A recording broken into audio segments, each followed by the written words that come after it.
I am Prince Shister, the Prince of Umuabaleri Kingdom. I brought you maidens of Onungene to work for me. Is there anything you're lacking? It is not as if we lack anything, my prince. As a matter of fact, we are well catered for. We only want the prince, our boss, to make some very specific statements. My prince. Jidofo just arrived at the palace and he said he wants to see you. That is very urgent.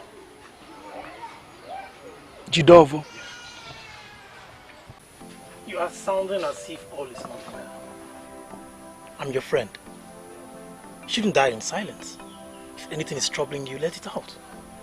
So tell me, what troubles you?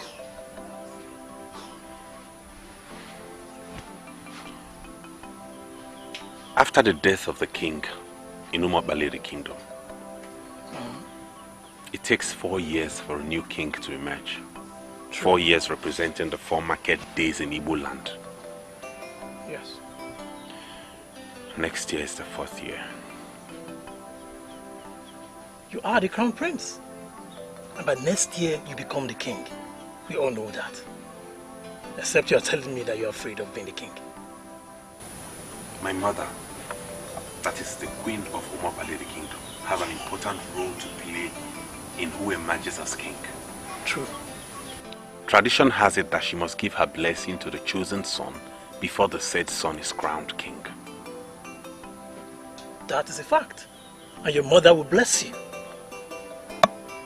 Or are you saying that your mother is not willing to give her blessings? That's my worry.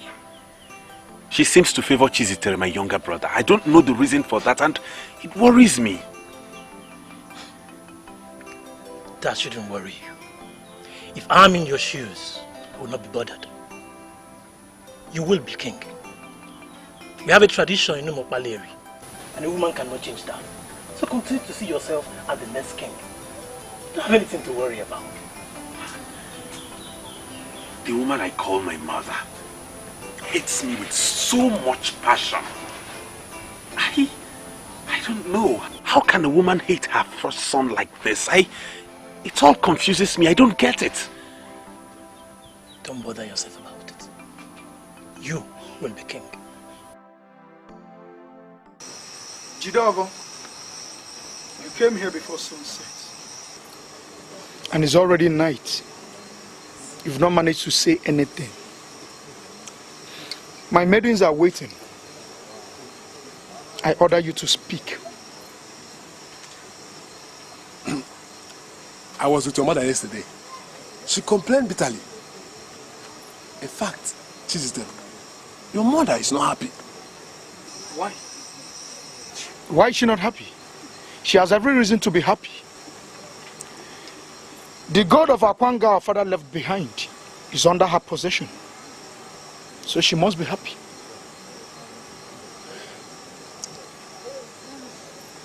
See, Chizdero, you are the one she favors to be crowned king. And I sincerely don't know her reason. She is not happy with the fact that you've not been carrying yourself as royalty. That is outright insult. I will not take it from you. Never. What will you do? To order me out of the palace? Can you do it? Jidofo, I want you to do me a favor. A very big one. Stop going to my mother to discuss me. I am the face of royalty. You cannot discuss me. And the second time... Oshora. Ugoezu. In all the major kingdoms in Igbo land and even beyond, queens are known to be very gentle. What are you saying in essence? That I am not gentle? Oshora, you are gradually attempting to usurp the powers of the ruling class. And in my considered opinion, that is a complete departure from what a queen should be doing. Ugoezu, in 4 months from today, a new king shall be crowned in Umuabaleri. I hope you know that that king must need my approval and blessings before he will be crowned. Oshera, what has this got to do with the issue under discussion? You are excluding me from the ruling class, and it is very unacceptable. Obuefi, I am the queen, and I must approve and bless whoever you're going to crown. Oshora, I am sorry to tell you this, but you are very wrong. A king can emerge in Umuabaleri kingdom without the queen. Our forefathers merely put that provision in place to make a woman feel important and relevant, not as it is binding on men in council. Can you come out clear here? What are you saying? That you can actually crown a king without my approval and blessings? Do you know what? In the next 4 months, like you said, we shall face the task of crowning a king in Umuabaleri kingdom. When that time comes, a king will definitely emerge in this land, irrespective of who has given her blessings or who has refused to give her blessings. I am the traditional prime minister of this kingdom, and I will not want to discuss anything on this very topic any further. But do you agree with me that one of my sons must be crowned as king? Not just one of your sons. Your first son, Prince Iluno, is the one that must emerge as king in the next 4 months. All the men in council are aware of this. I have come to seek your support. I will pay. I will pay you very well. I just want you to declare that you're with me. I should declare I am with you. What do you want? I mean, what are you up to? Obuefi, I am not comfortable with Ezeonu being king. You as the authority that will crown the next king, I favor Chizidere. I want you to crown him as king.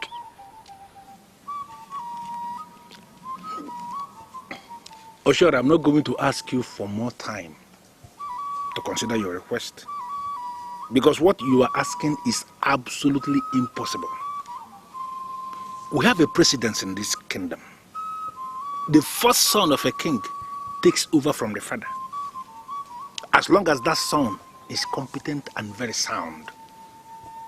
Your son, Ezeonu, is that son that we must crown in the next 4 months.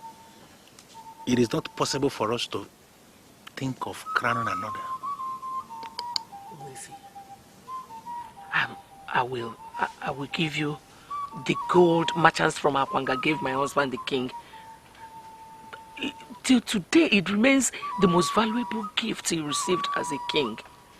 I'll give it to you, but please, crown Chizidere. Oshora, you are sitting before the traditional prime minister of Umuabaleri kingdom. You cannot bribe me. I will double the offer. I will increase it. Please, just do this for me. Your offer is not the problem.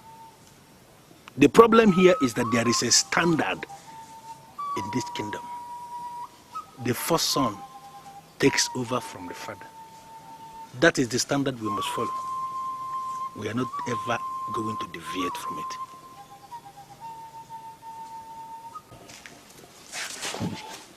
Your Majesty. Okay, your father has refused to work for me. I called you here to seek for your support. Your Majesty, I am at your service. What do you want me to do? Sit down. Thank you, Your Majesty.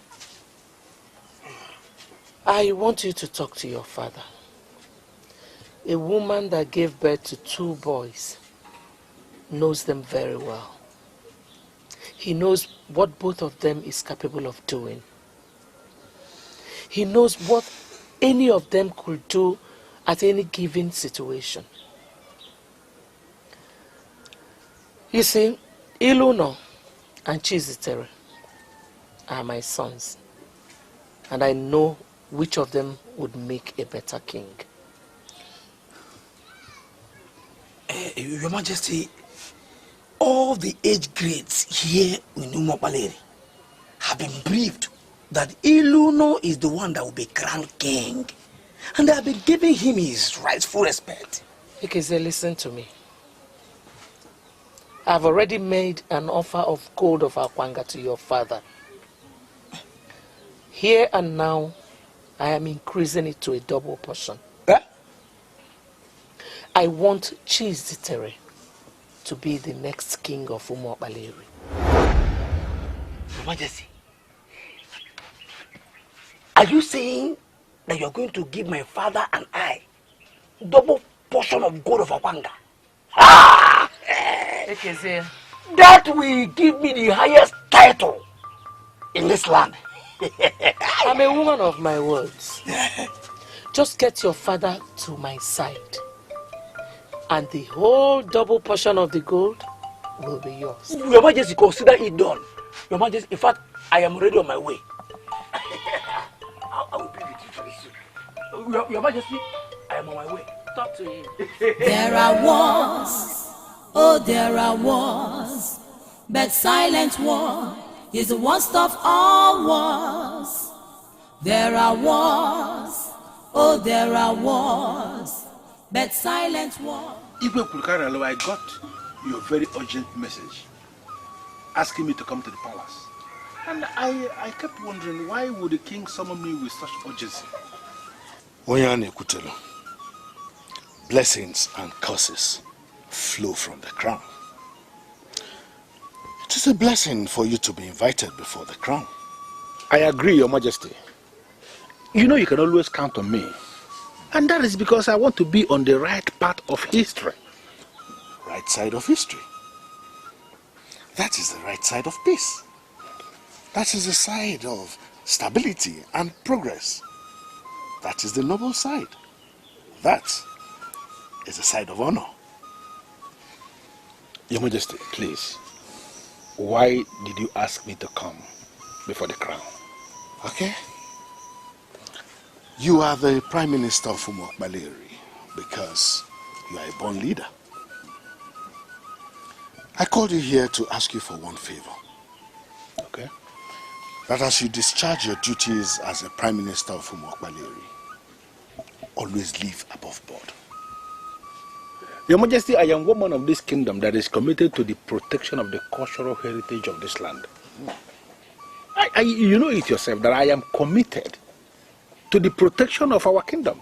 Because this kingdom of Umuokpaleri is the only kingdom we can conveniently call our own. And therefore, I am committed to the protection of the tradition, the culture, and the customs of this land at all times. Oyane Kutelu, this is heartwarming to hear. I am actually encouraged by the noble assurance that comes from you. But I'd like you to note one thing. That a time may come in the future when you will be asked to compromise yourself on the altar of filthy gains. Forces that are committed to the destruction of this kingdom will arise and buy men of class who are in positions of authority. Oh no, refuse to be bought. Stand between the devil and the deep blue sea and ensure that the traditions of our people are maintained. Your Majesty, why are you talking this way? Because I am the king. Remain on the right side of history. Refuse to be bought. Should I go back and tell her that you are ready to work for her? His Royal Majesty, Onyeze Ekwulukarale of Umuokpaleri was very blunt. He referred to them as forces committed to the destruction of this kingdom. I know them. I know who they are. And I am not going to soil my hands with filthy gains.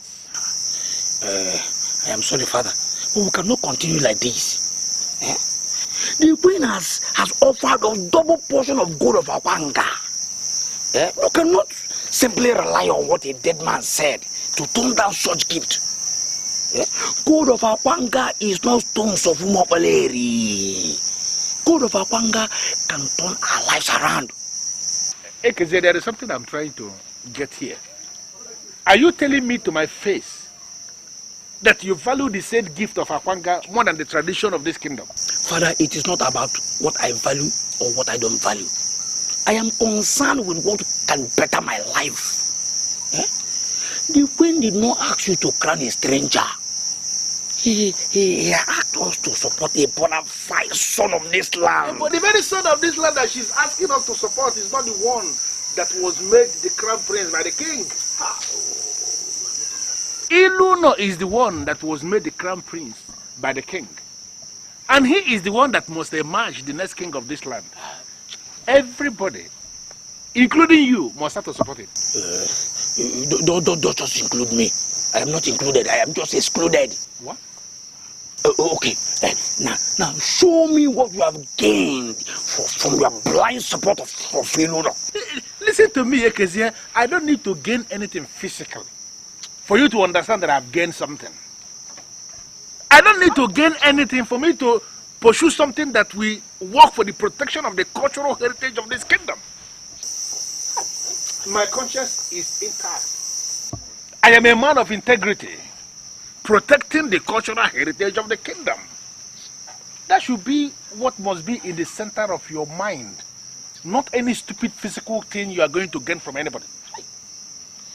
Be very careful. Something that can be very careful. The highest title in this land. Be very careful.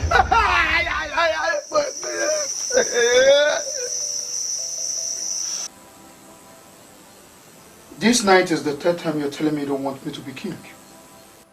And I am curious. May I know your reasons? I don't just understand what you stand to gain from this position of kingship. I mean, it comes with a lot of charms and challenges. Onyinye, I don't know the standard or the quality of royalty you have in Onungene, where you came from. Here no more Balewi. Royalty is big business. I am comfortable today because of my royal background. There's a mine here in Omobaleri where young men dig out precious stone. My family is in charge of that mine. When I finally become the king, everything will be under my control. Listen, it's all about the taxes and the money, right? See, there is no way you dabble into this kingship tussle without getting involved in charms. And I do not want you to go into charms. Onyinye, you're beginning to sound as if you're not committed to my future, and it's giving me worry. How can you even say something like that? I am very much committed to your future, and you know it. In fact, that is why I'm asking you to shelve this idea of aspiring to be king. You might die in the process, and I do not want to lose you. Now listen to me, Onyinye. I am a prince, not just ordinary prince. I'm a prince of Umuabalewi. Nobody can kill me until it's time for me to die. I'm aspiring to be king because it's my turn to be king. You cannot dissuade me.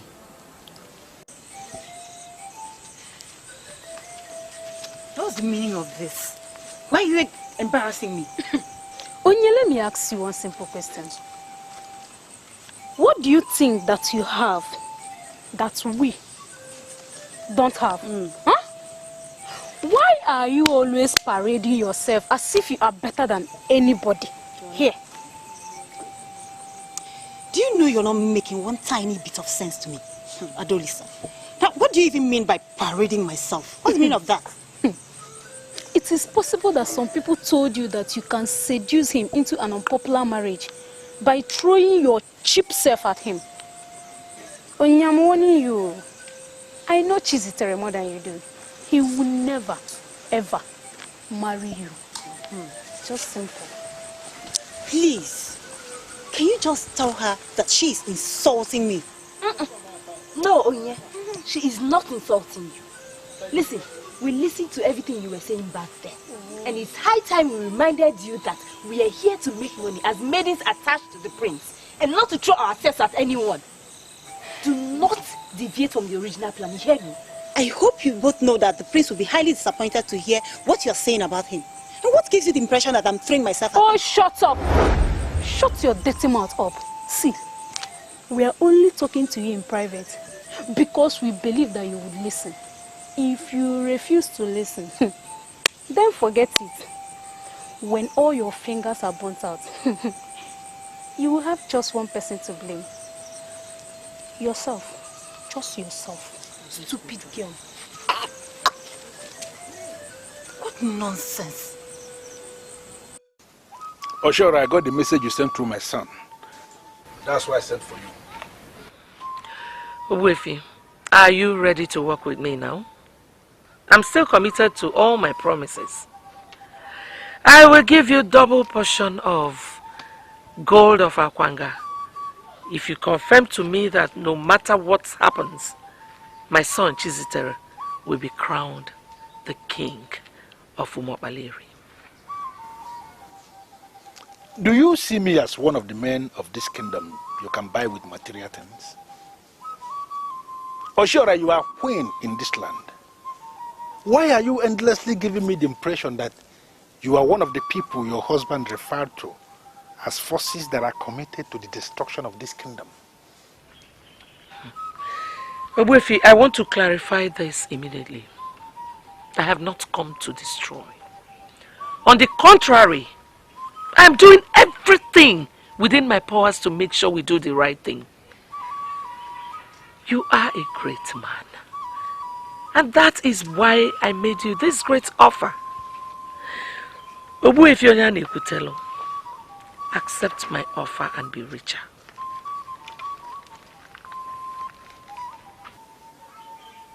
Do you know why your son, Ezeonu, survived that crash when he crashed from the mountain top the day the mountain erupted? An eruption that killed practically all the people around the mountain that day. Do you know why? He survived because he has the mark of the king. The truth of the matter is that he cannot die before his time because he is the crown prince of this kingdom. No, hold on. Why are you trying to deny him his right? Obuefi, why are you bringing strange beliefs into this? Can't you be objective for once? Oh, sure, I am being very objective. He did not die that day because it has been confirmed that he is the crown prince of this kingdom. And I am telling you he cannot be king. Why do you think I am opposing him? You think I'm opposing him for nothing? Okay, may I know why you are opposing the decision of your late husband? Why? Obuefi Onyane Kutelo. Some people came into their families by act of nature. Those I call sons. Some other ones came into their different families by act of mistake. Those I call intruders. As a great man, you are the great prime minister of Umobaleri. Do not let mistake prevail over nature. Sincerely, I don't know what you mean by that. But what I know is that Ezeonu, your son, is the crown prince of this kingdom, and he is the one we are going to crown the next king. Your strange lecture on mistake and nature and intruders and whatever cannot change that. Great is your majesty. Your majesty, I want you to increase the offer. My father here will consider it when you increase the amount. In your life, do not ever attempt to speak for me again. Sorry. Don't! Well, the offer has been increased. In addition to getting gold, double portion of gold of Akwanga, I will ensure that you get 10% of all taxes in the palace. But Obuefi Onyane Kutelo, you have to promise me one thing. You have to give me an assurance that my son, Chizitere, will be crowned as the king when the time comes.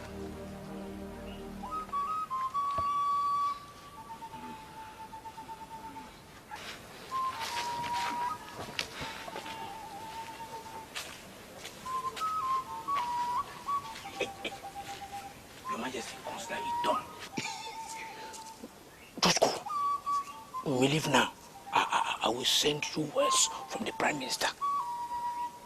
You said 10%? 10%? Yeah. Consider it done.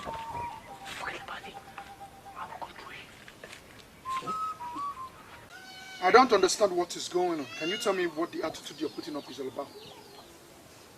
Well, it's simple. We just want to know your impression about us. I don't understand. What do you mean my impression?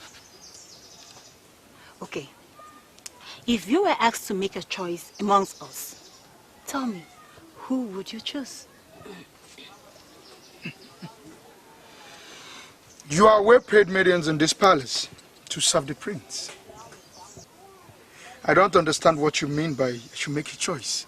Choice of what? Okay, let me say this in clear terms. Onye here told us that you made marriage proposals to her. We see it as an abuse to royal procedures because the prince is not expected to make marriage proposals in secret. And why didn't you tell us anything about it? Exactly.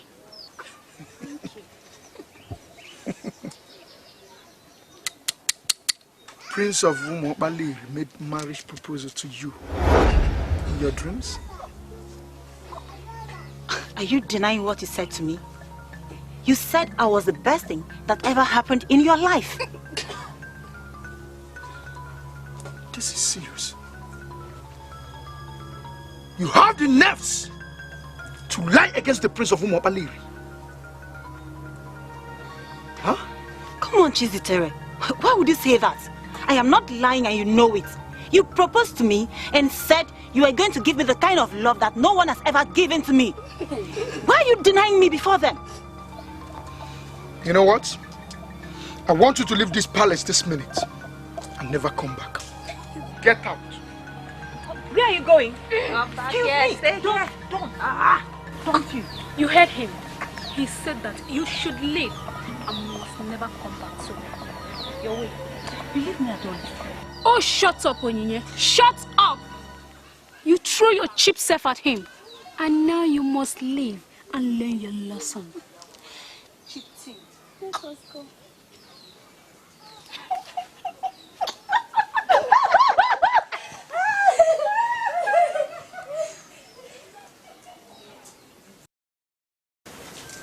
I am sorry, but the way you're sounding lays credence to what he is saying. Ezeonu has been groomed for kingship. My father exposed him to the dynamics of leadership. Mother, why are you bringing discord between two brothers? Adora, if you were not the head princess in this land, I would have ordered you out of this palace. How dare you question me? With all due respect, Mother, I am not questioning you. But he told me that you hate him so much, that you told him point blank that he would never be king. Mother, why would you say a thing like that? Adora, you will not understand. There is a mutual war raging in this palace. It is war between mistake and nature. I have wallowed in that mistake for so long. Now I want to be on the side of honor. And that is on the side of nature. I don't understand what you mean by that. You do not need to understand. Just stand where your mother stands. You don't know more than I do. Mother, you have not answered my question. Why would you say Ezeonu would never be king? Okay. Adora, Chizitere would make a better king than Ezeonu. You know why? Because Chizitere was born on a night, a very bright night, when the moon was full with stars. There's absolutely no way you can compare him with Ezeonu, who was born on a very dark, barren night when all the stars and moon were leaving the sky. He is going to be a barren king, and we do not want that kind of king.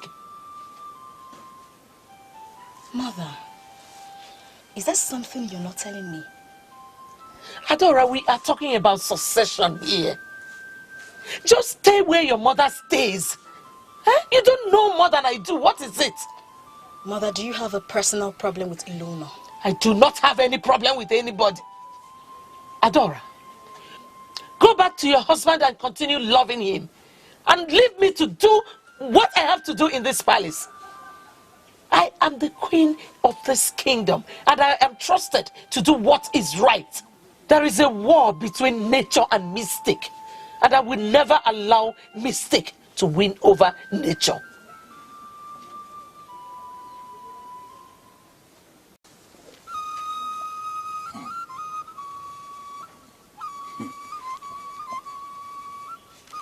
I summon you here in my capacity as the Prime Minister of this kingdom to discuss with you as a man of this land.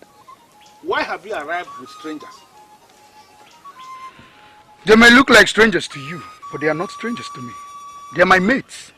And suffice it to say, they are part of the new Umobaleri kingdom. Well, I'm not going to dabble into that, for I don't even know what that means. But what I want to discuss with you borders on the very existence of this kingdom, and there is no way I will proceed when strangers are looking at me. We are waiting outside. Good.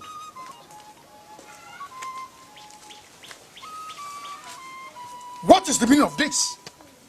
Why did you dismiss the maidens?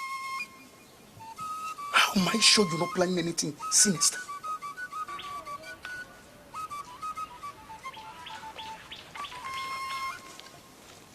Chizitere, if I should say that I am disappointed in you, that will amount to understatement.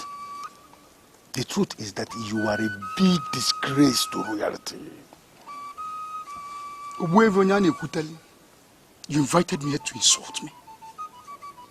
I invited you here to give you elderly advice. And who is ready to listen to your advice? You are part of problems we have in this kingdom. I am not ready to listen to a man like you. Do you know what? You are entitled to your opinion. They have nothing to do with me whatsoever. We know who is going to emerge as the next king of this kingdom. You are not that person. Now go back to your mother and ask her to stop parading you as the crown prince of this kingdom. You are not the crown prince, and you will never be. You know, I'm beginning to have this feeling that Chizitere is beginning to see us as girls that are permanently available for exuberance. I don't understand. He brought us before his traditional prime minister and introduced us as his maid. First, I cannot be his maid, and secondly, he cannot take me for granted. I think it's high time we call him to order. You really think you can call him to order? If he continues like this, I am going to walk out on both of you someday. I will. Please come, please come.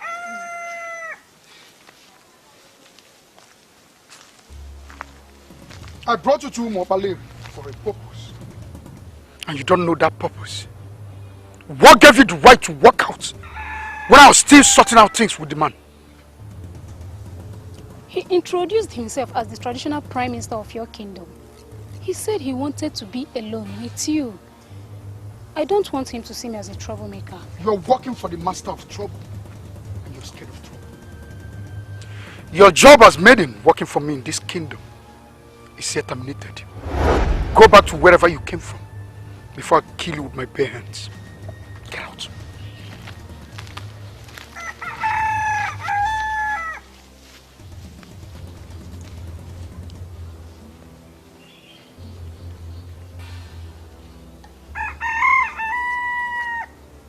I want to believe you listened to all he said.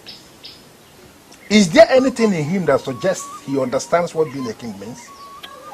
I am not looking at his life.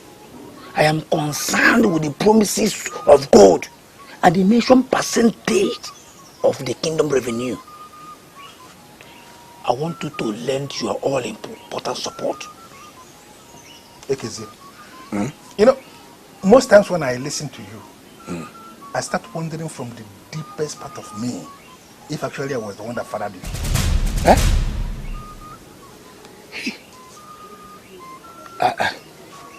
you saying that I'm not your son? If you are sure you are my son, then you have to behave and speak like someone I could bear. The integrity of a man is mightier than gold. In fact, the integrity of a man is superior to all the treasures on planet Earth. Are you not aware? I'm sorry, father.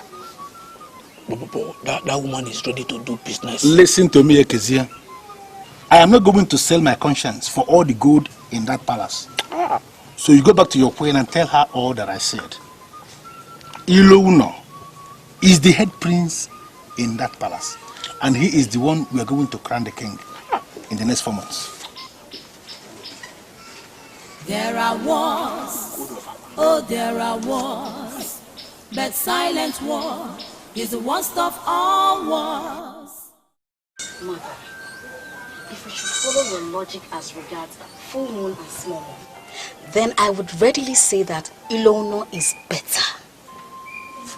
Small moon, half moon, or whatever stands for growth and expansion. The full moon, on the other hand, stands for completion, which means that it has gotten to its saturation point and there's nothing new to expect.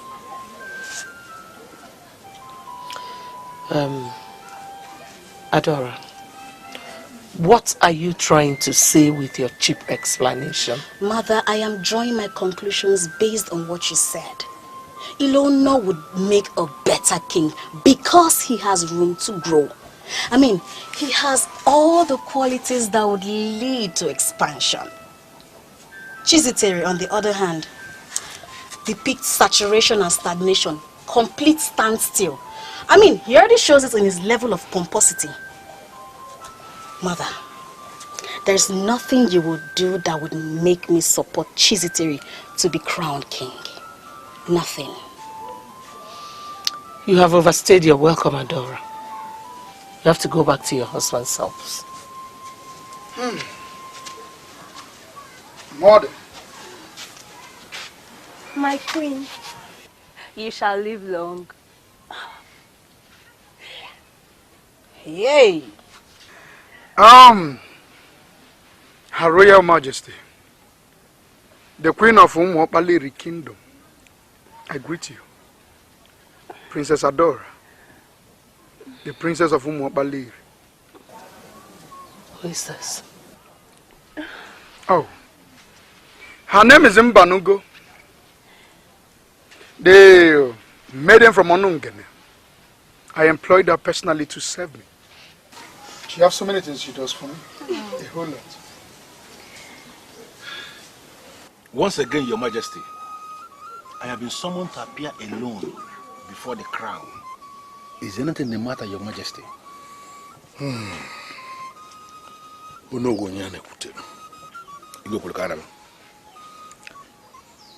I called you here before the crown to extract some promises from you.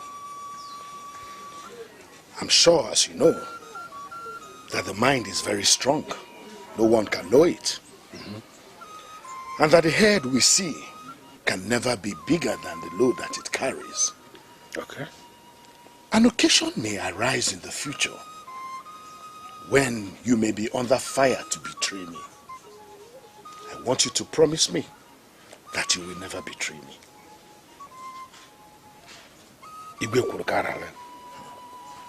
Even my enemies will give it to me readily that I cannot betray anybody. Not to talk of betraying you. No. Promise me that you see this land of Umuopaleri as belonging to you and I. And that you will never get involved in things that will bring it down on her knees. Your Majesty, I don't know why you are saying all this. I am a man of tradition. I cannot sabotage this land. It's not possible. I cannot. Oh no. Give me these words as a promise that you will not sabotage this land. I promise. I cannot sabotage this land. That is why you are a born leader.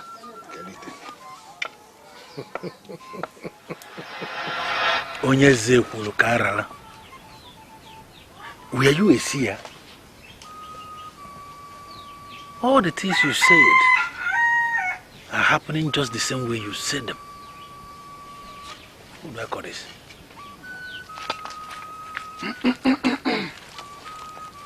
Is she Annabelle?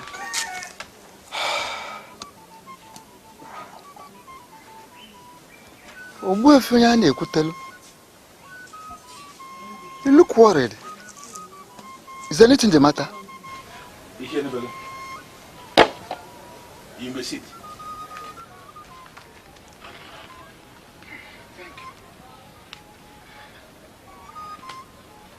You see, Annabelle, if you are required to qualify Onyeze Ekulukara,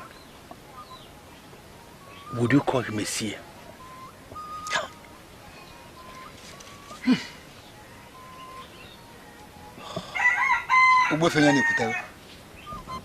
A busy hand has no time to caress a rotten seed. I have not come here to discuss the dead. Rather, I have come with something very important. I am listening. That our late king appointed his first son to be the successor to the throne does not mean that we must stick to that. Yes. Because the dead is already dead. And all the beautiful ideas of the dead are equally dead. Today, we are the living. And we must make changes as the need arises. Ugoezu, we should do the right thing. All the beautiful ideas of the dead are dead with them. Yes, they're all dead with the dead. Yes. I don't believe that. What do you call the right thing?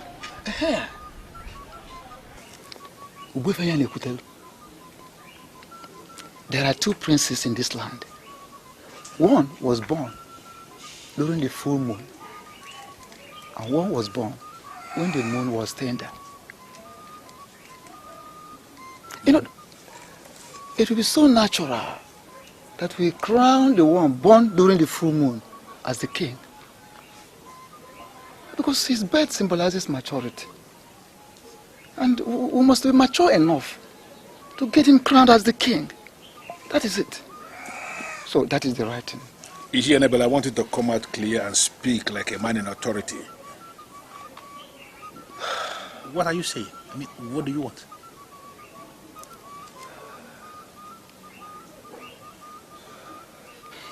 Aha.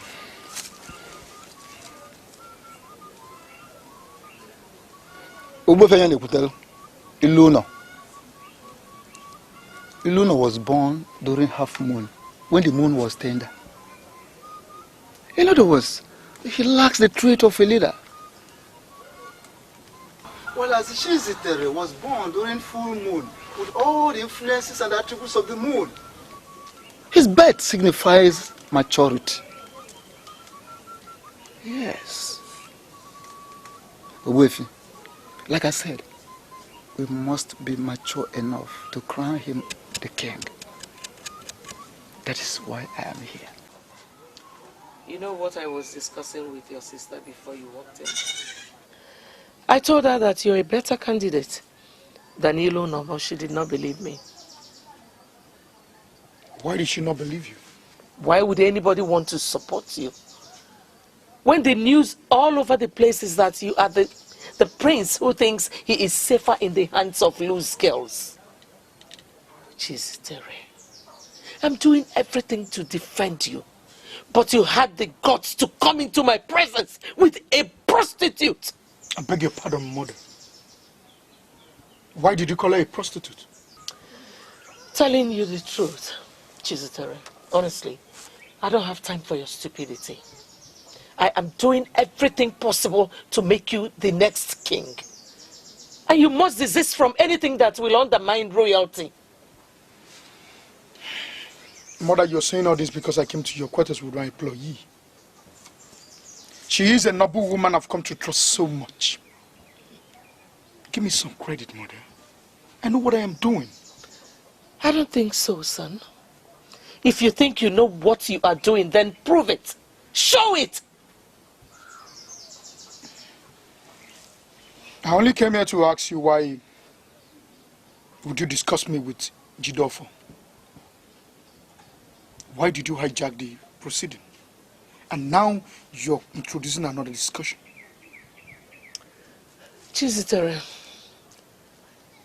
I will not let you distract my attention with something that is not important. There is a war raging in this palace. The war is between a mistake made in a hurry and nature. You are fighting on the part of nature. And you must learn to carry yourself as the next king. I have set every machinery in motion. But the only obstacle I seem to be having is you.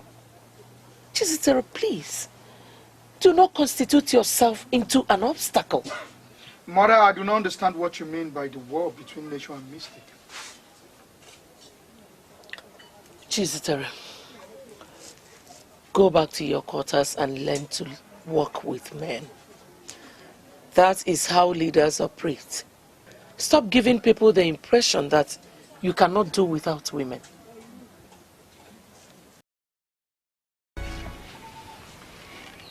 You hear, Nebelu? Are you speaking on your own from the deepest part of your heart, or were you sent by some people to come and speak on their behalf?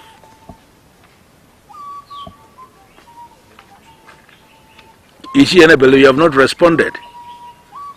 And I need you to respond because your response will assist me draw my conclusions.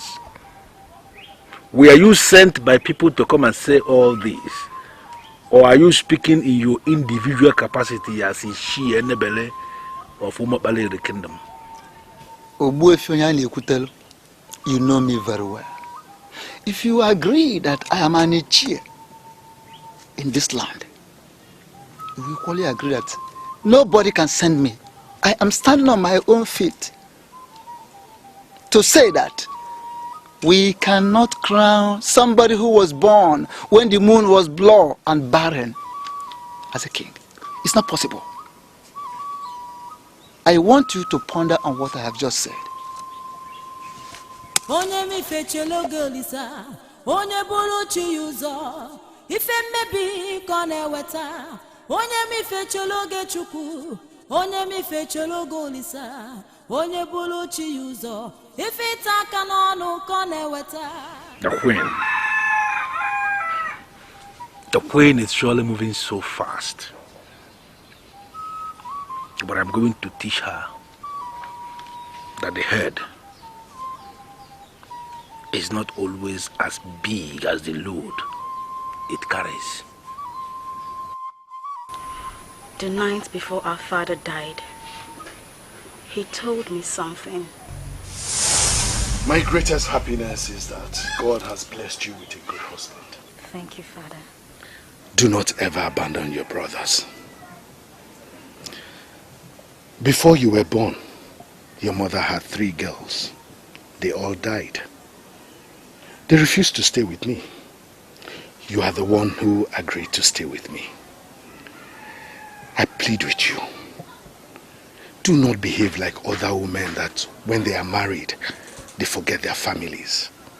Always stand in defense of what is noble and honorable. Don't ever play to the gallery. Whenever you are faced with any situation, ponder, think, what would your father do if he's the one in this situation?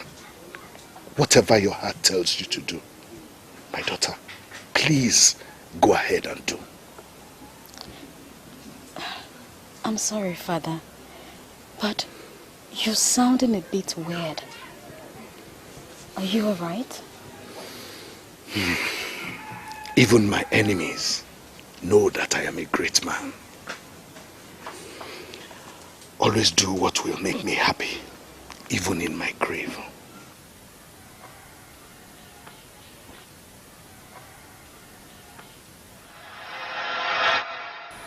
If our father finds himself in that kind of situation, he would go to that very person that is trying to deny him his rights and entitlement and ask him why. I want you to do the same.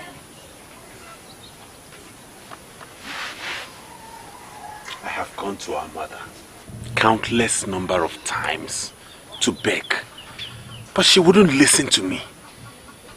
I want you to continue begging. You cannot afford to give up. If she refuses to listen, then keep begging until she listens to you. You cannot afford to give up.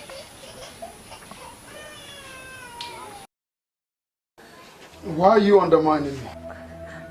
I don't know how I've undermined you, but if you came with this charm you brought from Ire, you will never get to be king in Umobaleri. You still have the right and the nerves to repeat the same blasphemy before me. Who do you think you are? I am a woman you met by chance. Whatever we've done so far, we did it by chance. You're going to be king by chance. Free me, and I will teach you the secret of chance. I am the Lord of Otibo Lupo Confraternity. I've lost count of the people I've killed in life. This charm is telling me you've become so dangerous. Why? Speak! Before I feed your flesh to the vultures. It's unfortunate that you still don't know me, because my life is hidden where your eyes cannot reach. Free me, or I will free myself. And when that happens, you will not like it. You are going to open your mouth and tell me all that you know. That is the only way to leave this place alive. Leaders do not intimidate their subjects. I've already surrendered to your protection. Why then are you threatening me with a charm? What do you mean by secret of chance? Chance is one word that many undermine, but it remains the strongest word in the ladder of success. More than 90% of men who succeeded did that by chance. Mbanugo, I swear by the gods of this land, if you try anything stupid, I will end your life here and now. Chizitere, can you call yourself a leader if you harm a defenseless woman with the charm that you made for your personal defense? I've done you no wrong. Why then do you want to kill a woman who has shown you nothing but love? Hmm?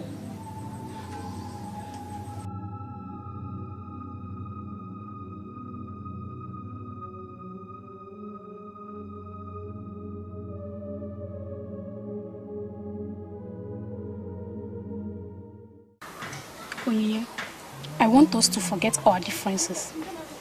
We have to deal with that Curtis that will never know anything good in his life. I have my own plans. I don't know about you. I want us to deal with him ruthlessly. Do you still remember what he made us go through? Huh? It is only natural that we pay him back in a way that he will never get to understand. A native doctor once confirmed to me that he belongs to the deadly confraternity. That he's not the kind of man you deal with anyhow. That one must have a plan. So I ask, what is your plan? First, agree with me that we are working together. Then, I will tell you my plans. Trust me. Achora. There is nothing you have said here that is close to what I want to hear. I empowered you financially so that you will be able to bring him to our side. And up till now, you have not done that. I wonder what you have come here to do. Ochara, one thing you must not forget is that we are now partners. Yes. Chizitere is going to be the next king. And how do you intend to achieve that? The traditional prime minister is the one to crown the next king. Up till now, he still sees Ilono as the crown prince and the heir apparent to the throne. You've not been able to discourage him. I don't know why you call yourself my partner. Ochora, I just want you to give me your word that you want Chizitere there At all costs. By every means possible. Yes. Ichie Enebelu. Ochiora. I want Chizitere to be the next king at all costs. I don't understand what you mean by all means possible. Oh. There is only one way Chizitere will become the next king. I'm listening. We have to delete Ezeonu from the scene. Yes, we have to delete him. And when we do that, Onya na Ekutelu will be left with only one choice. And that one choice will be no other person than Chizitere. That is it. Ichie Enebelu, you don't talk like an Ichie at all. You don't. For sure. How do Ichies talk? I am an Ichie, and you know it. If you're sure you're an Ichie, you should know that it is practically impossible to delete Ezeonu from the scene. You should also know that no crown prince of Umuokpaleri can be killed. I don't believe that. I don't. When a human being is exposed to death, the person will surely die. Yes. You think Ezeonu cannot die because he has not been exposed to death? If he is exposed to death, he will die as well. Now that I have gotten your confirmation, just throw the bone out there for the dog and watch what happens between the dog and the spirits. Give me some time and help me.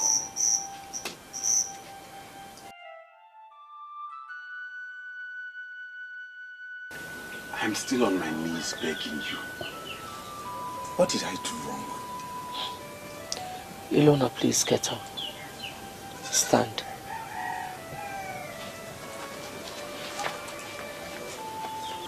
You are my mother. I have no other. It is now obvious you don't want me to become king. And I do not know why you hate me so much. Did I do wrong anywhere? Ezeonu, I want to correct an impression. You are my son. I have never told anybody that I hate you. But you have never treated me as a mother would her son. My father was very emphatic about me emerging king after him. Even the elders know this. You are the only one who fights against it, and I want to know why. You can go to any renowned astronomer and verify. Any man that was born when the moon was full stands a chance of making a better king than the one who was born when the moon was tender. Chizitere was born when the moon was extremely full. I am concerned about the prosperity of this kingdom. Chizitere is the one I trust to make a better king. But my father knew the position and sizes of the moon when we were both born. What you're saying now is not part of his instruction. Ezeonu, before he became your father, he was my husband. And I don't think you knew him better than I did. I called you here to give you specific instructions. My son here has been blessed with all the blessings from the throne. He is the one who will emerge as king after me. There may be objections. Some elders may join forces with those that will emerge to destroy this kingdom. Men from the ruling class may compromise themselves. But I expect you to stand out as the morning star. Do not ever join forces with those that will destroy this kingdom. When the time comes for you to bless as the Queen Mother, it is Ezeonu here that you must bless. My father was clear. He stated that he wanted me to become king after him. He gave me the blessings of the throne. Even the elders know this and they abide by it. They have not compromised themselves. My father gave me the blessings of the throne. Why are you fighting against it? Why don't you want it to happen? Ezeonu, please. You can ask for any other thing and it will be yours. As for the throne, Chizitere is the one I'm supporting. You know, in all the years my father taught me the dynamics of leadership. He never mentioned this dimension of full moon and half moon. I want to believe this is not part of our culture. Can you vouch with anything that you know the culture of this land? I was tutored by the king himself. He taught me everything I know. He brought me up. He once told me I had the potential of being a great man. I am begging you, mother. Please give me your support. I will never disappoint you.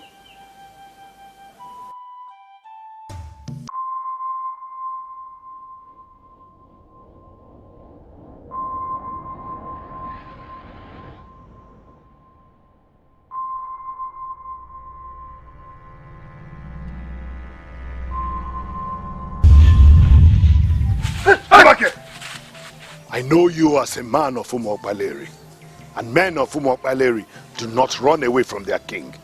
Why are you running? I'm sorry, Your Majesty. So that I was taken unawares. Take it. Take.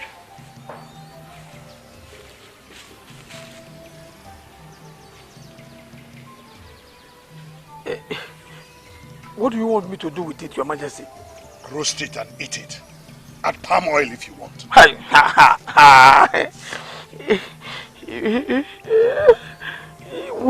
We don't eat lizards in Umokbaleri. Who are you asking me to eat, Your Majesty? Men of Umokbaleri do not eat lizards. That I know, and I agree with you. Let me also tell you that men of Umokbaleri do not sell their conscience and surrender themselves to be used for what will destroy the land.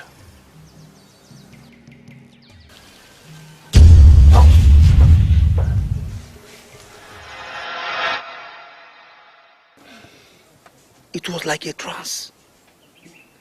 He came purposely to warn me, and I got the message clearly. Ekezia, Father, I am very disappointed in you.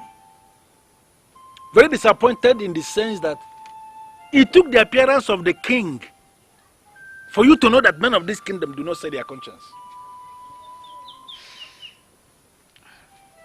I was deceived by the offer she made. Whatever useless offer she made is not a justified reason for you to behave like a fool.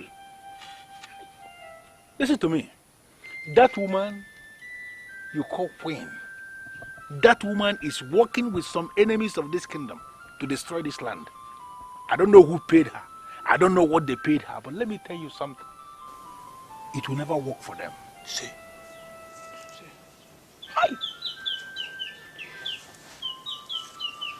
I was asked to roast and eat the lizard. I know the meaning of that offer. I thank the gods that I have not collected anything from her.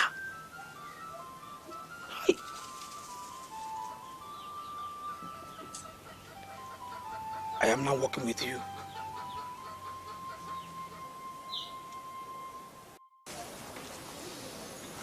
There is a mistake I made in a hurry, and he cannot wage war against nature. I know this staff, the secret staff of Umokbaleri, that empowers kings of this land. This staff, according to what I was told, is the summation of all things. What are we doing with it before the grave of your father? I am glad you know what the staff represents. I am fed up with your constant delivery of girls in this palace. We've already buried 3. Adora is the 4th, and she's surviving because she's the last in your count of the 4 market days we have in Igbo land. Pray to the gods that that child you are carrying is a boy.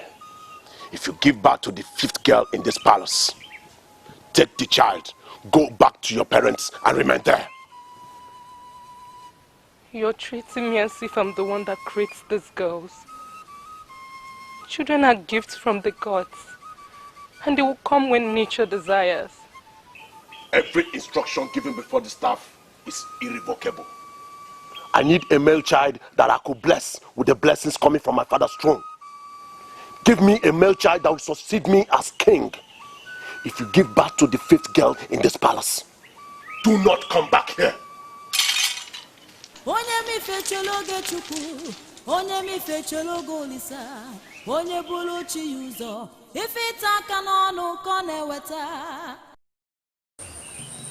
Ugoezu Kalu of Umobaleri is a man of many sides.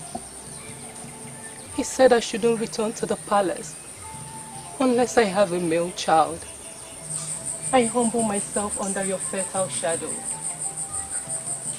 Please give me a male child. For this is what the king wants.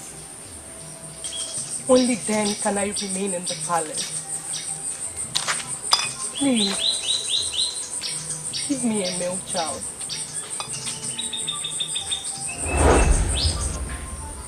Why are you here asking for what you have? I don't understand. Who are you, please? Akwamma is the benevolent goddess of the forest of peace. She is the one that stands before you.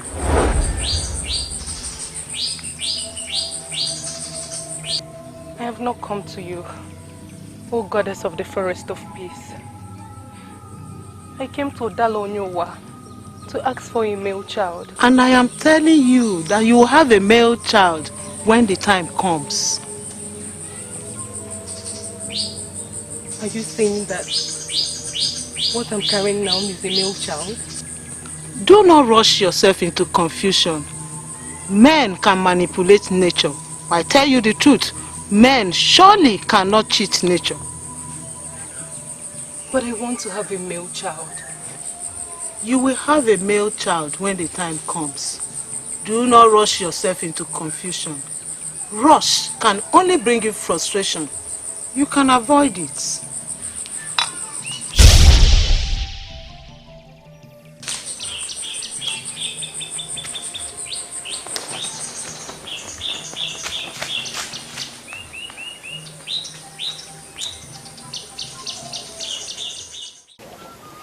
I was kneeling under the fertile shadow of Udalonyowa when Akwamma, the benevolent goddess of the forest of peace, appeared. I want to be very sincere with you. I don't have any business with Akwamma. All I need is a male child. She said that I will have a male child at the right time. You are the king of this land. You should listen to the voice of the gods and goddesses. All the gods and goddesses believe that I need a male child. Give me a male child or I'll throw you out of this palace. She actually said I should not rush myself into confusion.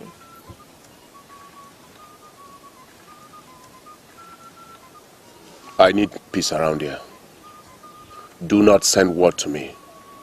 Do not return to this palace if you give birth to the 5th girl. If you give birth to a girl, take her to anywhere you like. All I need is a male child.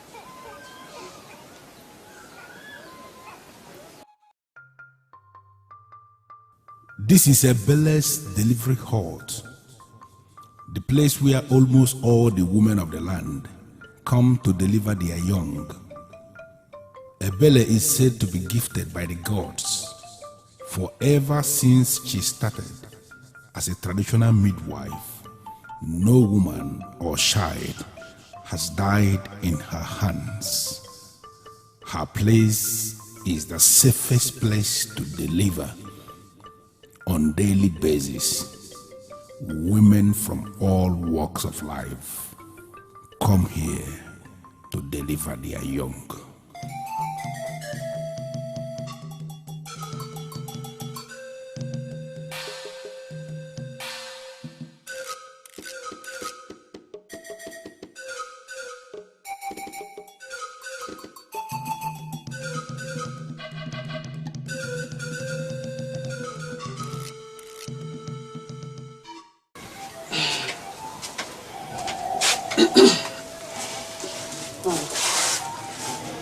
My second is dressing the child. She will hand her over to you shortly. Congratulations. Ebele, you qualified the baby with her. Does it mean my child is a girl? You gave birth to a baby girl. She is beautiful.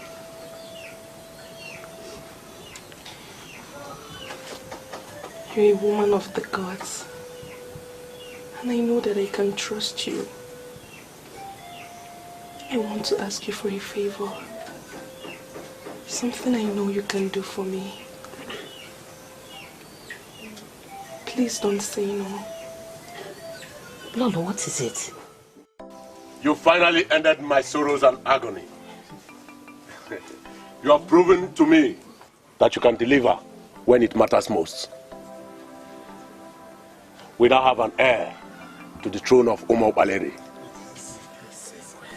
He shall be called Iluno, for he is the child that has come to wipe away my tears.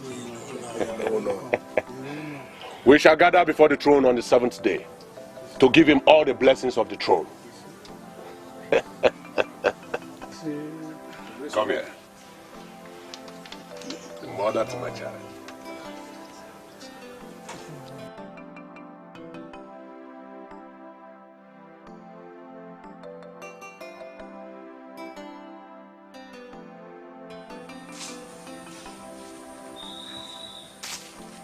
Greeting, Your Majesty.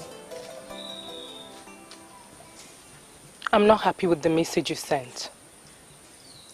What do you want? I need more money. What do you mean by you need more money? Is this how we are going to continue? Didn't I pay you everything you asked for?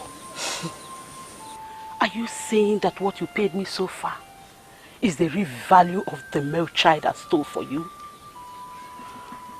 I went against the doctrine of Ajani to make you the mother of a male child.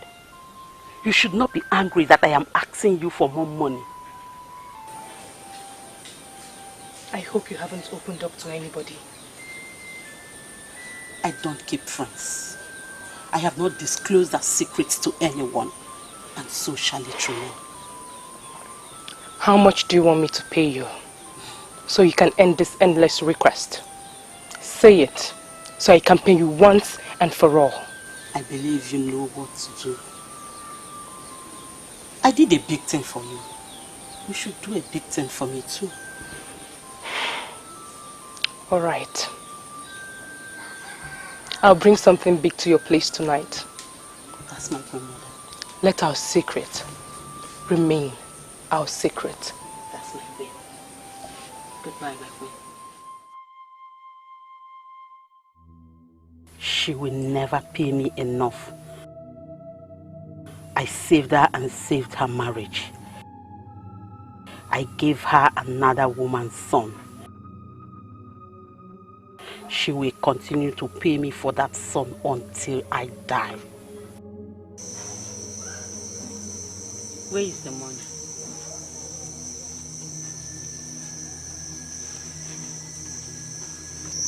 Where is the money?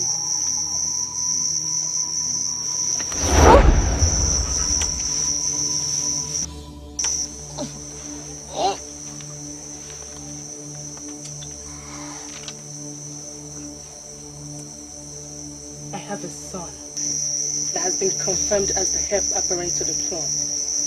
The secret as regards his emergence must be kept forever.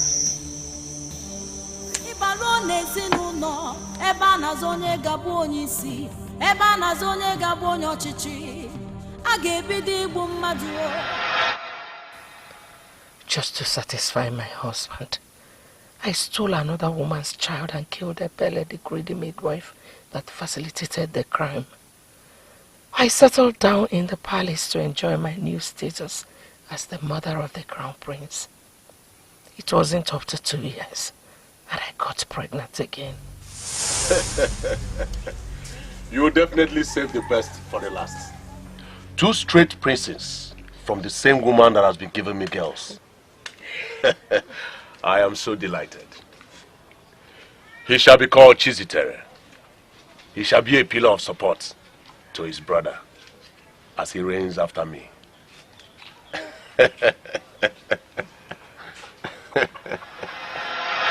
I made a mistake to have stolen the child. I should have listened to Okwama, the goddess of the forest of peace. I rushed into my own confusion, and now a child I stole from another woman is going to rule over my son. Impossible. Ilono is an intruder. He would never be king in Omobaleri. Nature must triumph over mistake.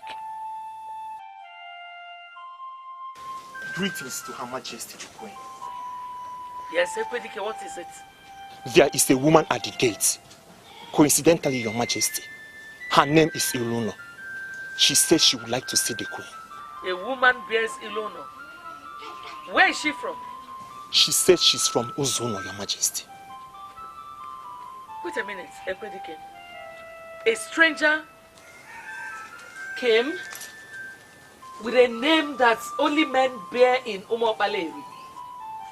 Told you she's asking to see me. And you did not dismiss her at the gate? I'm sorry, Your Majesty. Significantly, Your Majesty, she talks like you. She has all the traits of women of Umobaleri.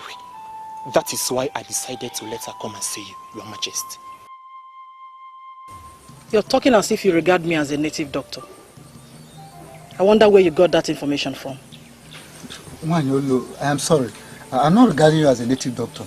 But I have come to you because I know you are a woman that controls powers. I have money. That is something I want you to do for me. What do you want me to do for you? There is somebody I want you to kill for me. Did anybody tell you that I'm a killer? Why come here with the request that I kill someone? Wanyulu, the man I want you to kill does not deserve to live. At all. He's not qualified to be alive. His name is Ilono. He has been parading himself around. Parading himself as the heir apparent to the throne of Umobaleri.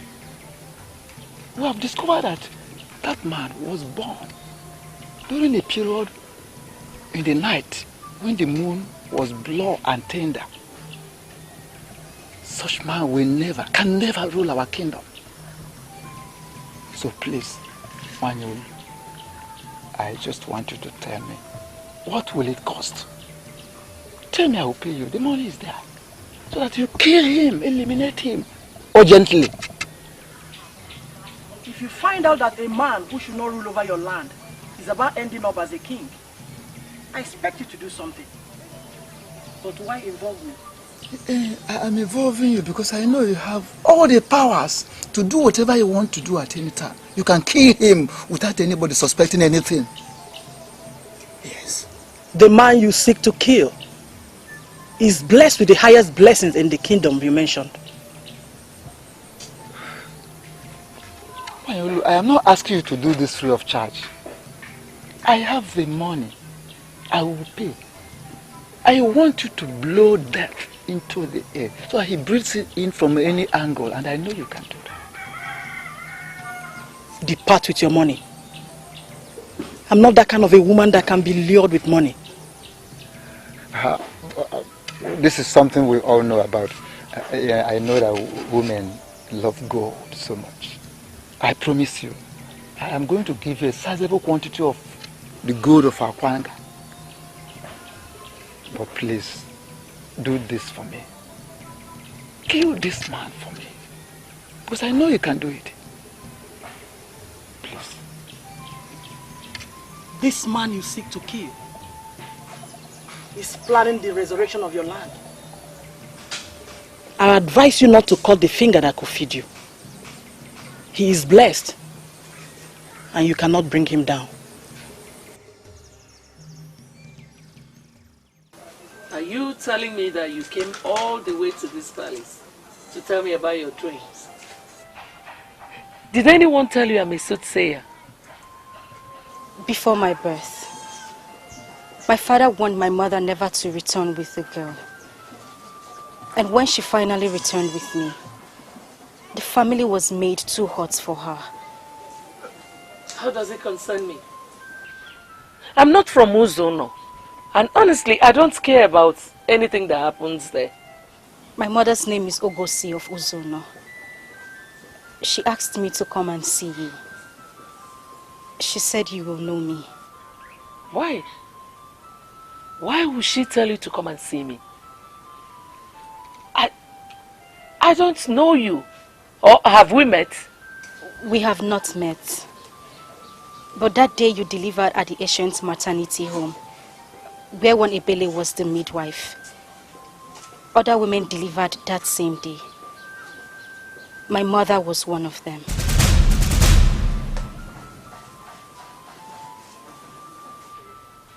How many are you in your family? My mother gave birth to 4 girls before me. They all died before they turned 1 year.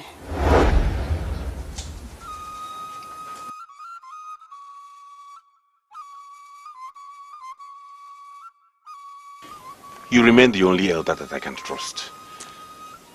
I came to you because it's now obvious my mother doesn't want me to be king. So I ask, please let me know. Should I relinquish the position of kingship to my brother? The answer is instant no. Before your father died, he warned against some forces that will emerge to destroy this land. He referred to them as forces committed to the destruction of this land. Looking at your mother and the way she has been operating, it is very clear she is at the head of that force. So we're not going to please her and undermine the king. I have gone to her countless times to tell me what I've done wrong or where is it I've gone wrong. But she hasn't told me anything tangible. Should I tell you the truth? I am no longer bothered as to how the queen feels. In the next 1 month, we are going to crown you the king of this land. The queen is bringing in politics into this, and I'm going to teach her that politics do not mix with the tradition, customs, and culture of any people. So are you saying I should go ahead and simply ignore her? Ignore her, exactly. Ignore her completely and continue to ponder on those things you heard from your father. I still remember the things he told me in private. Continue pondering on those things. They are not going to undermine the king.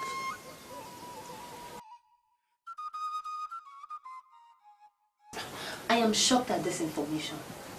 You mean your brother has a wife in your torture and you never told anyone about it? Mbanugo, I am not comfortable with the impression you're giving me. Do you know how old he is? A man that is eyeing the throne of Umwapale must, as a matter of tradition, have a wife. You equally have an eye for that throne. Are you telling me that you are married as well? Do you have a problem with me having a wife? My wife will be joining me soon. I am married. I can't believe this. You're married and you did not tell me. I should tell you as what? Who the hell are you? You have been posing yourself simply because I did not punish you. That very day, you said rubbish with your colleague. The day you left me with the Prime Minister. He brought us before his traditional Prime Minister and introduced us as his maid. Oh, I cannot be his maid. First, I cannot be his maid. And secondly, he cannot take me for granted. You think I did not know?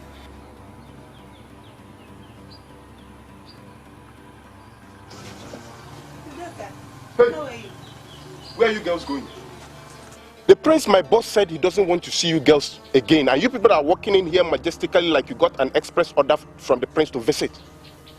Did you even bother to ask him what we did to him? Who am I to ask my prince such a question? If you know what is good for you right now, just turn back and go, because you people didn't get a permission from me, neither from the prince. Anyway, that's not why we're here. Could you please give this to him?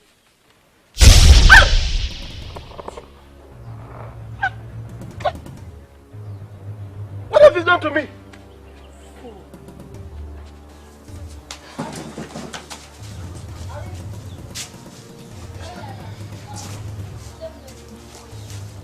What is the meaning of this? What has come over you girls?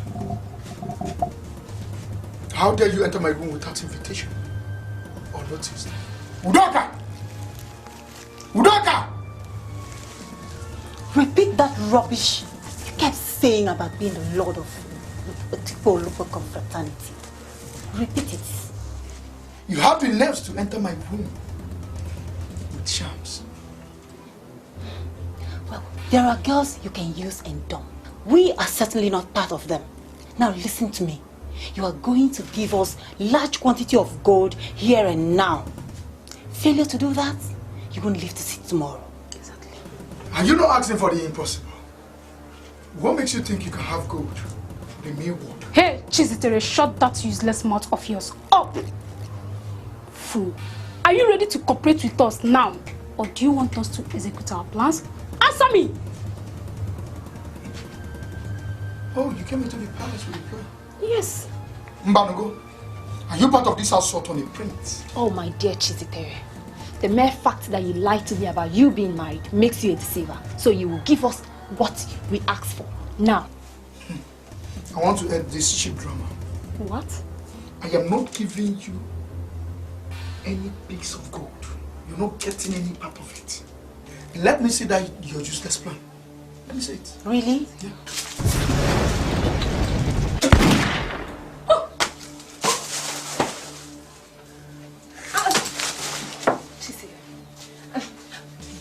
You know, I'm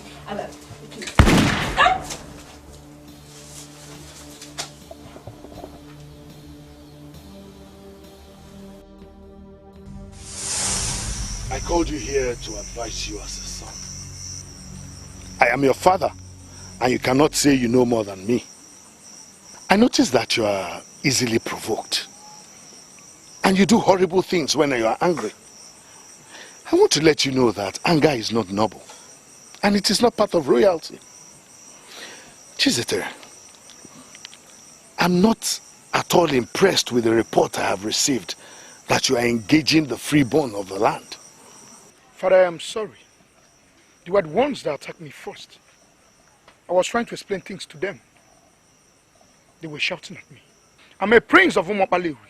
Ordinary people should not shout me down. Chizitere, no matter what happens, no matter the provocation, a prince should not fight. I want you to understand that you're under a royal oath and that you must not soil your hands with blood. Mortals cannot kill any prince of Umopalewi, even when surrounded. Always understand that you cannot be killed. You must not soak your hand in blood. You must not kill anyone in self-defense. For if that happens, the cloak of protection that is around you will vanish. And you cannot sit on this throne of Umopalewi, even when offered to you on a platter of gold. Get that into your head.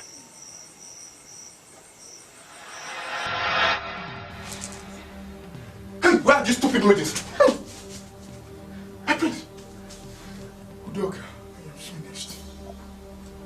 Udoka, I'm finished. I have blood on my hands. No, my prince. You can't be finished. There can't be blood on your hands. These people came here to kill us. It could have been us lying dead here. See, my prince, we are just going to go to the council of elders and tell them we killed these girls in self-defense. No, my father wants me. My father wants me not to soil my hand with blood. He was so emphatic about them. He said I should not kill in self-defense. I know their main reason for coming is to dent me. Now I feel so dented. Look at it. I feel my father's spirit has left me. I feel so empty inside. I am so empty. We'll find a way to handle it. Ah! My prince, don't worry about it.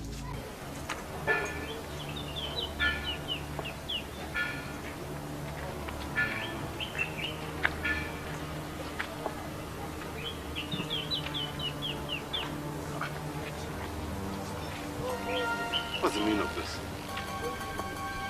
The roadblock?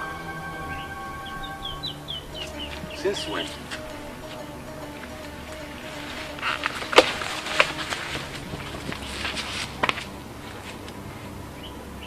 Who are you? What do you want? What is it?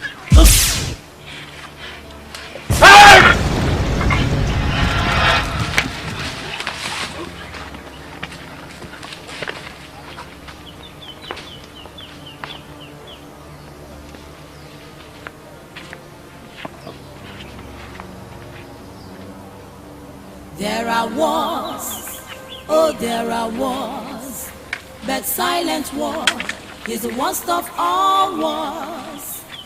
There are wars, oh there are wars, but silent war is the worst of all. This is not good. Onyeto, this is not good. He has no reason to live.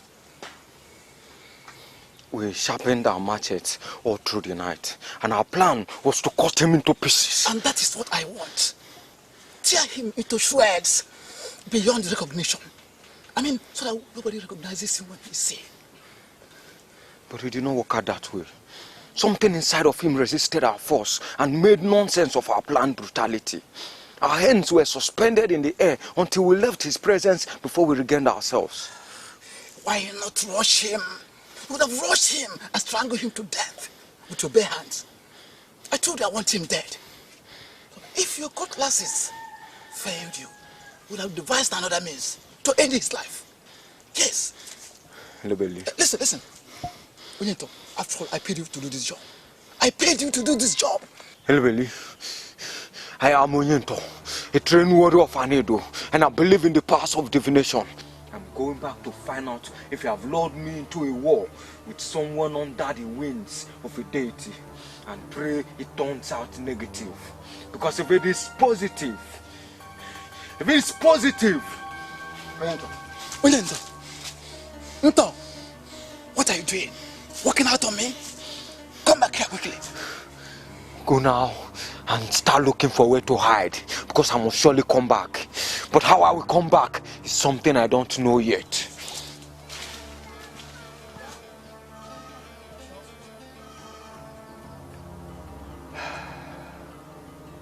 He cannot become a king unless the queen blesses him. Yet, the queen does not want him. She must be shown the way out. Ngozi of Ezeonu. Why would she ask her daughter to come and see me? Or is she the mother of that boy? Please don't kill me. Please. I have not come to kill you, for I don't kill. When I came to you under the tree of fertility, as you prayed for a male child, I told you something. Men can manipulate nature, but men surely cannot cheat nature. I advise you not to rush yourself into confusion. You ignored me completely, went ahead and ran faster than your God. Are you not facing the confusion now? I apologize for not listening to you when it mattered most. My husband ordered me not to return with a baby girl. I did it to save my marriage. The woman of Ezeonu prayed for a male child, and God gave her a male child. You stole that male child, and that has made you a thief. Do you still have the right to parade yourself as the queen of this land? I have never castigated any of the deities of Umuopaleri. Why are you trying to bring up my past? You led that midwife to sin. You begged her beyond the limit she could bear, and she did what she had never done before. Where is that midwife now? Your path is filled with death, and your hands are dripping with blood. A thief and a murderer has no part in the administration of this land. Go to the Prime Minister and confess your sins. That is the way. And that is the only way. Okama, wait. I have come to realize that mortals are safer with deities. I come under your protection. Please, I don't want to go to the Prime Minister over this matter. It remains the only one you must see. You have everything, but you don't have time.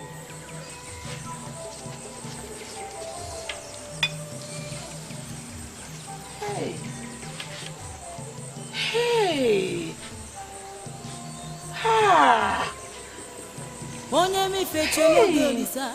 onye bụrụ chi ụzọ ife mmebi ka na-eweta onye mife chologe chukwu onye mife chologe olisa onye bụrụ chi ụzọ ife ịta aka n'ọnụ ka na-eweta.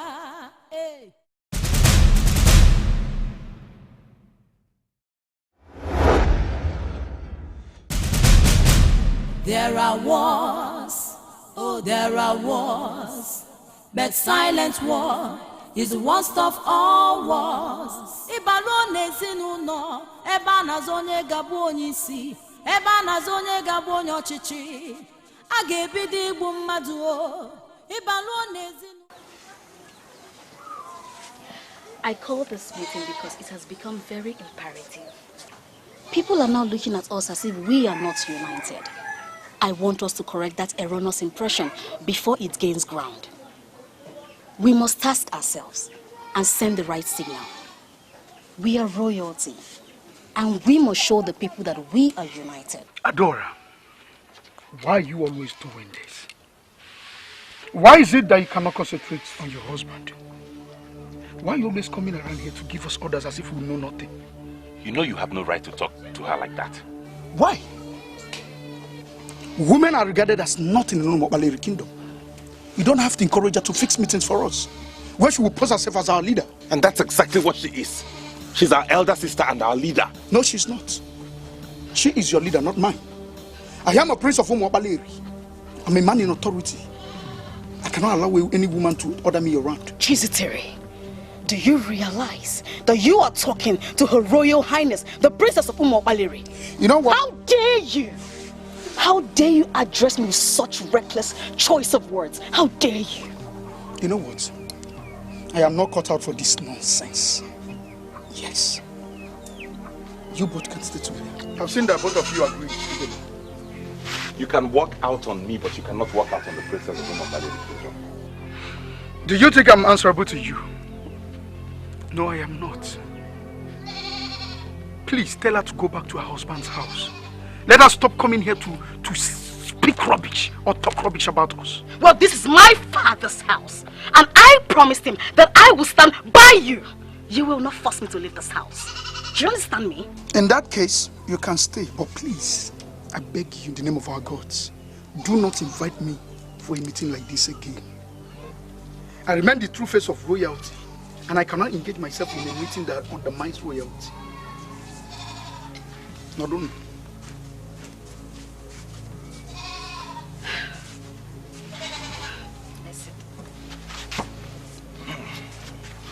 Don't worry yourself over nothing. He doesn't have the right to say who the true face of royalty is. The people of Umobaleri are the ultimate judges. And the judgment will be in 3 weeks' time from today. Okay? I'm beginning to think it was him who sent those assassins after me. Like I said, you don't need to worry yourself. I can categorically tell you that Chiziteri is suffering from what I call exuberance. He couldn't have sent assassins to you. He's your brother. Okay?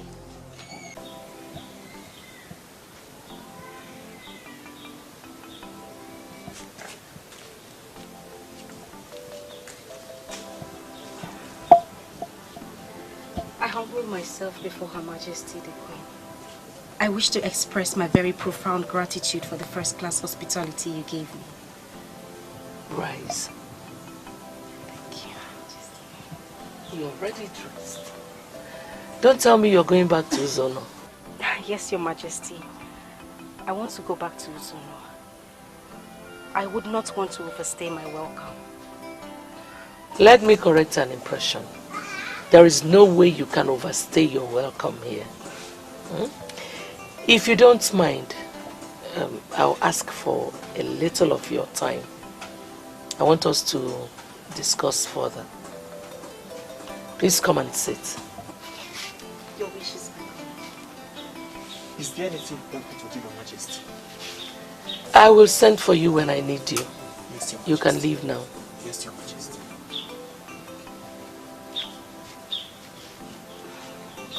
I hope you slept well. There was this satisfaction and fulfillment that descended on me when you asked me to spend the night here. For the very first time in years, I slept in peace. I slept like a baby, Your Majesty. Blood is the fluid of life. You cannot imagine a world without blood. What I have here is the blood of progress. We all have to drink from this cup to ensure that we are working for the progress of Umo Baleri.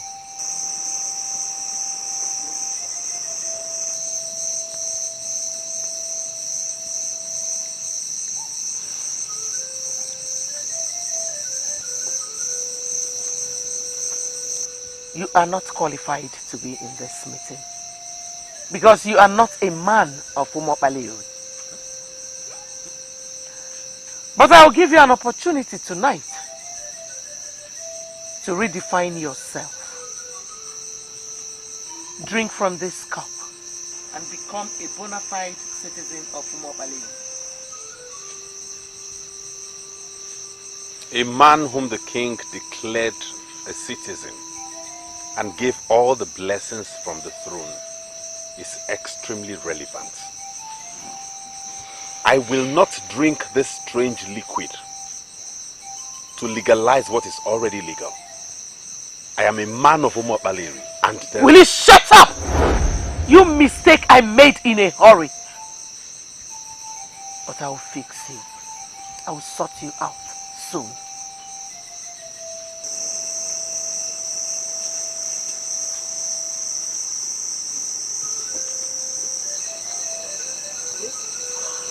That's my son and my king.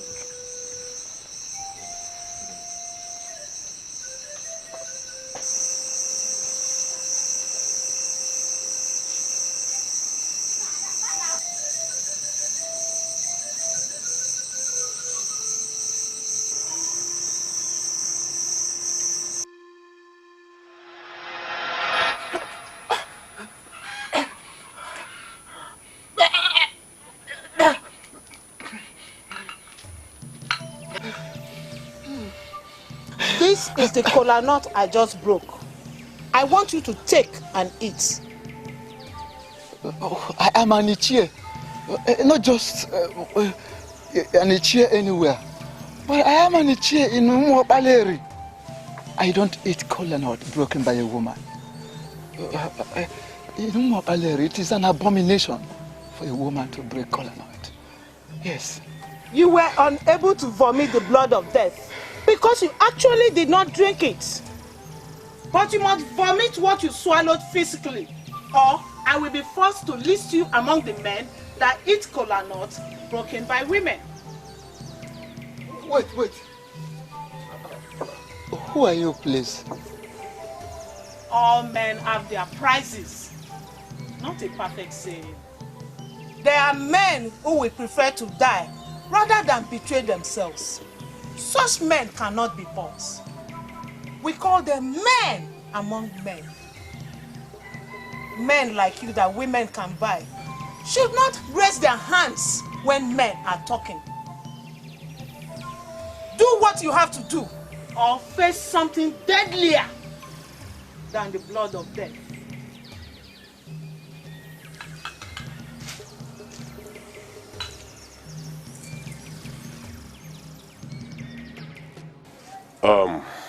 Next TK is the 7th TK after the Festival of Justice. And that is a year after his birth. I want you to tell me how we are going to celebrate it. I want to mark his birthday when he's 3 years old. By then, he would know what is happening, and he would be able to enjoy it. First year celebration is a waste to me. The child doesn't know what we are doing.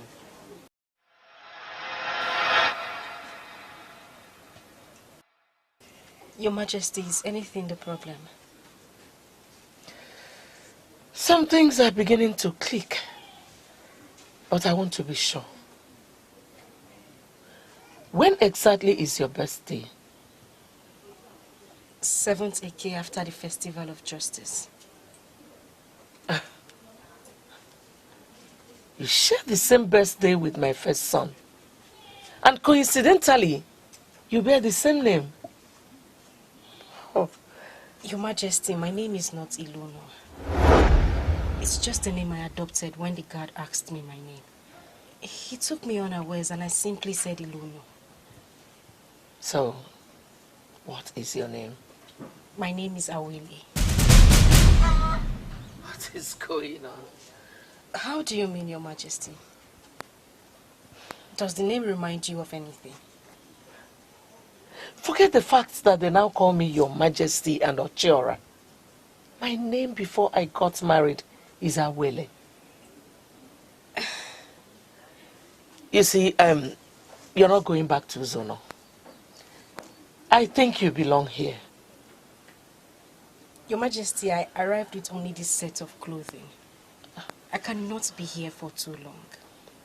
What you will wear shall not be a problem. You will have more than enough before the end of today. Thank you very much, Your Majesty. I really appreciate it. Ever before you were married into this palace, I was already a great man in Omopaleri. You cannot destroy me. Never! You cannot destroy me. You will never destroy me.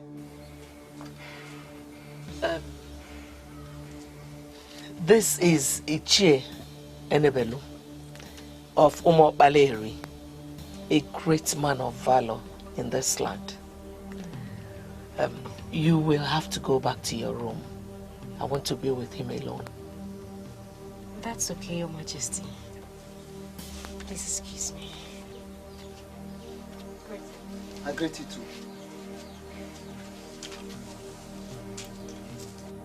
What is your problem? What's the meaning of this? Why would you be shouting in the presence of someone you don't even know? I paid some to Onyento, the deadliest assassin whom I brought from Anedo. They were unable to end him. Here, I have returned the remaining of what you paid to me. Look for someone else to continue from where I stopped. What is the meaning of this? Why are you blocking my way? A stranger will rule over you. I need a man like you to stop him. You are not qualified to be in this meeting because you are not a man of Umopaleri. But I will give you an opportunity tonight to redefine yourself. Drink from this cup and become a bona fide citizen of Umopaleri. What do you mean a stranger is going to rule over us? You will have to sit down so I can tell you why you cannot back out.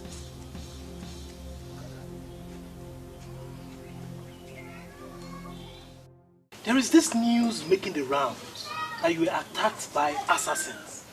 I came to find out what actually happened. Yes. There were assassins, quite right. And there was a clear intention to end my life. But what's important right now is that I'm still alive. Yes. So what are you going to do to unmask the brains behind the crime? I have decided to put the past where it belongs. Tell me now, what plans do you have in place? Oh, we will... I came to have a private meeting with you. Am I obliged? Oh, yes, of course. I'll see you soon. Wanyolu, the eye that sees tomorrow. What do I offer you? I'm not one of those women who are moved by offers. I came here so we could talk. Ishienabella, I am not getting what you are saying. If you want me to understand you, please communicate. Speak clearly like a man that sits in authority in this kingdom. If Ugoezu is crowned the king of Umopaleri, you will be making the deadliest mistake in the history of this land. You are still not talking like an unbiased here. The Iluno you're talking about is the crown prince of this kingdom. He is the one destined to be the next king of this land. So how do you mean if I crown him king, I should be making the deadliest of mistakes? Iluno is a man of Ugoezu. Yes. If you crown him the king, it all means that we are all being ruled by a stranger. That is what it means. I don't understand what you mean by that. Why are you calling our crown prince a man of Ugoezu? There is a saying in Umobaleri here that it is only a woman that knows the truth, but that will tell the truth, the actual father of her own child. Wait a minute, let me understand it. Are you suspecting that the queen mother opened herself to a man of Ugoezu who made her pregnant and she bore Iluno? You have to be very careful with the kind of things you say. Onyane Kutala never said so. I didn't say she opened herself to a man of Ugoezu. So what did you say? But she actually stole a child from a woman of Ugoezu. I beg your pardon? Ugoezu ordered her to reproduce a male child. Else, she will be forced out of the palace. She nurtured the pregnancy. She even went to Udalo Onyowa to pray for a male child. She entered the labor room and delivered a female child.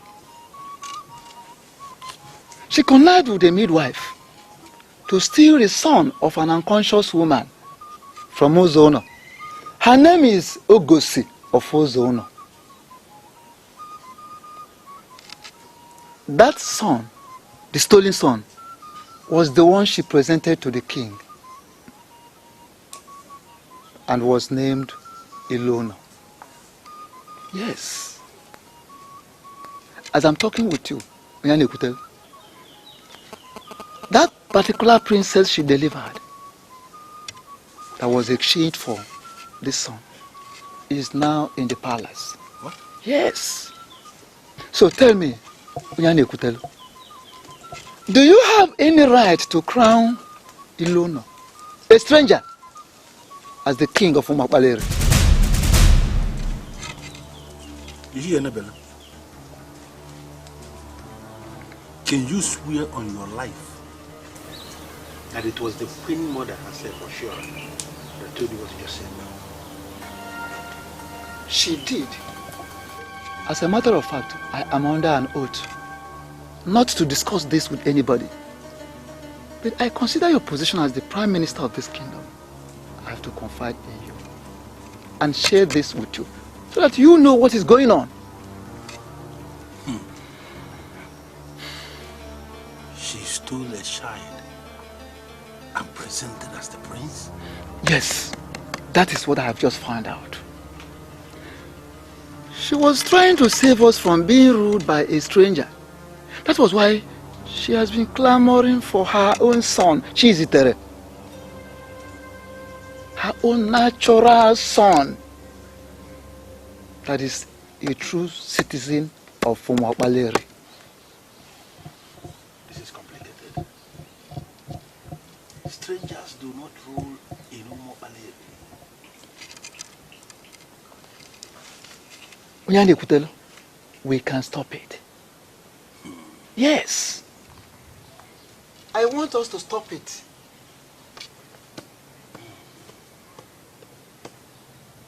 I do not understand you. You're going round and round, and sincerely I'm confused. We know real men by the decisions they make. The conspiracy against you is large, and you must stand strong to survive. Can you please come out straight and tell me the people behind this conspiracy? Men will force you to suffer for a crime you did not commit. Do not look at them. Always stand by what the man you called your father told you.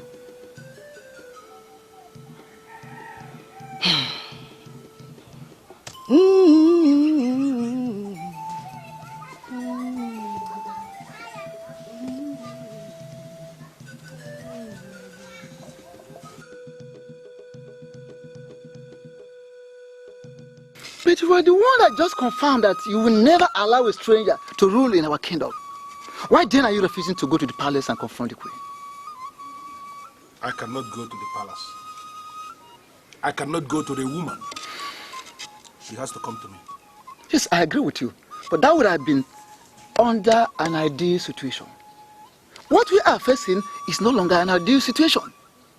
So why not let us ignore protocols and ensure that a stranger doesn't become our king? I cannot ignore protocol. And I'm not going to undermine my position in this kingdom as the prime minister. I cannot go to confront a woman. Never. Go back to that palace and ask her to come and see me. Your path is filled with death, and your hands are dripping with blood. A thief and a murderer has no part in the administration of this land. Go to the Prime Minister and confess your sin. Wachora, I don't understand the look on your face.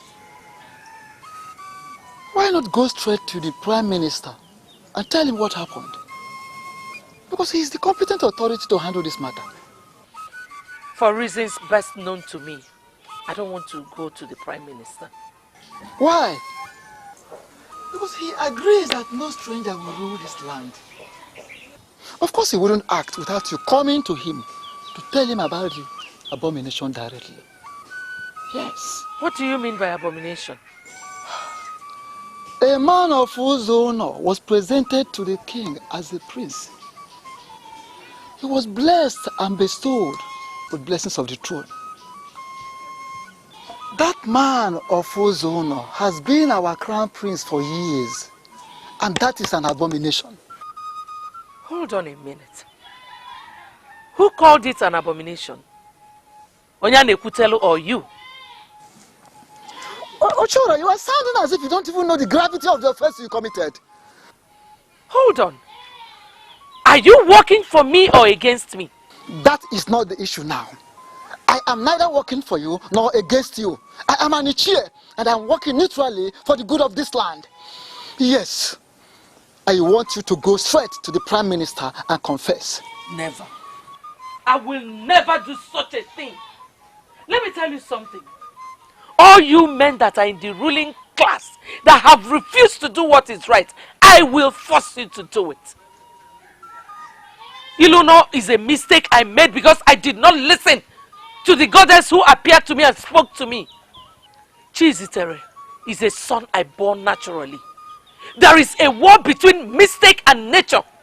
And you men in the ruling class should never allow mistake to win. You put us into this mess, and you must stand up to clean up this mess. Leave my presence.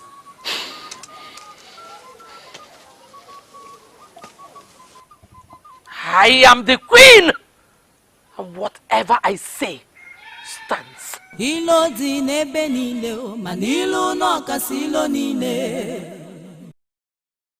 It may be true that I am not a man of this land. It may also be true that the Queen Mother stole me from my mother the very day I was born. And that's the only conceivable reason why she treats me the way she does. But I want to let this council know that I am a man of Umobaleri. I have given my soul to this kingdom. Igwe Kulukaralu called me his son. He gave me all the blessings of the throne and have represented this kingdom with nobility ever since. I beg you to punish me for any crime I have committed or anything I have done.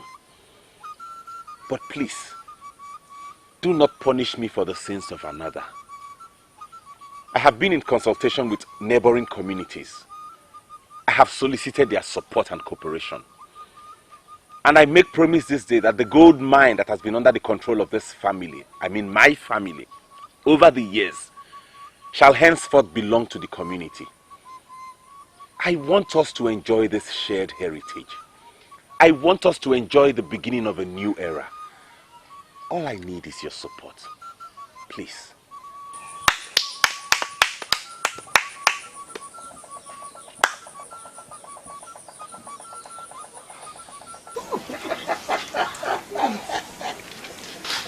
Huh?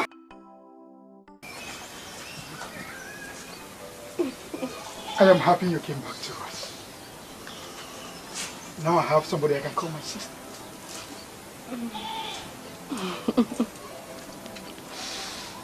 She's very different from Adora. Mother, she looks so much like you and she talks like you. You know what? I am going to make you part of the gold mine. In fact, I am going to give you the position Ilono is relinquishing. Are you going to kick him out of the family? Exactly, my daughter. He does not belong here. He is the son of Ngozi, of Ezeonu. As you have traced your mother, let him go and trace his mother. He made me feel very important. He talks to me like a brother. I like him as a brother. Awele, now you shut up! He is not your brother. You have just one brother. Chizitere. He is the only brother you have.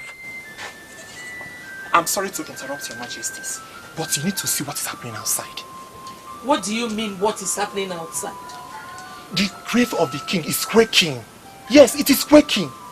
Initially, I thought I was dreaming, but I can now confirm that I'm not dreaming at all. You need to come and see what is happening. Something is wrong.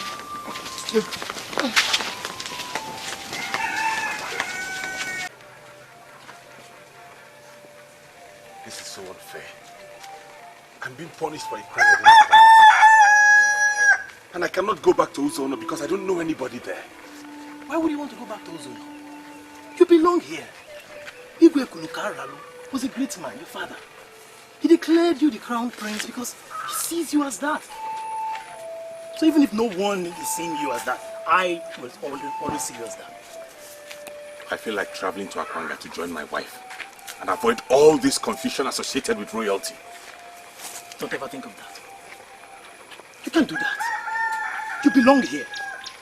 The people of Umokbaleri may denounce you, but the land has not denounced you. That's why I'm working on it.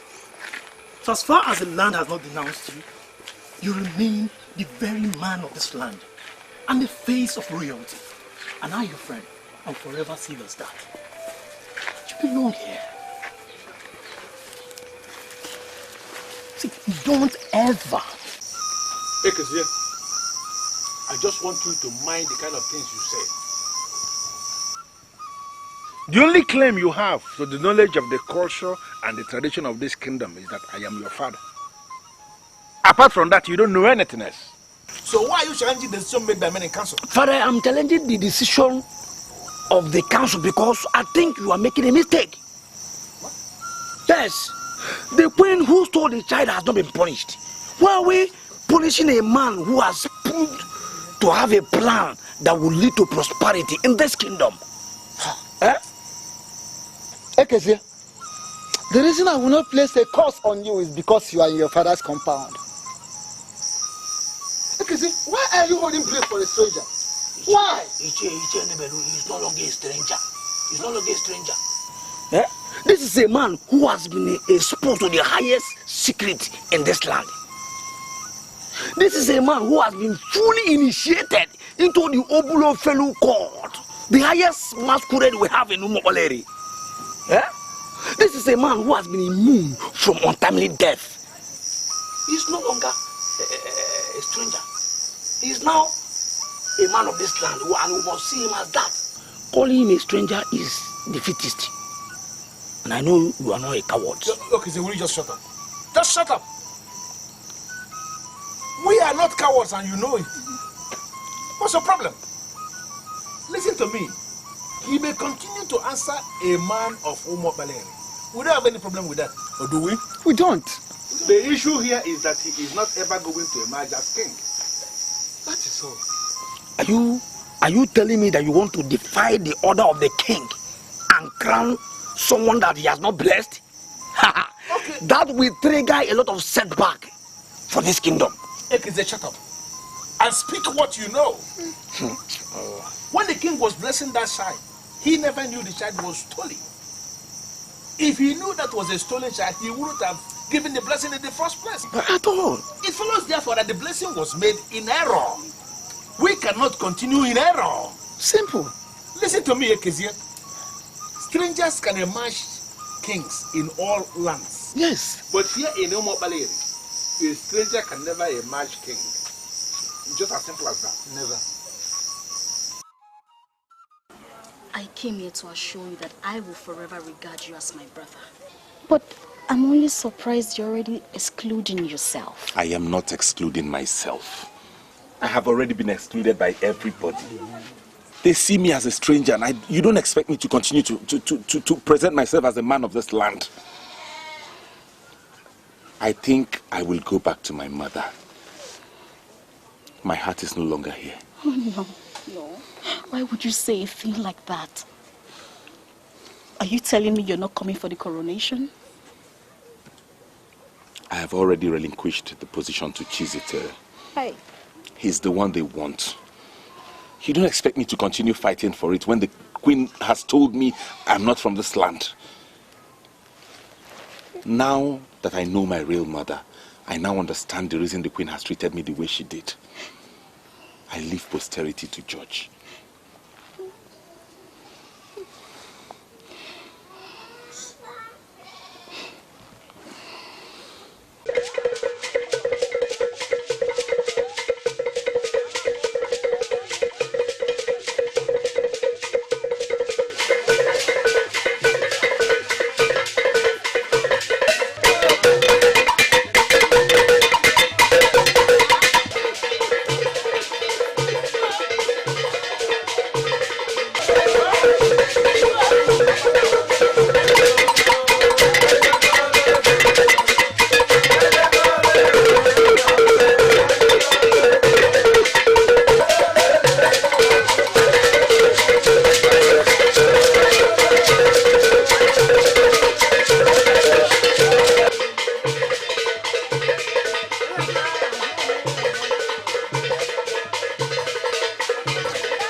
You can step forward.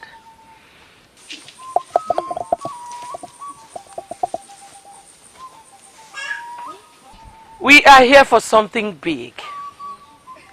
We are here to start up a new phase in the history of Umo Baleri. Standing here in the sacred arena of the gods, where the ancient throne of Umo Baleri kingdom has been exposed, I give you the blessing you need to emerge as king. Your reign shall be great. Isha?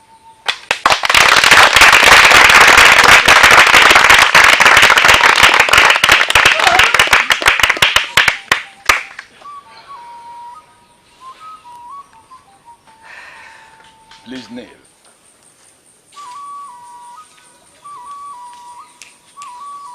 The time has come for you to step into the shoes of your father. It followed a rigorous process. And that is for you to realize that nothing good comes easy. Standing here in the sacred arena of the gods, before the sacred tree of our people, and on behalf of the men in council, I hereby place the crown of Umo Baleri people on your head.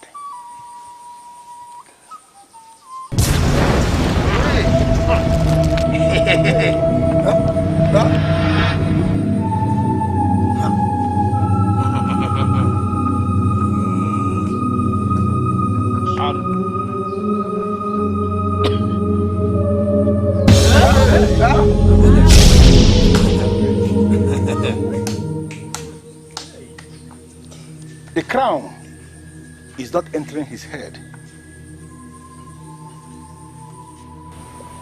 You are judging a man that the gods have not judged. Place that crown on my son's head. He is the king. I sit on my throne to tell you that I acknowledge God as the ultimate judge. No matter what happens, never judge a man that the gods have not judged. Judge a man by what the oral testimony he has. Judge him based on what he does. Judge him on what you hear him say. Never judge a man based on what others say. Leadership has nothing to do with where you come from. A leader can come from anywhere. Master everything I have said to you today, and you will never make mistakes.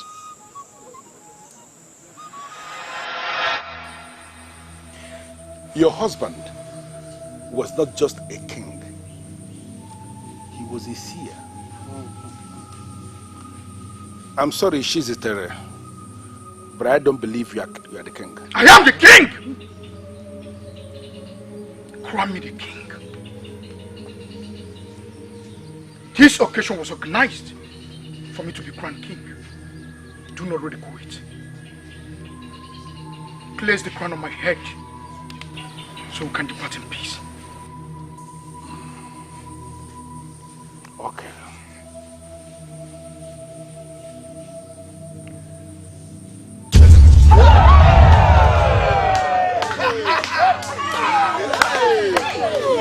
This is bad omen. It's like you don't want to do the right thing.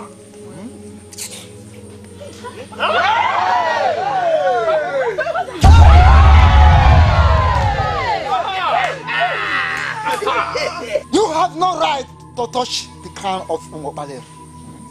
Yes. Henceforth, you cease to be the queen mother. Who cares? Who cares? The title is not my obsession. I want my son to be crowned king. Chizitere, you are free to pick up the crown and place on your head. If this crown rests on your head, then you are the king of Umobale kingdom, and we shall go home in peace. I called you here to advise you as a son. I am your father, and you cannot say you know more than me. I notice that you are easily provoked. And you do horrible things when you are angry. I want to let you know that anger is not noble. And it is not part of royalty. Chizitere, I'm not at all impressed with the report I have received that you are engaging the freeborn of the land. Father, I am sorry. You were the ones that attacked me first.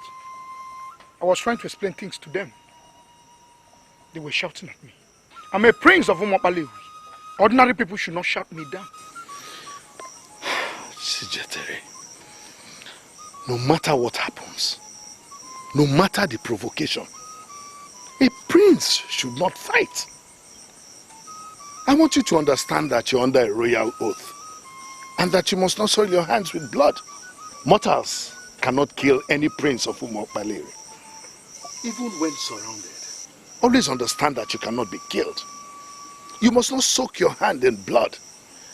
You must not kill anyone in self-defense.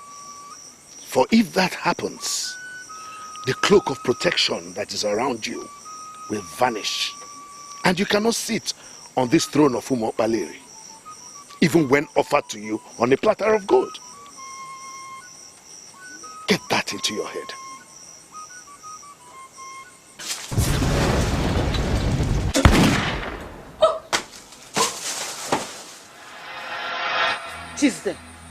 Chisere, put this thing on your head. Put the crown there.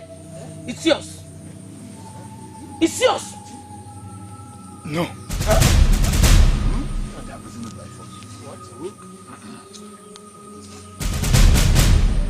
I cannot. I am not qualified to sit on the throne of my fathers. I have killed people in self-defense. Abomination. I'm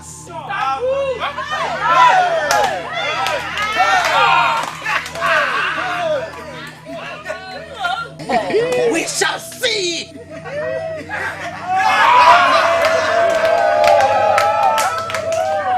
Ifechukwu delu n'odego ya, Ifechukwu kwulu n'okwu ya, Ifechukwu kwulu n'okwu ya, onye Chukwu zọlụ n'ọzọgo ya, onye Chukwu zọlụ n'ọzọgo ya. Ilo dị n'ebe niile, ma n'ilu n'ọkasị ilo niile. Ilu no. That which is yours is surely yours. We are not going to punish you for the crime you did not commit. Step forward. Onye tasiri bo n'obi o, atasigo webu pịa gị anya o. Onye na-akpọ nwanne gị na-akpala otu oge esigbu gị o. Kedu ife a ga-emenụ ka ilo wee benata n'elu ụwa? Onye na-egbu onye o, onye na-egbu onye isi acha anya wo. Kedu ife a ga-emenụ ka ilo benata n'elu ụwa? Onye na-egbu onye o, onye na-egbu onye isi acha anya wo. Onye na-egbu onye na-egbu onye isi acha anya wo.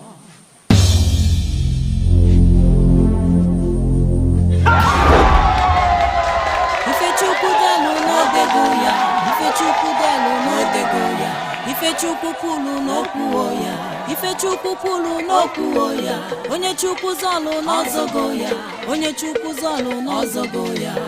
Ilo dị n'ebe niile, ma n'ilu n'ọkasị ilo niile.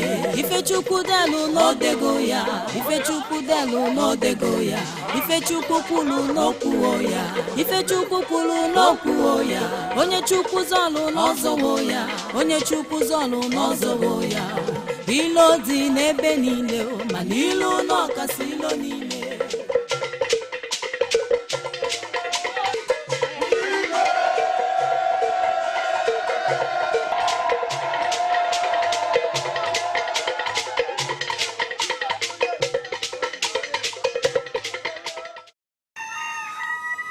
Teresa's mother was the last visitor I had yesterday. She also came to my place and was shouting all through. That was why I asked her to come and see you. That's why I sent for you. Why would you ask her to come and see me over a matter you can handle? Is there any part of our tradition that you don't know? A woman who has the effrontery to touch the crown of Umo Baleri should be barred from women assembly. You know this yourself. So why do you need to tell her so? You sound as if you don't know what the king is planning. What is he planning? Your son has taken the center stage in the unpopular plan. And I think you should ask him. I am not going to ask a young man to explain what an Ishia can explain readily. I'm asking you, what is the king planning? As we speak, he has already brought back his mother into the palace. Is there anything wrong if the king has decided to bring his mother to live in the palace? I don't understand why you are complaining. The woman in question is his biological mother. If destiny has brought them back together, is there anything wrong in having her around permanently?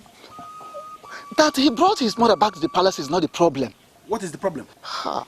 His plans of imposing on us his mother as the queen mother of Umapaleri. That is the issue. You are joking with that, are you not? Of course I'm not joking. I'm telling you of the plans he has with other young men. Your son inclusive. I don't even know how the dethroned queen came to know about it. And she's not comfortable. A man of Ugoezu is already our king. And now a woman of Ugoezu is going to be the queen mother, the leader of our women. That's not possible. That is why I asked her to come here. And as much as we know the dethroned queen as being evil and overambitious, will not take it away from her that she loves this kingdom. So, instead of crowning a stranger, I would prefer we pardon her and restore her to her position as the queen mother of Umuapaleri. After what she did in the interest of the kingdom. This is complicated. Very complicated. Why will Eluna allow that kind of thought to rise in his head in the first place? I'm sorry, Mother, but you have to accept that God moved ahead of us to bring me here. Forgive her for stealing me at birth. She nurtured me and now I am king. I want you to just put all these I things... have nothing against your adopted mother. I now understand why she stole you from me, and I'm ready to forgive everything. Good. Good to know that you're ready to forgive everything, Mother. Please oblige me this. Come here and live with me in this palace. I'm begging you. The problem I have with you is that you don't even realize what is happening around here. Is it the rumor that I brought my mother from Ugoezu to come and become Queen Mother? You call it rumor? Son, is more than a rumor. They now see me as a threat, and I'm not comfortable with that. I have my telepathic business I established in Ugoezu. And by the gods, I have a thriving temple. And I'm not doing badly, son. I want to go back to my land. I want to go back to Ugoezu. Mother, I'm sorry, but you have to give up whatever thriving business it is you have and what telepathic stuff you do. Okay? You lost a son, and now the said son is here. He's not just a man, but a king. I don't get it. I just want you to come and stay around me. I will be a better king. I will have peace of mind knowing that you're here and safe. Your life is in the hands of the gods. You shouldn't be afraid of anything. Could you explain how you got to the position you're occupying today? The gods of this land are at work. Never you take your eyes off that reality. I must go back to my land. Have it in mind that I will always be with you. So you really want to leave me alone here? No, I don't want to leave you. They think I came to occupy the position of the Queen Mother. Son, prove them wrong by allowing me to go back to my land. I am ready to sacrifice my life for you. But do as I say. Rule a peaceful palace, please.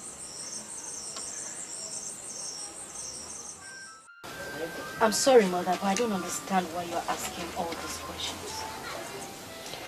Awele, one thing I do not want you to grow into is a problem like Adora. Because I will personally kill you if you do. Now tell me everything you know about Ngozi. Ngozi is a woman of Ugoezu. She has a temple where she reads the palms of people.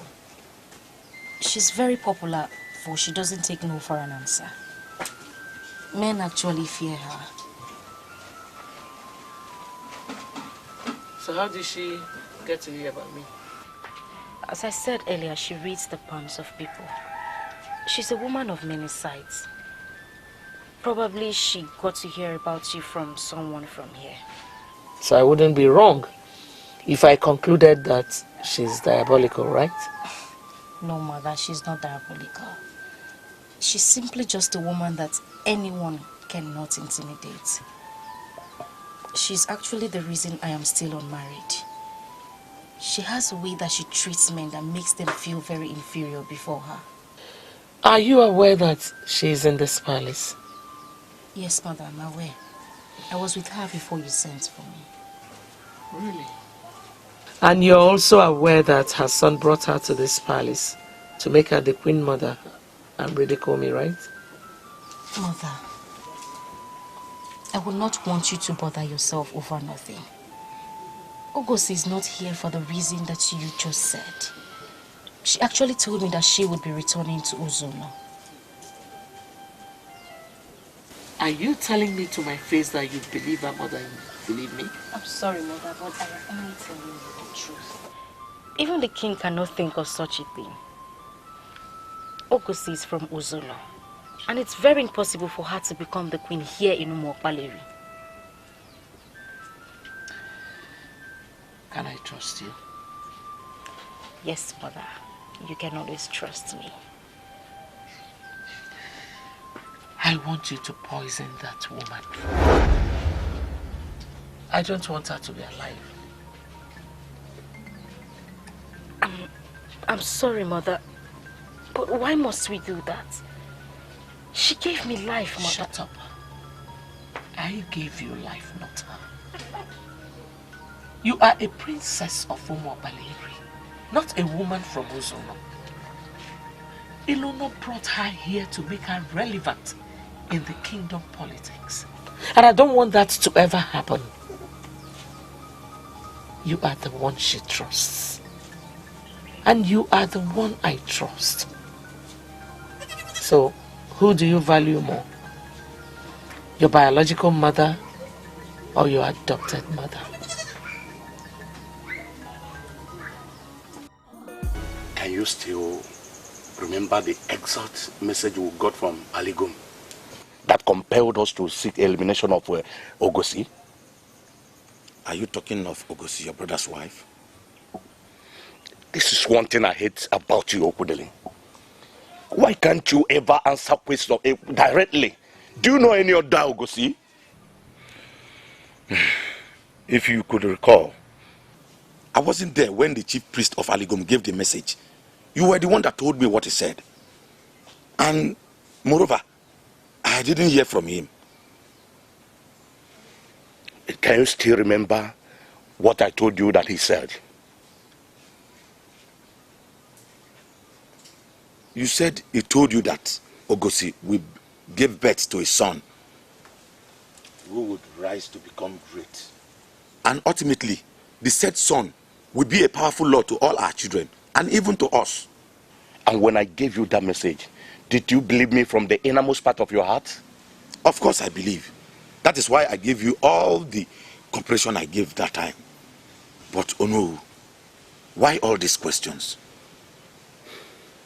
The priest lied. That is impossible.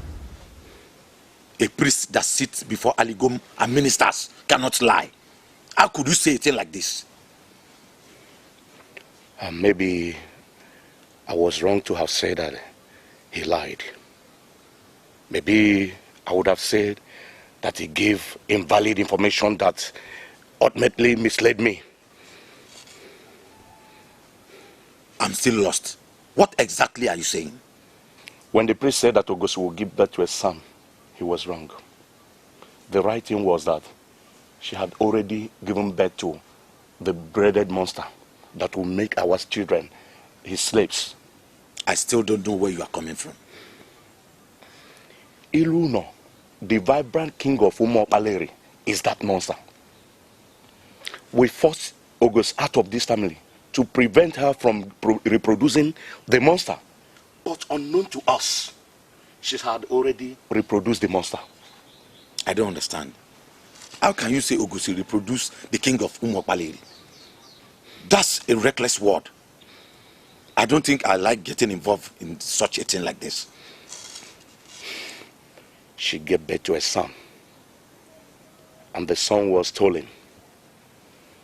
That same stolen child is now the Iluno of Umuokpaleri today. He is the problem we have today, and we must crush him before it becomes too late. I am into this mess I am today because I want you to be relevant. I've always wanted the best for you, Chizitere. The least you could do is to rise up and let me know that we are working together. Mother, that is the right word. We are working together. I don't know why you're angry. I am angry because nobody believes in me. Adora does not believe in me. Awale does not believe in me. You must be the one who will believe in me. Mother, I don't know what you want me to believe in, but I've always believed in you. I don't know what your schedule is, but I want us to go to Ezeonu today. Mother, I cannot go to Ezeonu. Why? You did not even bother to know what we're going to Ezeonu to do. You cannot just say no without knowing the mission at hand. What is the mission? Ngozi, the cursed woman of Ezeonu, is planning to come to Umobaleri to assume position as the Queen Mother. Mother, who told you that? I'm aware she came to the palace, but she already left. What difference does it make? She was here for 2 weeks, planning on how to take over from me. Chizitere, I am your mother. By now you should have realized that ego counts. I am the Queen Mother, and I will not allow any woman, any stranger to come into this land to overshadow me. It is not possible. Why is Ilu not doing this? Why on earth will he ever not show the idea of bringing a strange woman to be the queen in this land? You have to arrange your things. If possible, arrange some of your friends, because we are going to Ezeonu, and it's not going to be a friendly visit. I don't know what you're doing here. Why don't you want to live with me in Umobaleri? I will be a better king when I have you around. I'm always around. I want to stay here in Ezeonu to retrieve every single thing that is seized from me. I have been reluctant about it all these years and allowed them to trample upon me because I thought that the gods abandoned me. I saw no reason to fight for any land since I had no son. And now that I have a son, I want to stay back and retrieve every single thing they took from me. Mother, I do not want you to engage in any squabble with anyone. I have the blessings of the gods. We can buy whatever we need. I know what I am doing, son. That woman called Ochiora of Umuokbariri ruined me. She triggered the frustration I face today. She committed a huge abomination against me. I don't even know why you're asking me to forgive her. You already told me you forgave her. Mother, please, forgive her, for we now know the reason she did what she did. See it as an act of the gods. I am now king. Not just any king, but the king of Umobaleri. Could this have been possible if she hadn't stolen me from you? She made me lose faith in prophecy. It was prophesied to me that I will have a son that will be a great man. And that has happened, Mother. I am a great man. Let us forget the past and articulate on the future. Biko, listen to me, I beg you.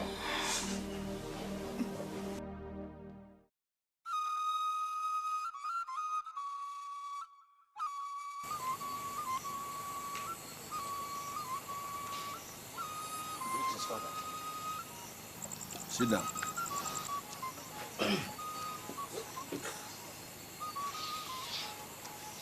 There is an evil scheme going on in this kingdom as we speak. The king has brought a woman of Ezeonu and is planning to make her the queen mother of this land. My inquiries reveal that you are part of that. So I called you here to explain what that means. I am sorry, Father, but I sincerely do not understand what you mean. Ekezi, are you telling me you are not aware that his brother is in this kingdom as we speak? He invited her into this kingdom on his royal invitation. I can tell you that the woman has come back to Ezeonu. He brought her here to take care of her. And there is nothing like making her the queen mother.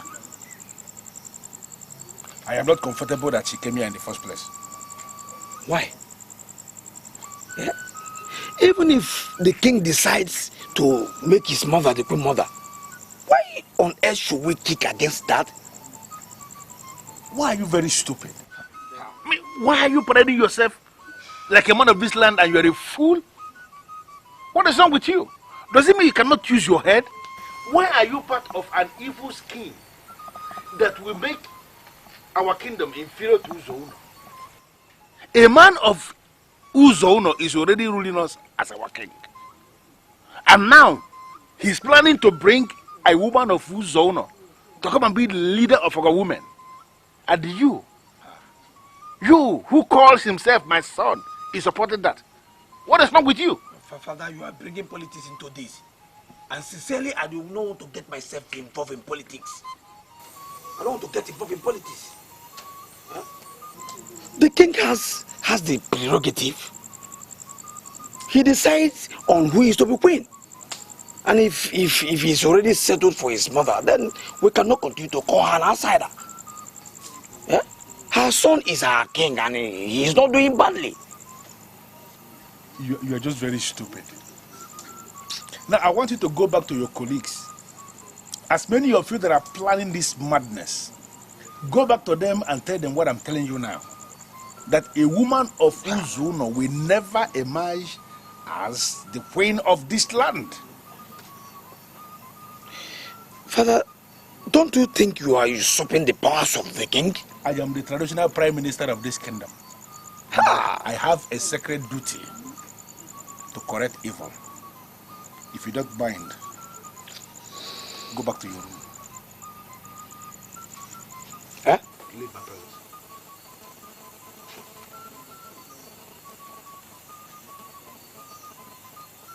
Tell them what I said. To all your colleagues. Useless bunch of people.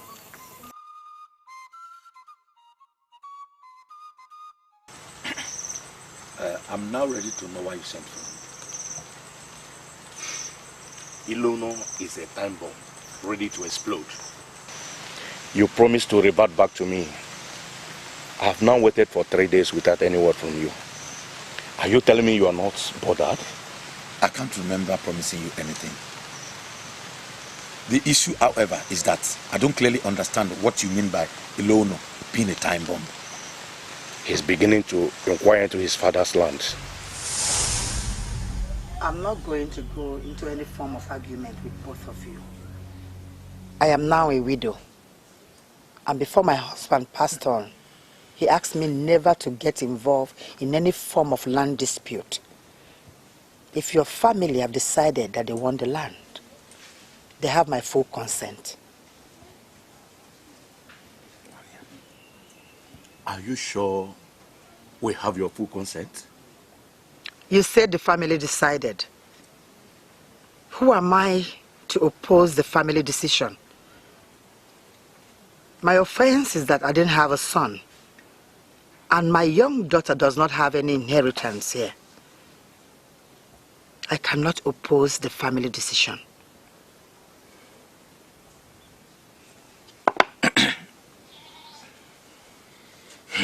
This is Oji Ikenga. I will break it before you and we will share it together. It will be a perpetual agreement that you give us your consent.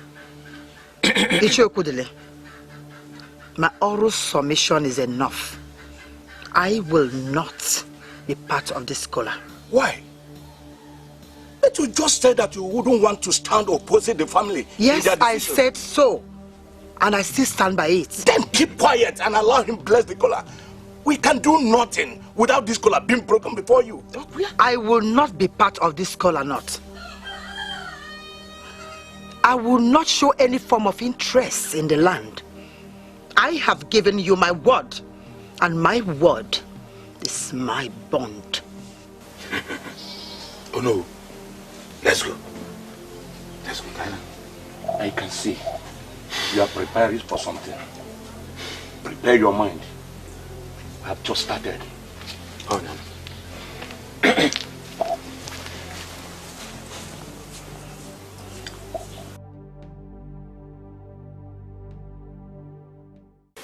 I'm going to break down. Could you imagine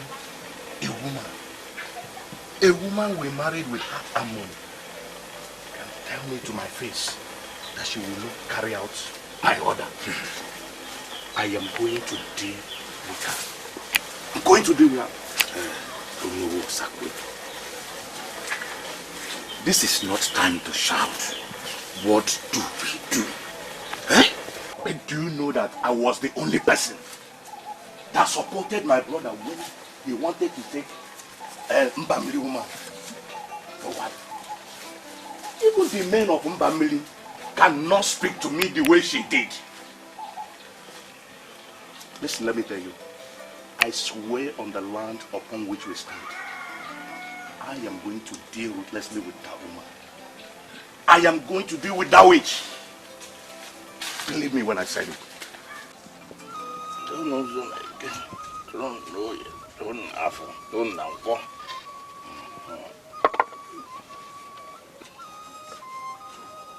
Eke, Ori, Afo, Info,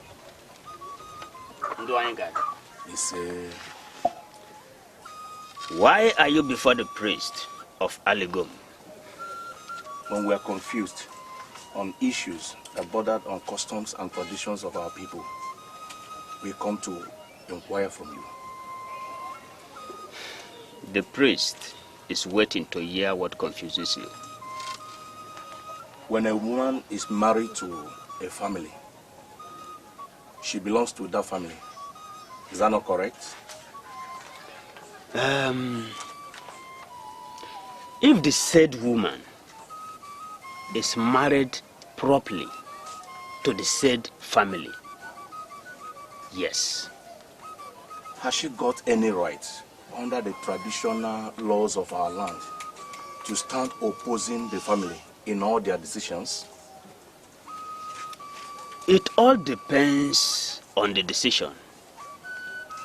If the family is wrong in their decisions, you know, many families err in their decisions, then the woman has the right to say no and stand opposite the wrong decision.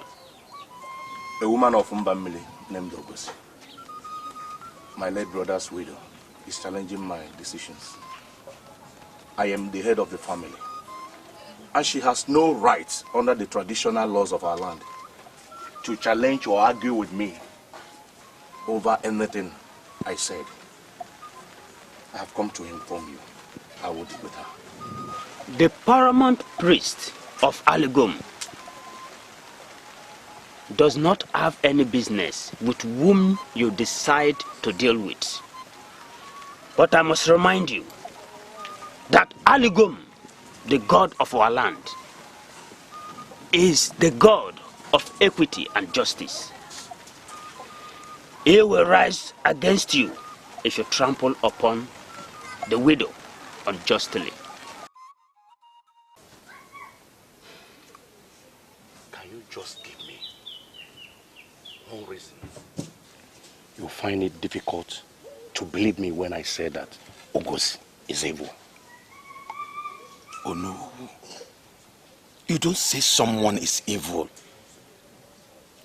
You should present facts. I mean cogent and verifiable facts. Listen to me, Okudele. I am just coming back from the shrine of Aligom, where I had gone to inquire from the priest. What did he say? Ugoezu is going to give birth to a son. This son will constitute himself into a lord and will dwarf our children. And they will always go to him begging for things. Impossible. That cannot happen. Okudele, hold on. I have not finished. This son will become popular in the council of Ahanes and Debo. Ultimately, he will be the bridge between our land and others. I am just telling you the verdict from all these years. The priest of Aligom has finally confirmed the message. Do you have any idea who will father the son, as her husband is late? She's planning to open her legs for some strangers. They will make her pregnant and she will deliver the monster.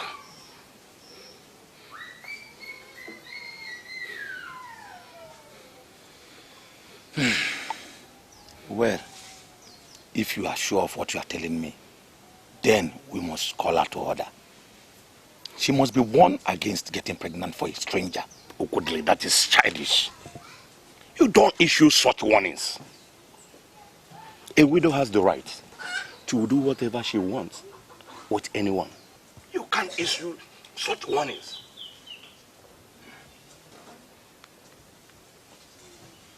So what are you saying? You want her to deliver the child?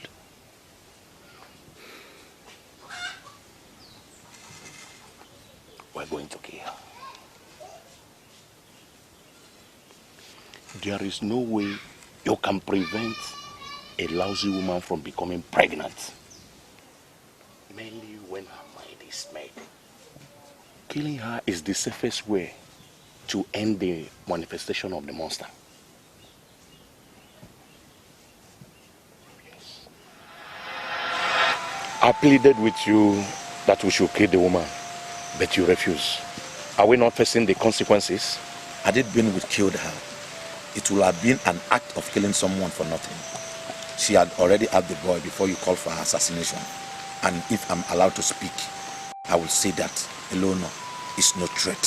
Why are you sounding this way? Can you afford to surrender your own share of the land we seized from his mother? Oh no, you don't have to misunderstand me. The man who is the king has access to all the lands. Yes, I agree. But we are not part of the kingdom where he is a king and where he has access to all the lands. He is a king in Umu Akpaleri. He can never be a king here. What makes you think he's interested in the lands? He has sent a message to Odibo, the youth leader.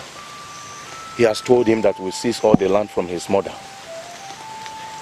Ngozi has told him everything. And that is why I will never stop blaming you. Had they been we killed the woman, she will not be able to say anything to anyone. Let people talk. Why are you staring at her? Kill her! Kill her, let me see how she will become a queen mother in my land. Where? When I look at you, I wonder what makes you think that you can silence me with that thing you're holding called gun. Will you shut up your mouth? Do you realize you're talking to my mother? Aman. What?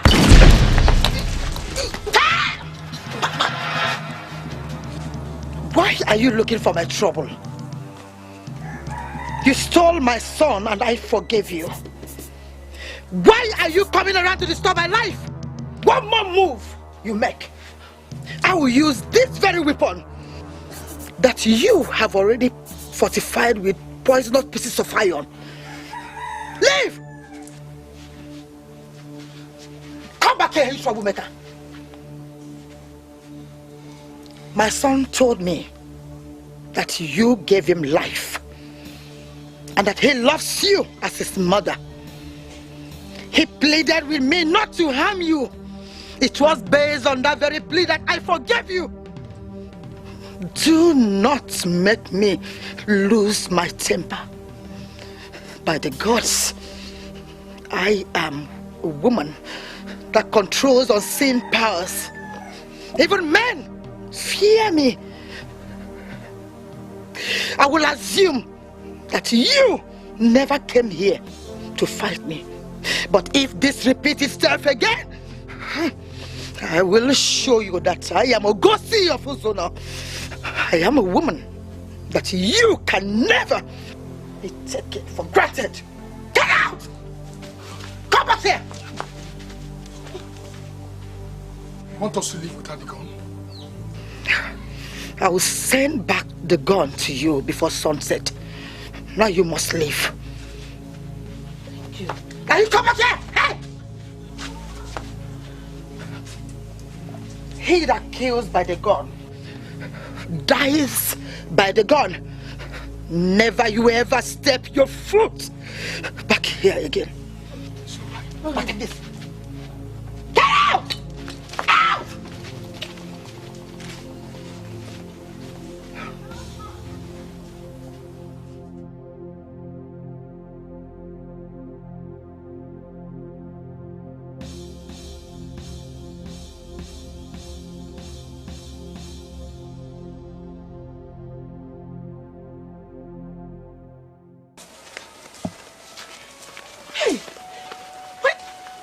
You have just destroyed the whole purpose of coming here. To kill that woman who was about to make history of becoming a queen in a strange land. You were just there pointing the gun at her. Why were you wasting time? Mother, I do not understand what you mean by wasting time. You would have shot that woman immediately we went inside that place. But you were just pointing the gun at her, wasting time. The fact that you wasted time gave her ample opportunity to strike. And now we're going back without achieving our aim. Mother, I want to ask you this question. How many people have you killed in your life before? What kind of stupid question is that one? Mother, it's not a stupid question. It's very important. You've never killed anybody in your life before. I have. I've lost count of people I've killed. So why did you not kill this one? You were just there staring at her. She insulted your mother and you couldn't kill her. Mother, there's something we must do. We need to go back to Umuokpaleri and strategize. And if I find out she has the ambition of becoming the queen mother, I will personally kill her. Kill her now, you couldn't. Mother, take my word, I will kill her. Come, ordinary woman, kill her, you couldn't. I will kill this Come, woman. kill who? Come. Mother, just give me a little time. If I had known, I would have collected that gun from you. I would have shot her. My mother, take. And we are going now. Come. You don't want to go back? Go back to where? Go and do what? Why are you giving me the impression that you're working with my enemies? Why are you sounding as if you're not part of the politics of this land? Why? I'm sorry, my husband, but I'm not talking about the politics of this land. I interacted with your brother and... He is not my brother. I wouldn't want to say this again. That man you're calling my brother is a stranger from Ezeonu, who used the power of Aligomi to become king. He is not my brother and he can never be. I'm sorry, my love, but there's no reason to get angry. Your brother is ready to lay down his life for this kingdom. It is only unfair that you address him as a stranger. I mean, he works hard day and night to make this kingdom the best around here. Listen to me, Ifeyinwa. You're not getting my point. I want to ask you this one question. Are you aware that Ezeonu is planning to bring his mother, another stranger from Ezeonu, to make her the queen mother of this land? Are you aware? No, that's not true. But even if he decides to make his mother the queen mother of this kingdom, is there anything wrong with that?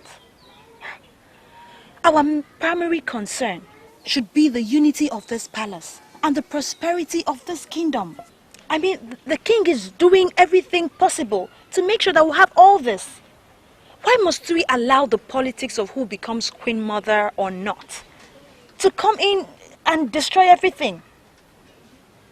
My husband, let's put our energies together and support the king. Let's work. Will you shut up your mouth?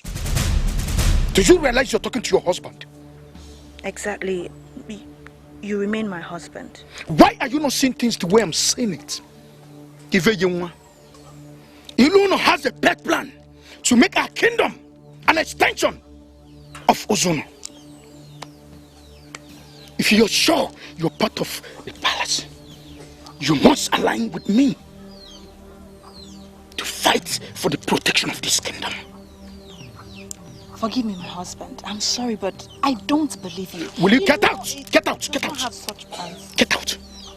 Go inside and allow me to think. Because I see you're not well trained. You have to go back to those that are training you. You need to be well trained. Get out. Get out. Ezeonu is the greatest problem we have. Now tell me, how do we end him? A man who is a king in Umuokpaleri cannot be killed by mortals. How do you want us to end him? What you said is valid. When you want to kill him in Umuokpaleri, all his protections are rendered impotent once he steps out of that kingdom. Oh no.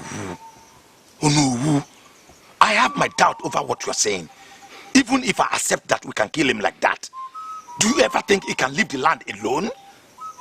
I have my plans. The men of Umuokpaleri do not know what it means to have a stranger as their king. We shall come up with a strategy to educate them. We need to open their eyes. We must make them see him as evil. They may even dethrone him and banish him. When he comes to this place, we'll kill him. Do you think it it will be possible. Everything is possible. Remember what the soothsayer says. Even the priest of Aligum ultimately confirmed it. He will become so big and become uncontrollable. The best way forward is to kill him before it becomes too late. Why are you giving me the impression that you value her more than me? Mother, I value the both of you. You are my mother. But she it was that nurtured me. She was actually the one that directed me to come and meet you. Mother, she has done a lot for me. I cannot kill her. You just told me now that she prevented you from getting married. Why are you trying to defend a witch? Mother, she is not a witch. I did not call her a witch because she is not one. Yes, she has a problem, but she's still a good woman. Awele, you will not like what I will do to you if you refuse to work for me.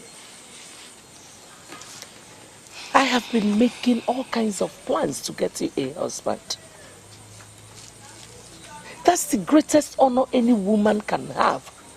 I am your mother. That is why I am trying to honor you. Learn to work with me. One more thing. Let whatever thing we have discussed be between us. Consider yourself dead if I hear it outside.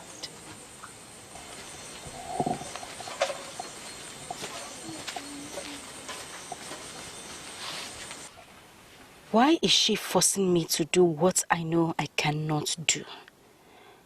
Why on earth would I kill a woman that gave me life? I am standing on my feet to address this body because of the importance of the matter under discussion. Rules are made for men and not men for rules. I have discussed with other elders, and we have arrived at the conclusion that we have to suspend the enthronement placed upon Ochora. She is the rest mother. The devil we know is better than the angel we don't know. She has to resume her duties as the queen mother of Umuapaleri. Eh? Yes. Your Highness, do you have any objection to that? I was made to understand she committed an abomination when she touched the crown. I was told a woman does not touch the crown of Umuapaleri Kingdom.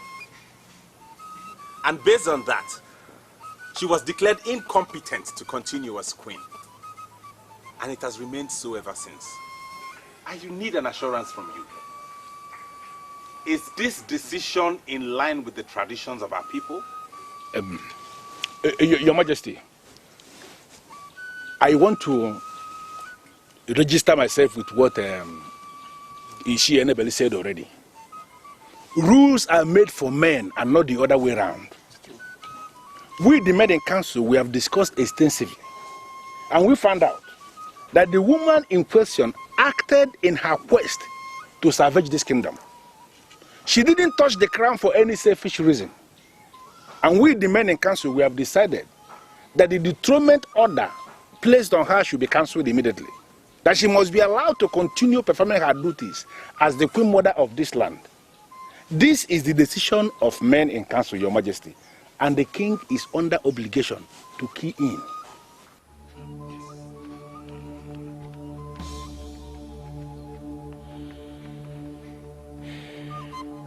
I am not an all-knowing king. If the council has decided to forgive her, who am I to oppose it? I have forgiven her, therefore she should continue as queen mother. Your Highness, I want to be part of the council that does the right thing. And what do you mean by the right thing, Ishiesikogu? A queen that is dethroned, she cannot be restated by mere declaration alone. We must bring out the ancestral staff of Umokpaleri people. That staff must be stamped 4 times, representing the 4 market days that make up a week in Igbo calculation.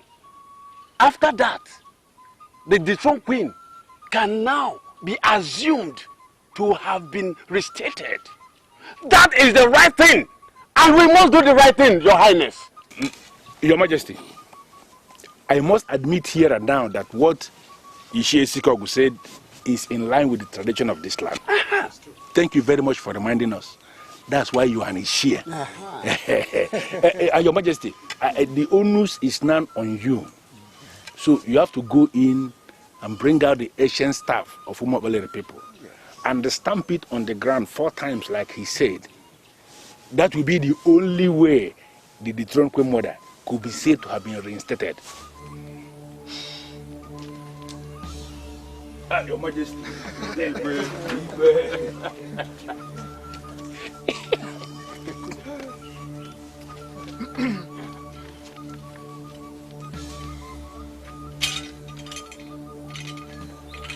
Wait!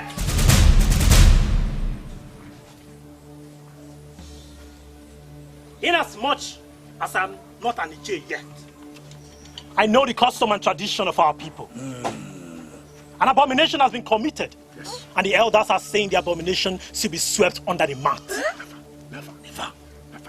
It's not compulsory that the king must be the one that will stamp the staff. Any other person can.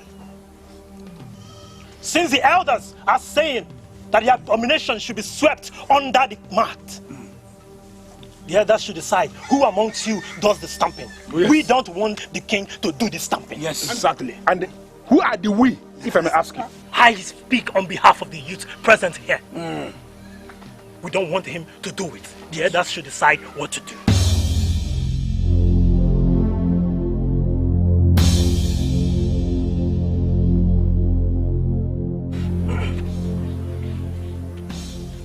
The conclusion here is that we don't have Queen Mother. Yes.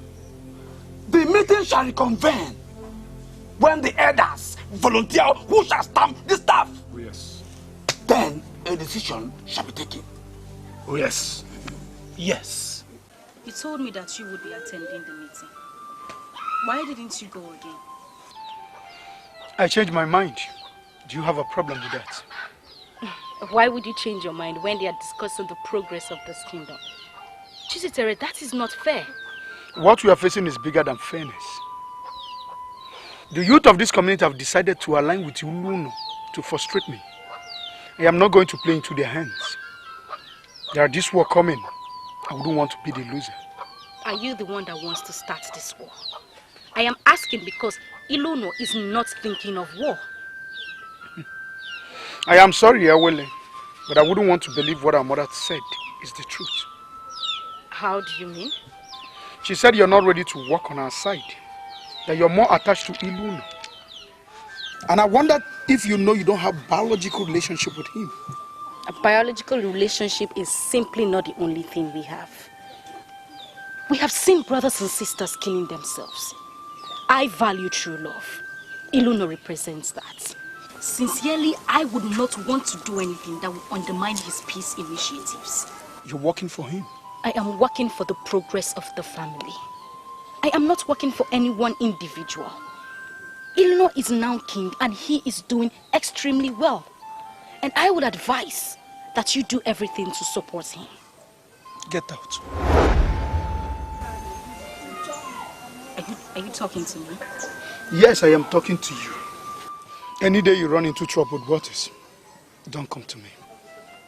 Are you telling me all this simply because I told you the truth? As long as you're emotionally attached to somebody who doesn't share blood relationship with you, at the detriment of your own blood brother, it means you don't know the meaning of the words truth. If you don't mind, I would like to be left alone. Get out. Ifechukudelu no degoya, Ifechukudelu no degoya, Ifechukupulu no kuoya, Ifechukupulu no kuoya, Onye chukuzolu no zogoya, Onye chukuzolu no zogoya, Ilo di nebe nine, manilu no kasilo nine. Ife chukudelu no degoya, ife chukudelu no degoya. I have this weird feeling that the elders have been bought over. They're planning my downfall. To be very sincere with you, the elders have not been bought. Whatever they are doing boils down to ego, and we must give them some credit. So how do you explain what just happened now? They knew I was going to collapse and die if I stamped that staff to atone for all the sins the dethroned Queen Mother committed. And they were encouraging and pushing me to do it. I think they are sabotaging me. The Queen Mother told them that you are bringing your mother to become the Queen Mother, and they believed her. But I have no such plans. That's not true. Listen, I have been separated from my mother since birth. This is the first time I am being with her. I just want to bring her close so I could show her all the love and care I never did all my life. Why would Ochora read meanings into this? Your Highness, there is a question I want to ask you. Is there anything wrong in you making your wife the Queen Mother of this land? I believe that Ochora will not have a problem with it if your wife is declared as a Queen Mother of this kingdom. I do not want to bring my wife into the kingdom politics. That is why I kept her out of the picture. I think the elders are plotting my downfall. They are sabotaging me. And it gives me serious cause for worry.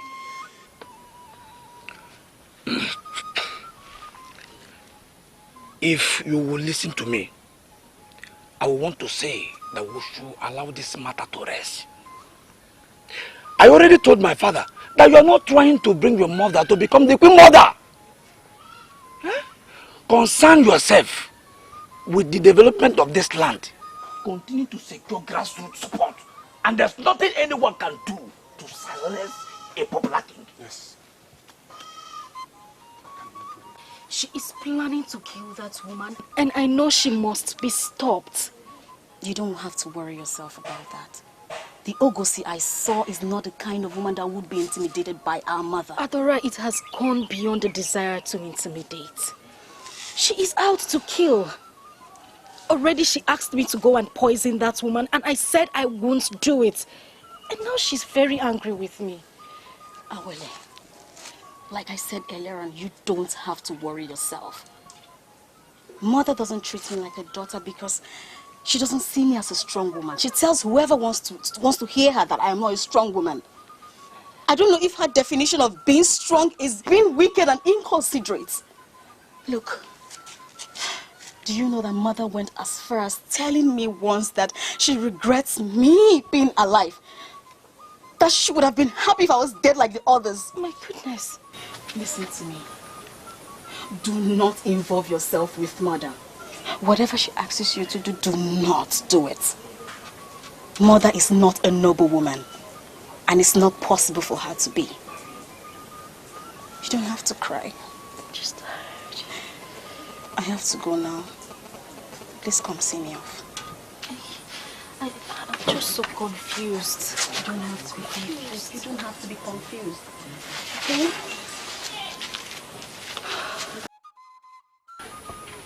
You don't have to cry.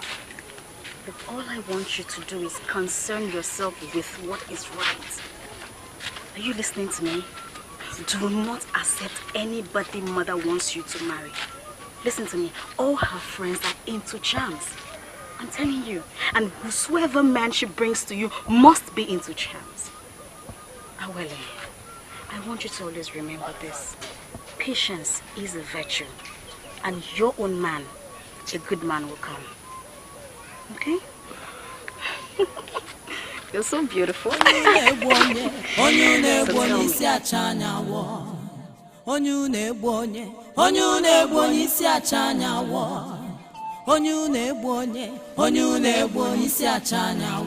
Mother, you're here already. When did you come back? Death is nearer than life. A woman can kill countless number of men in just one day. Yet it takes 9 months to reproduce a child. Have you bothered to ask yourself why people fear death? Mother, you are confusing me. What kind of question is that? A woman who gave you life is your God and everything. I gave you life, so I remain your God. Let me warn you, do not make me take that life that I gave to you. Don't make me take it back. Well, Mother, I may need to speak like someone that lived with the fearless Ngozi. You are not my God. I beg your pardon. You sold me at birth because you never valued me. You hated me from birth, that's why you sold me. Another woman that didn't need a girl child was forced to nurture a girl child. She gave me everything. I never for once knew that she wasn't my mother. You can never make me hate her. Come here! Go ahead. Continue having your useless meetings in this palace. But let me warn you. If you ever gather again to discuss me, I swear I will kill you. Get out of my presence.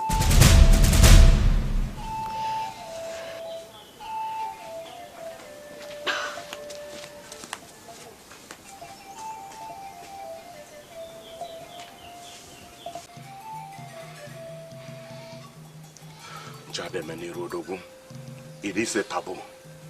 It is a taboo that Ezeonu, an evil child that was stolen at birth, has risen to become this great. He has been protected with all the protections of Umopaleri. That is why it has become impossible for me to kill him. I am asking you to go through the wind and bring him down to Ezeonu, where I can kill him. I want him dead.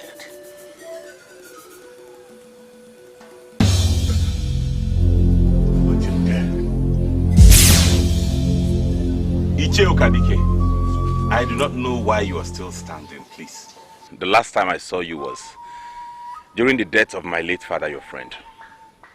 This is the second time I'm seeing you after then. Could you please sit down so we can talk at length? You are king today because the gods of this land permitted it. For reasons best known to them. Are you not aware? I am. We are nothing without the gods. Nothing is ever possible without them. I am always interested in what happens here in the palace because I am permanently indebted to your father. He was more like a father than just a friend. I am here today because threat of death is no longer coming from this land. It is now coming from your biological land, and I have come to warn you. Iche Okadike, could you please tell me the people plotting my death? And what do you want to do to them? So I'll be wary. I'll be careful. I now know I'm surrounded by enemies. I need to be careful about those plotting to take my life. What they plan here in Umopaleri should not bother you. You should concern yourself with the threat of death coming from your biological kingdom. My father once told me in a dream that I should be wary of men of Ezeonu. I wonder if he ever found out I was from there originally. And I still haven't managed to understand the meaning of that warning. It means exactly what he told you. Be wary of the men of Ezeonu. They are not comfortable with your rise, and they are ganging up to silence you forever. They may come with sweet offer. Be not enticed, because beneath the sweetness lies death. The ideal thing for you to do is run. Never. I will never run from those who took everything my father left behind. After my father's death, they took the land, they took everything and left my mother in penury. I will retrieve every single thing they have taken from us. That is where discretion comes in. That is where discretion comes in. I am not asking you to develop into a coward that doesn't fight for his right. Fight for your right, but be wary of men who can pay for your termination. They never liked your face, and they can pay heavily to have you wiped off the face of the earth. You are now king. Walk like a king. I will see you when I will. Onye tasiri bono bio atasigo webu piaganya o. Onye na-akpọ nwanne gị na-akpala otu oge esigbu gị o. Kedu ife a ga-emenu ka ilo wee benata n'elu ụwa? Why is Okadike poking into the politics of this land? What is his business? Kilo benata n'elu ụwa. Onye na-egbu onye isi achanya wo. The only thing I have understood so far is that your name is Ekezi. And you are the only son of the traditional prime minister. How does this concern me? I am not part of the politics in this land. I did not come here to discuss politics. You are coming back to Umuopaleri. It's an act of the gods. Because they knew you belong here. And the ultimate reason is for you to be married here. I present myself as that man. Please accept to be my wife. This is very funny. I mean, tonight is the very first night we are talking. Apart from the things you told me about yourself already, I know nothing else about you. How could you be talking about marriage? We have a pattern here. We are different from men of Ugoezu, where you spend all your life. Here we go straight to the point. That's why I open up immediately. Accept to marry me and we can start the process tomorrow.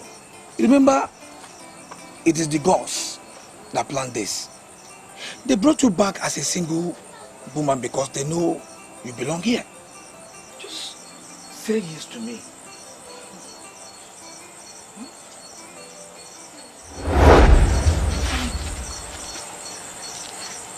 Mama. Greetings, Ochoa. So Ekeze, you're one of them. You now find it very difficult to bow before the queen. I don't know why you should say that. You know that it is no longer permitted for anyone to bow before you as the queen. Doing so may ignite the anger of the gods, and I don't want to die untimely. I am sincerely sorry. What is going on here? Mother, he said he wants me to be his wife. That is not how I said it. I said that it was the God that prevented you from marrying Ezeonu. That's why they brought you back here to marry here. And I asked you to permit me to be the man. Then what is the difference in what you have just said and what I told my mother? You removed the angle where I mentioned the gods. That is the most important thing. Ekeze, I want to ask you. Did you come here on your own accord or you were sent by others? You know, I am here on my own accord. I can never be sent by anybody. Very well then. You will marry my daughter on one condition. I am your mother and I make all decisions for you. Ekeze, you will marry my daughter only if you volunteer to work for me. What did you want me to do for you? I don't want to waste my time with you. What are you doing here? Do you realize that you are talking to the know of Ezeonu? Do you also realize that you're standing before Ngozi of Ezeonu? You are not welcomed here. I request that you leave immediately. I came here to give you good news. Why are you hostile to an Ono that has good news to give? You are the origin of my problem. I'm not interested in that good news you came to give. Well, we have decided to release all the land we collected from you. Now it has been established that you have a son. We are no longer holding on to them. And who told you that you and Okudile took the land in the first place? Each time I look at your ignorance, I can't help it than to laugh. The ritual of Oji Ikenga was never completed because I didn't eat the kola nut. So what made you think that you took the land in the first place? Listen, you are just a woman and you don't know the applications of the laws of this land. As it concerns land ownership, invite your son to come down here. We can finally hand over the land to him. He was not here when you allegedly took the land. So you don't need his presence to release them. I am telling you what you have decided. Send for him. Without him, nothing happens. Osakwe, wait. I was naive before, but not anymore. I am now in charge of the telepathic art of Uzono. Be careful with your plot. The Ngozi you see now is different from that naive one that you used to control around.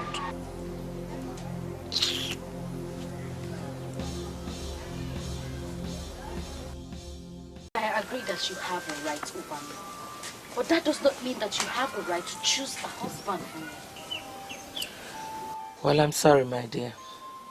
I just do not want us to argue this. You see, there are so many things you don't know about this kingdom. You need to calm down and learn from me. The young man that came to marry you, if you agree to marry him, that means we are beginning to get hold of the heart of the politics of this kingdom. Open your eyes and see. The politics of this kingdom is more important to you than how I feel?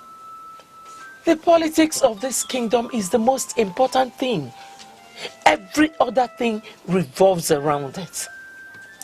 The young man that just proposed to you is one of the few young men who can make things happen in this kingdom. If you agree to marry him, that means the gods are beginning to answer my prayers. And I wouldn't want you to ruin my plan. Mother, I have a blacksmith from Oka. A man that produces all categories of guns that will come and marry me after the New Yam festival.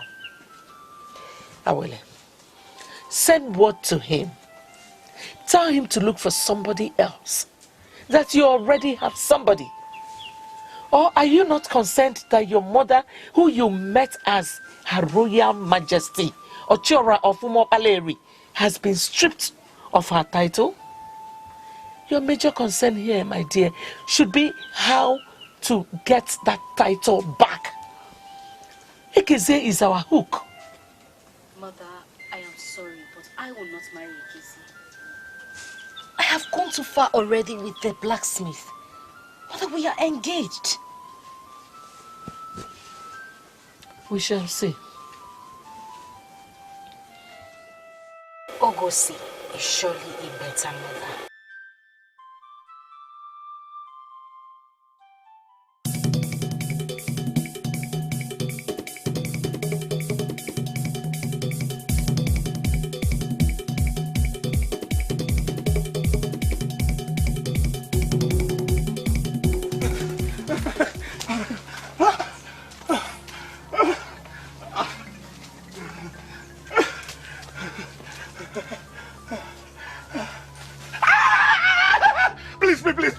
Please don't kill me. I'm a man that sits in the position of authority. Please, I can influence things in this kingdom. Please tell me what you want. Just tell me what you want and you have it. Please don't kill me. The time shall surely come when men that live right at the bank of an ever-flowing river will be dying of thirst. They will be looking at water, but guilt will not allow them to fetch. Why do you want to make yourself one of them? Why? I don't live in the bank of any water. Why do you seek the destruction of the star that will bring water? I don't understand what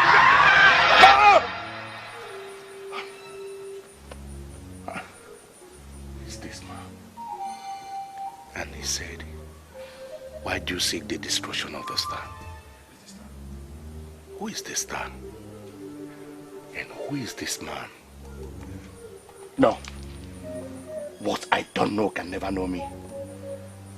I am the Onowu of Ugoezu. No! No strange man. No strange man will ever instill fear in me. No.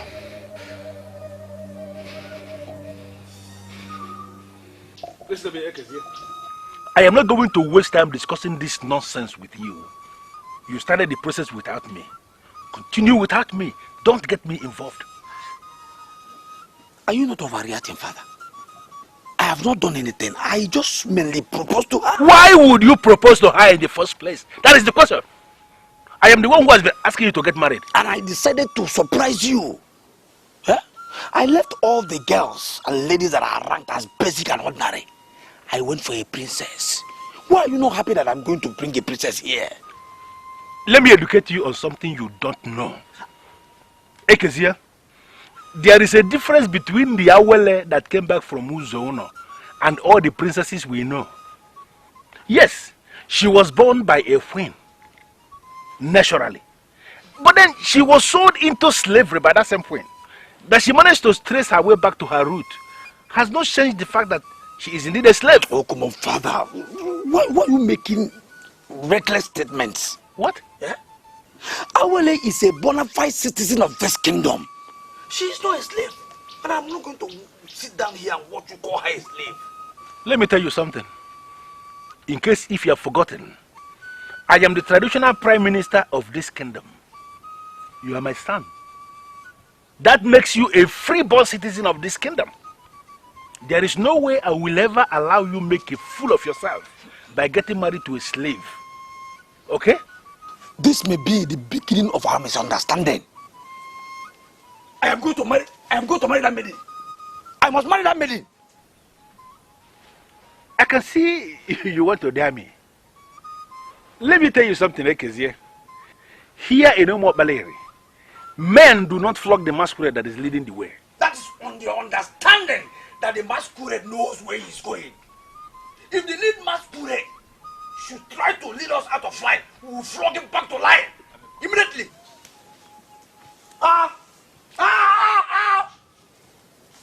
There are wars, oh there are wars, but silent war is the worst of all wars.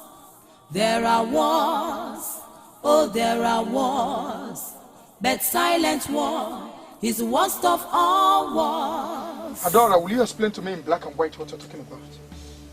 If the gold mine is your problem, well, I came here to tell you that Ezeonu is ready to give it to you. He wants peace to reign. He wouldn't want you to be a stumbling block in the peace process. Are you by chance calling me a troublemaker or what? Our father left a legacy that must be protected. And you think Ezeonu is part of that legacy? Chizitiri, you should apply some sense of intelligence whenever you speak. A man that is now a king in his land is as well the head of the kingdom. Nothing happens without him. Stop seeing him as a stranger. He has proved worthy to be a brother to you. Why don't you reciprocate? Adora, you're forcing me to give some instructions, and when I do, you're not going to like it. And what instructions are you talking about? If you continue to sound like an enemy, I'll be forced to tell the guards to prevent you from entering this palace. That I can do. And what do you think you are doing? What are you trying to do? Oh, you want to walk out on me? Do you realize that I am still the head princess of this land? I still have my powers. Do not make me make use of them. Don't. Adora,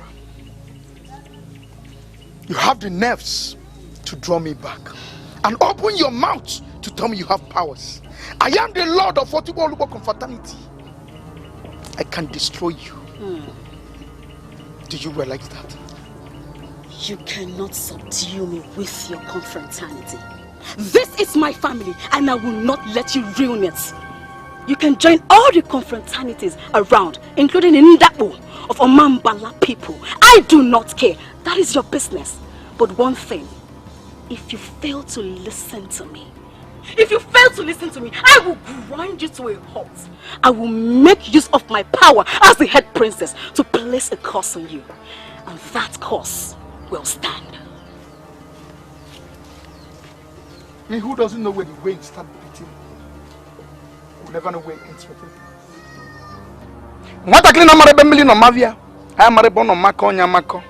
If not for one thing, we will get be nani in Azada. You talk like someone that knows me very well. But I am surprised. I don't know you. Someone told you that a soothsayer said that a man from amongst you will become great. And I ask you, is there anything wrong with anyone from your midst becoming great? Who are you? Sensible men study all the angles to a matter before they act. But you rely on hearsay. And now, you are waging war against the just. What war are you talking about? And who do you call the just? There are men with two eyes, yet they don't see. There are men with one eye, and they see extremely well. There are others who are blind completely. They don't see. Yet everything that happens around them, they know. Most times, men with two eyes often come to them to find out what actually happened. They are people I call men amongst men. Aspire to be like them. What are you saying? That I should aspire to be blind?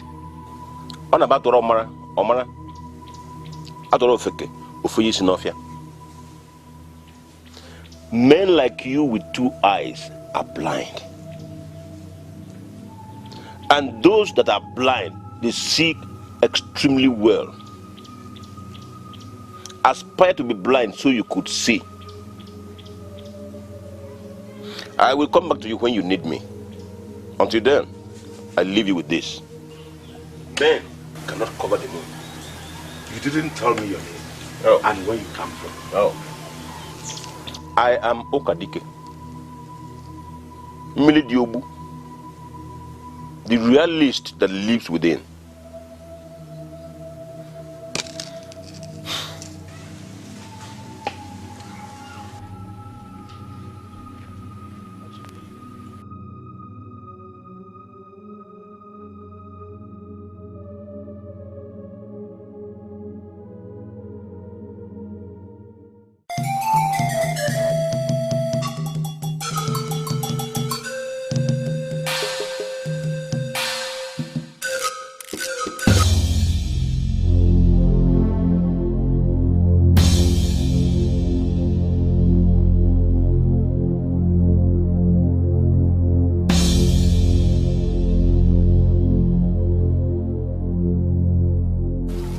Excuse me, please.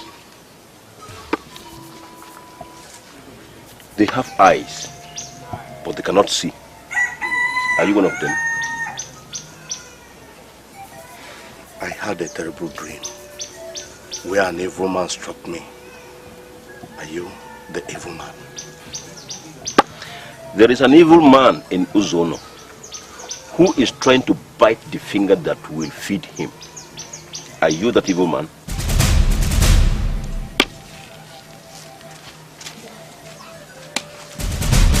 He just left my place.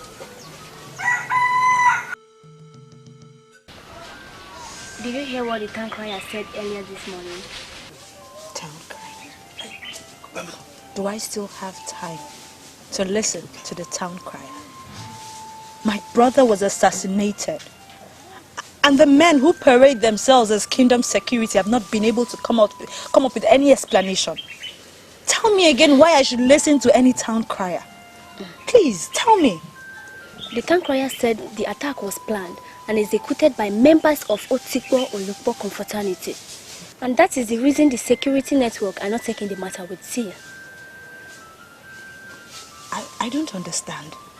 What do you mean by Otikpo Olukpo confraternity? It is a deadly cult. They kill on slightest provocation. Cult? No, that's not possible. My brother was never a member of any cult. My brother was a decent young man. Why would they ever want to kill him? Why? Well, I asked questions after listening to the town crier, and it reported a girl was dating a member of Otikpo Olukpo confraternity, but later dumped him after realizing he was a cultist. Now they got to know that she had a new boyfriend in that side of the village, and she was actually spending the night there. Just because of that innocent guy, they raided the area.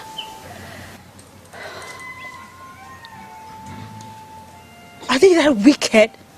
How can they kill countless number of people because of one girl? They killed my brother because of the story you just told me. How is it possible? It's to see how wicked they could be. And I don't think that the kingdom security will do anything about it. No! How can my brother die because, oh my God, I can't. It's okay.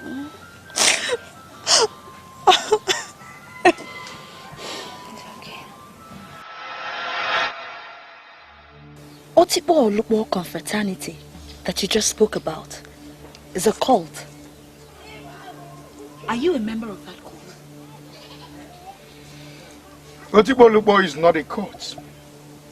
It is a confraternity with core tentacles. We can do and undo. Don't you ever call it a cult again. Do you know about the raid on Obendida 4 years ago? It was not a raid, but a mission. Any woman who has slept with a member of Otikpo Olukpo confraternity has tested the zenith of ecstasy. She has no right to desire another man. A woman was engaged with a member of that fraternity, woke up one morning and decided to end that engagement. Then went to Obendida to sleep with one idiot who decided to make a statement. That statement has remained evergreen. No woman will mess around with us anymore. Were you with them that night at Obendida? The day of the raid? Were you there? You are asking a nonsense question. I am the Lord of Otikpo Olukpo confraternity. We started it and nurtured it into greatness. Do you sincerely think anything can happen without me? No. I remember how that imbecile was crawling, begging for us to spare him. We did not, because we don't spare people's life.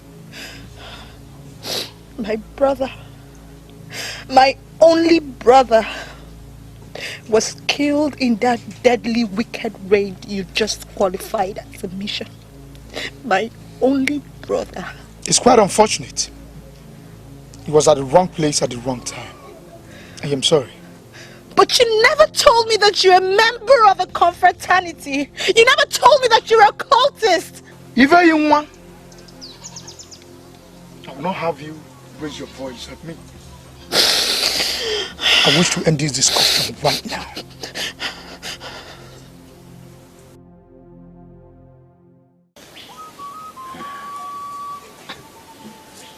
He introduced himself as Ukadike,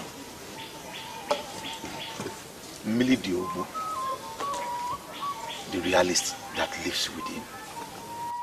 And what are you making out of that baseless introduction? The man that attempted to kill me in my dream actually visited you, and you are not bothered. Ogudele. Oh no, I am bothered. What I'm saying is that we should strive to get the meaning of all he said.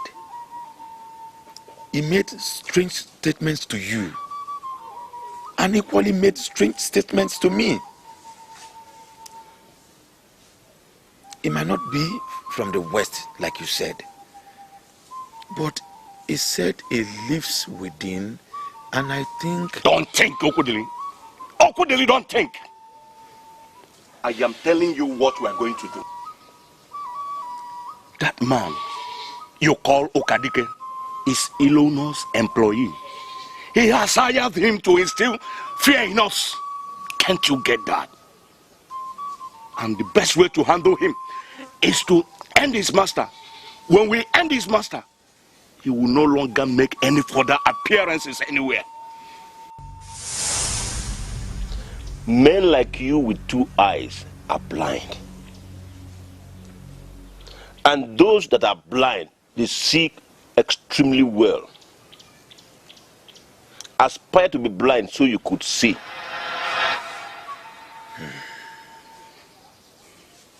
That man said some words we cannot dismiss in a hurry. Should I tell you the truth?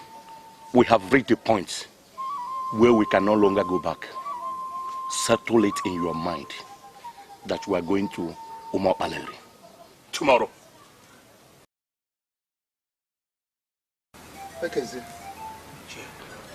If you want me to answer you these questions clearly, ask clearer questions. Then I will answer you. Iche, I don't think I could be clearer. Is it right for anyone to use the word slave to qualify any free citizen of this kingdom?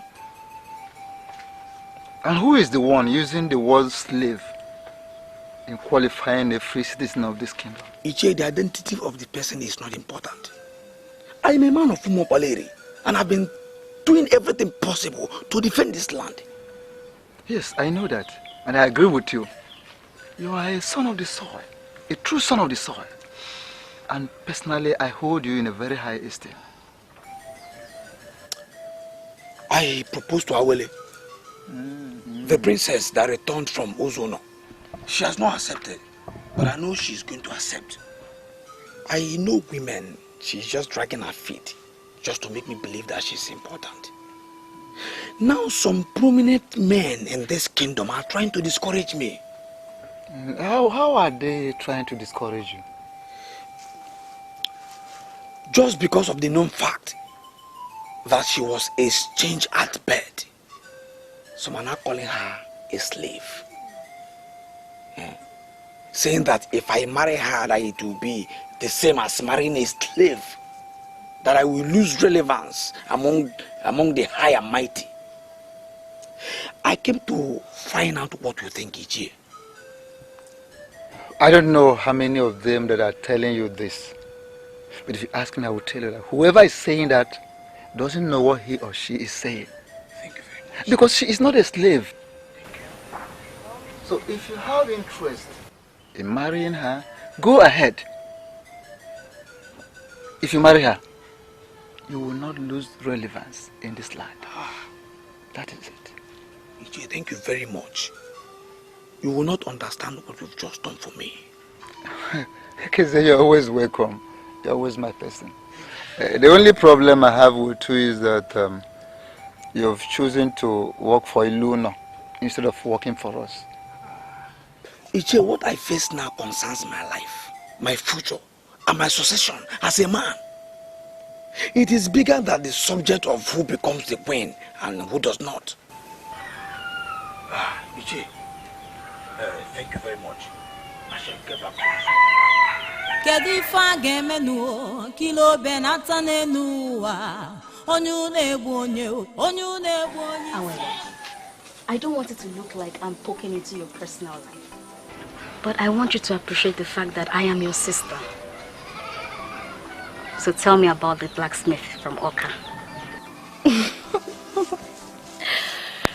Well, his name is Omenka. I met him a year ago. He came into my life and gave me so much love. Even when he was told the circumstances surrounding my emergence in Ezeonu, he did not waver. I have committed myself to him and there is no going back. You're making a definite statement and you shouldn't be making such statements. We all want the best way forward. And I know the best way forward. Adora, please talk to mother. Let her allow me marry the man I want. I am no longer a child. Take a look at it. All my mates are married. I don't see any reason why mother would not allow me choose my own husband. Why? Awele, to tell you the truth, I prefer Ekeze to the blacksmith from Oka. Oh, now you're talking like Amma. It goes beyond who is talking like who. Ekeze came on his own and not through mother. Ekeze is different and reliable than any man of Oka you met in Ugoezu. The gods brought you back here for a purpose. And that is to marry from here.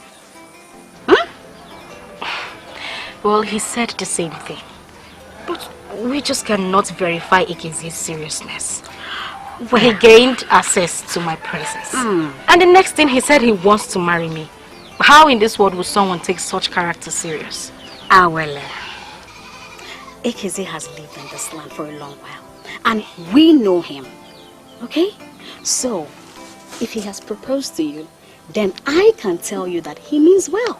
Well, I am not going to forget to make just like that. Oh, come on. Here he comes. Hey, Ekeze, you're welcome. Thank you very much. How is your day going? Fine, and yours? Well, it has never been better. Ekeze, how is your father? He's fine. Okay. I was told that the princesses are here relaxing, and I said I should come and join. That is very thoughtful. Awele, we have a visitor, so he needs to have tea. Oshora, the decision to dethrone you was not based on any political reason. A sacrilege was committed and the Ishienebelu responded accordingly. I am the traditional prime minister, quite right.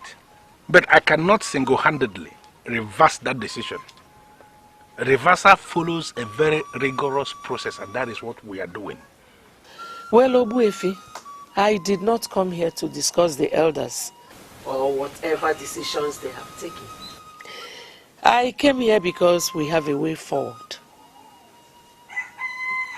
And what is the way forward? Your son came to the palace and expressed his willingness to marry my second daughter.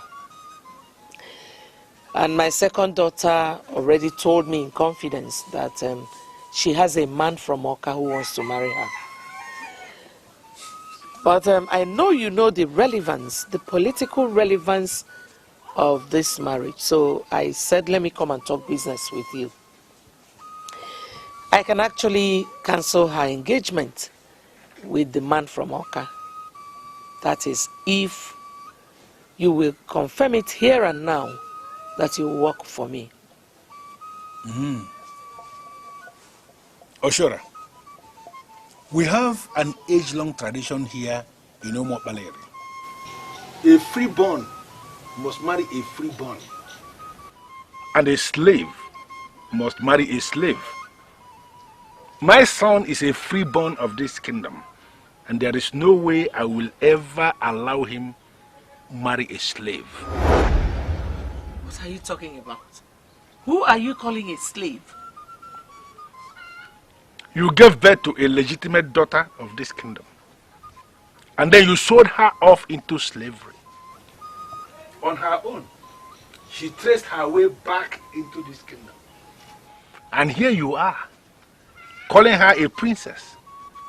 That is fallacy. She neither received blessing from the king nor any member of the ruling council.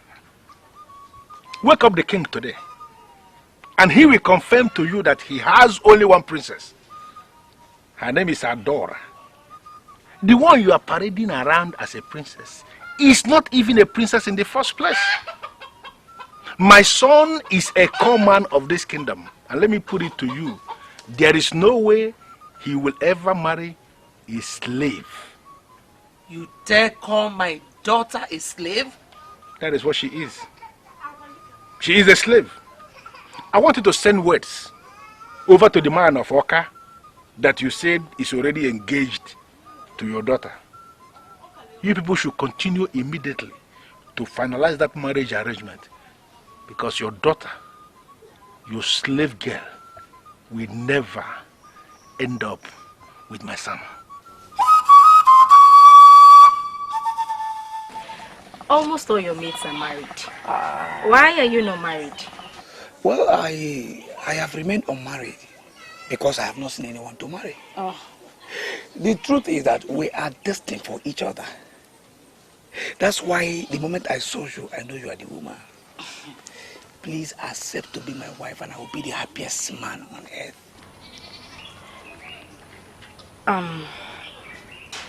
This is very tough for me. Really, I never wanted to end up here. Getting married to you will automatically make me a woman that will live in this kingdom all the rest of her life. I'm finding it difficult living with that. You are talking as if you've forgotten that we have good mind in Umabaleri.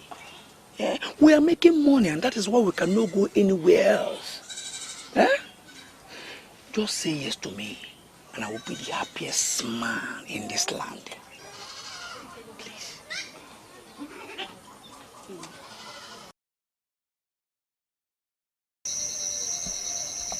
I wouldn't want you to think that I'm lily-livered.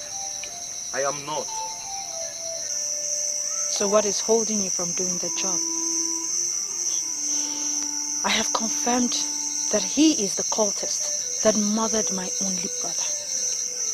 He has no right whatsoever to be alive. The woman once hired me to kill her husband because he slept with 3 of her friends.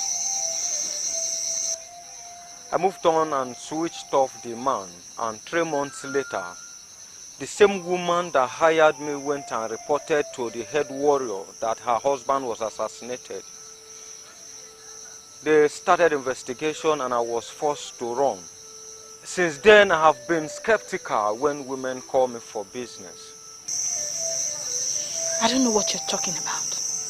I mean, this case has nothing to do with me. I don't know the woman you just mentioned. How am I supposed to continue living with a man that killed my only brother? How much do you want? What is it going to take? Tell me, I am ready to pay anything. I just want him to die the same way my brother died. I want him to beg for his life.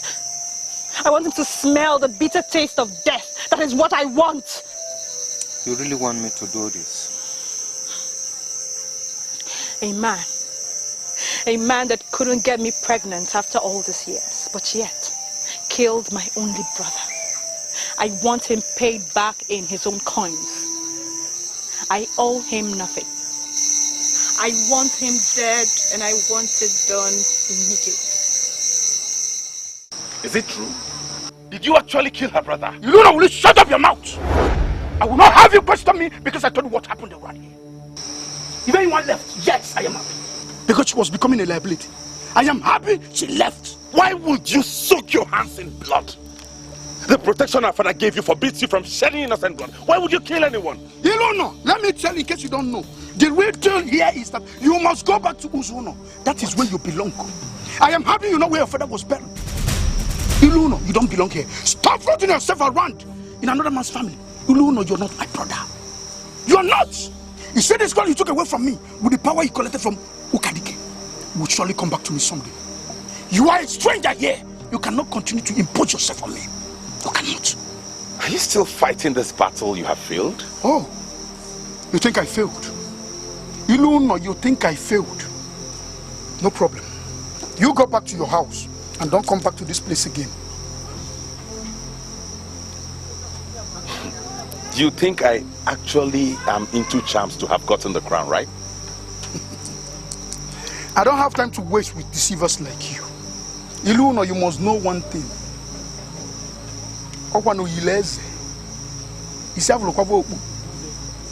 This crown must come back. Ezeonu, Good. With time you will know. Mother, I don't like the look on your face. I have accepted his proposal. He completely threw me off my feet with his well-structured words. For once, I never knew that he was that romantic. Mother, are you listening to me? You gave birth to a legitimate daughter of this kingdom, and then you sold her off into slavery. On her own, she traced her way back into this kingdom. And here you are, calling her a princess. That is fallacy. She neither received blessing from the king, nor any member of the ruling council. Wake up the king today, and he will confirm to you that he has only one princess. Her name is Adora. Enough. You are not going to marry him. Why?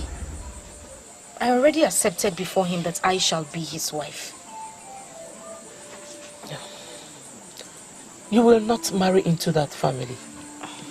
They are not worthy to have you as their wife. Mother, why would you say a thing like that? Ekezie was here and we spent the better part of the afternoon together. He told me virtually everything I needed to know about his family. And sincerely, I'm comfortable with everything I heard. His father called you a slave. Yes, he told me his father said that. Am I a slave? He actually told you that? He said he had tried to convince his father and that the man refused to listen, saying that his son would never marry a slave. To his father, I am a slave. Ekezie had further gone to obtain permission from the elders. And he said that I remain a freeborn of this kingdom and that he is free to marry me. That's why he came here. Did he tell you the elders that gave their approval? Mother, I don't need to know them. The most important thing is that he appreciates me as a free citizen of this kingdom. He is ready to love me even when his family is against his intentions. Mother, this shows that he is very genuine. And that is what I want from any man. Awele, I know Onyane Kutelu very well. He is not a good man. He will go to any extent to frustrate that marriage if his son goes ahead and marries you. I don't want my daughter to marry into a family that the father-in-law is a bad man. No. Forget about it, Ekezie. I will get you a better man. I don't make decisions in a hurry. I take my time. And when I do,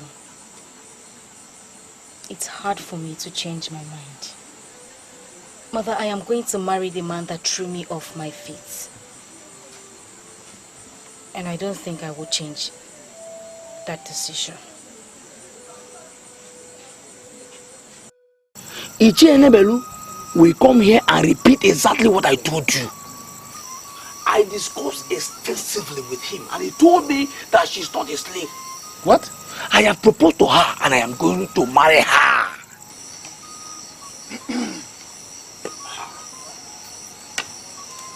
You're welcome.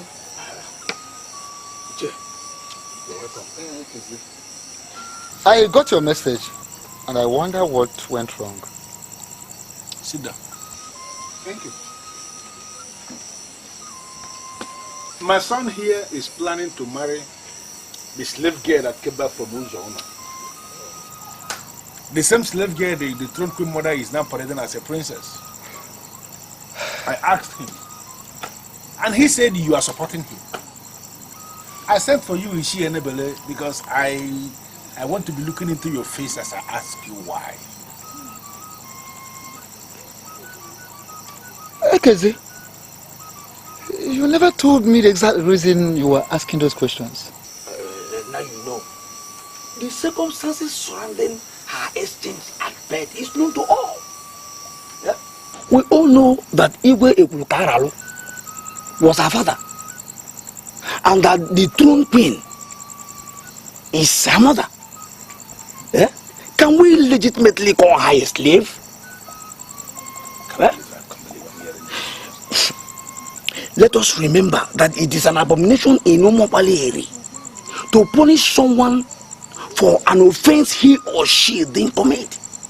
She realized that she is not from Ezeonu, but from Umuopaleri, and decided to identify herself with us. Can we legitimately call her a slave? Huh?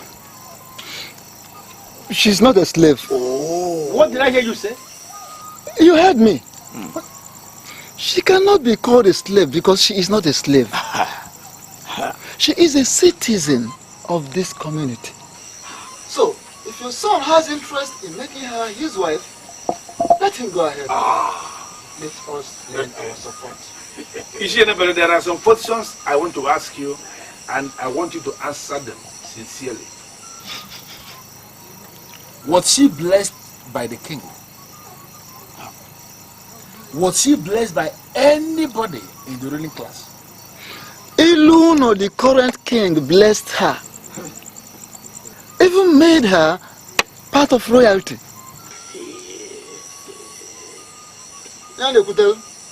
We cannot change it. Listen to me, Kezia. I want to advise you as a father. If you want to know what any woman will develop into, look at the mother of that woman. The mother of any woman will give you a picture of what a woman will turn into tomorrow. Now listen to me. I will never allow my son to marry the daughter of a mad woman who was raised by an evil woman, Ugoezu of Ezeonu. So it would be right to say that her mothers are the problem, not her. Hey, listen to me. Don't put words in my mouth. I have taken a decision that must be respected. I am the traditional prime minister of this kingdom, and there is no way you will ever marry any woman without my approval. So let it sink into your thick skull. Do you really think what you're doing is the best thing? I came here to see my friend, who happens to be your wife. You have not answered my question as to your whereabouts. And here, we are sleeping together. Do you know what about your friend? Talk about yourself. She called me a murderer, a killer, and an evil man. And she disappeared. I think your visit is remarkable. You've come to fill the vacuum she created with her exit. I will expose you to all the beautiful things in life. You are sweet. And I'll make sure you get sweeter by the day.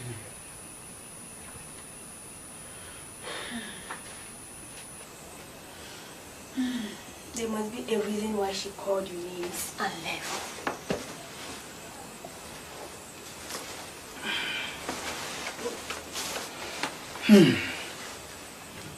She was surprised to know I'm the Lord of Otigbo Olugbo Confraternity. She said I killed her only brother, and she called me a murderer. Is she not insane? Who ended that bastard in Ogbendida a long time before I met Ifunanya. She cannot hold me responsible for my actions if I met her.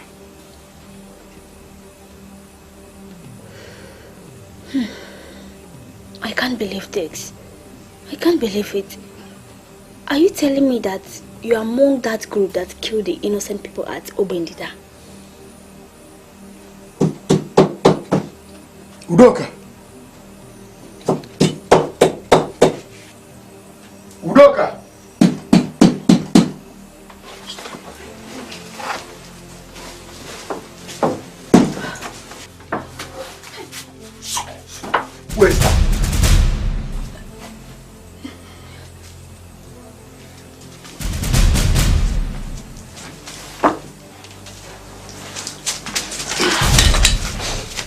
sent you?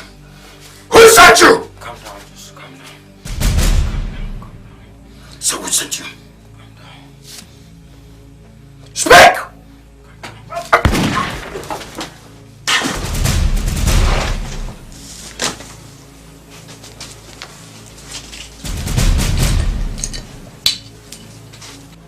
Stay here. Don't move.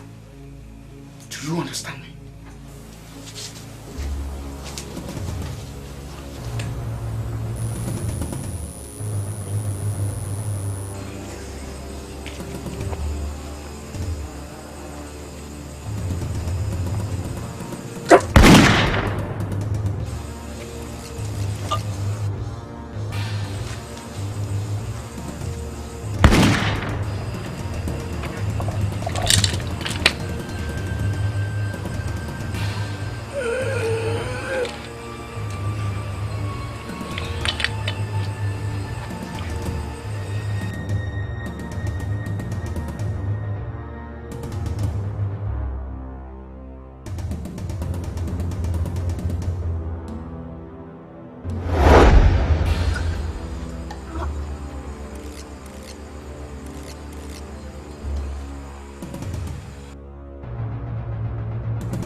Oganda.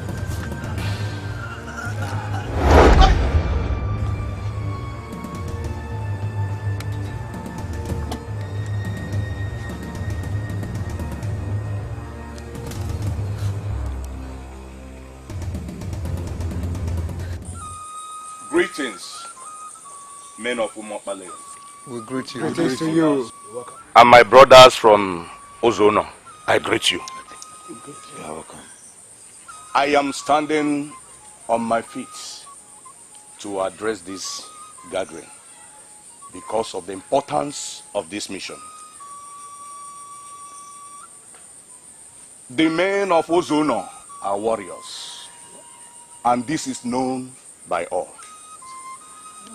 And we all know that warriors cannot be caged in a strange land. The man of Ezeonu is today king in Umokpaleri. Still, Umokpaleri do not pay homage to Ezeonu, to us, as providers of their king. We have waited for a long time to see if this abnormality could be corrected. But it has now dawned on us that we are not even thinking about it. This is why we came. And we have two options on the table. You will either release our son, Iluno, to come and become king in our land. Or you will enter into a perpetual agreement with us that you are under us in political status. Yes. Yes. I'm sorry if these conditions are tough, but suffice it to say that they all were taught and they stand irrevocable. Yes. I raise my case for now.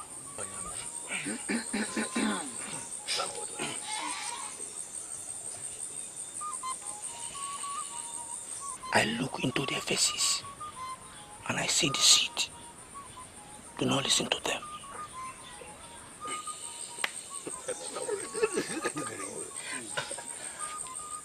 I am surprised that men of Umokpaleri are not willing to respond to our request.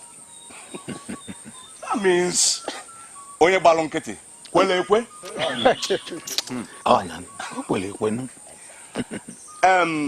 Men that are elected to say nothing have indirectly agreed to what was said.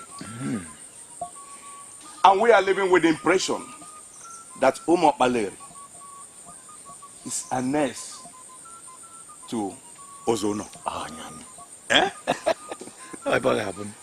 And whatever that happens here must be approved by the elders of our land. Issue Asakwe, I want you to listen. That the people have refused to fight does not mean they don't know how to fight. Yes. You have insulted us enough. And I want you now not to push it beyond limit. Because if you do, you are not going to appreciate the way we are going to handle it. Oh, yes. Your land, Ugoezu, as you said, is a land of warriors. We agree. But I want you to equally agree that Umo Baleri is a land of greater warriors. Exactly. That's Be very careful. Be very careful. I am sorry, Nzeonya, but I've not insulted your land. I just spoke the mind of our elders.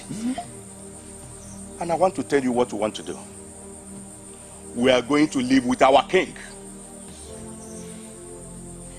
The men of Umo Baleri should provide a king for Umo Baleri. The present situation that a man of Ezeonu is a king in Umo Baleri is unacceptable to us. Yes, I know what to agree. I choose to stand to address this because I am the man in the center of it all. Already I have started the process of retrieving all you stole from my mother, Ngozi of Ezeonu. He who comes to equity must come with clean hands. Yes. But your hands are shrouded in evil and wickedness. And I wonder what makes you think you can represent Ezeonu anywhere. Are you talking to us? How dare you address us with such reckless choice of words? I am not going to remind you that you are in Umo Baleri. Our king is standing and you have no right to cut into his statement again. Yes. Umo Baleri is an independent kingdom. And here we have one of the strongest political structures on earth. We can never, never surrender to the people of Ezeonu. Never. We can't. So if your mandate here is to come and provoke us, I'll gladly tell you that we shall refuse to be provoked. I am sorry. But you are not making any sense to me. Because you are a stranger in this land, you remember. And I know that men of Umo Baleri will not be naive to allow you to take decisions for them. You are following us back to Ezeonu. If they insist that you remain here as king, then this kingdom shall be considered as part of our kingdom. Yes. Should I not just kill this man? Let us know that he's dead. Ifewa, why are you being angry for nothing? Were you the one that sent the bandits to storm the place? I'm ashamed of you. So you went to my place, and that idiot that paraded himself as my husband told you I was not at home. And you had the effrontery to spend the night with him. What kind of a woman are you? I am not going to go into that. Oh, if you happen to be the one that sent the killers, I wish to inform you that they are all dead. And they killed your man as well. But they made their Waterloo. I am not interested or impressed with your news. You know why? The news bearer is disgusting. Come on, Ify, what has come over you? Why are you calling me names? You know, the mere fact that you had the gods to sleep with my man gives you away as a very dangerous and evil person. And I don't want to ever see you again. Ever! Are you telling me off or what? Oh, yes. You leave my house this minute and you don't ever in your lifetime come back. And you know what? Keep your greetings to yourself. If you see me on the way, don't greet me. Oh, come on, Ify, you're taking this too strongly. Am I? You're taking it too strongly. And I wonder if you remember that I remain the only one to save you. For I know that you engage those murderers. Oh, shut up! Shut up! When the kingdom securities starts going around asking questions, I am sure you'll be able to tell them how you killed the prince the one night that you spent exhibiting the zenith of your loose thighs. My beauty. Are you talking to me? Oh, I think you talk to me like that. Next time you talk to me that way, you will not live to tell the tale. The people that came from Ugoezu are gone. And I believe this is the best time for us to tell ourselves the truth. Yes. Because it does not make sense waging an unnecessary war against the people that spoke the truth. I beg your pardon, Ugoezu. I think you are deviating. How? Huh? What and what have they said that you are referring to as the truth? Oh. Eh? Huh? They came here to insult us. And I think we've just committed a blunder by allowing them to live without us breaking their legs. The only reason I am not going to place a curse on you for interrupting me rudely is because of your late father, who was a great man of this kingdom. I remember him vividly. The next time you will try this thing again, I am going to teach you that I am a man of many sides in this land. Now, going back to what I was saying before I was rudely interrupted by this one that is spreading himself as Ozugbo in our land. Iluna,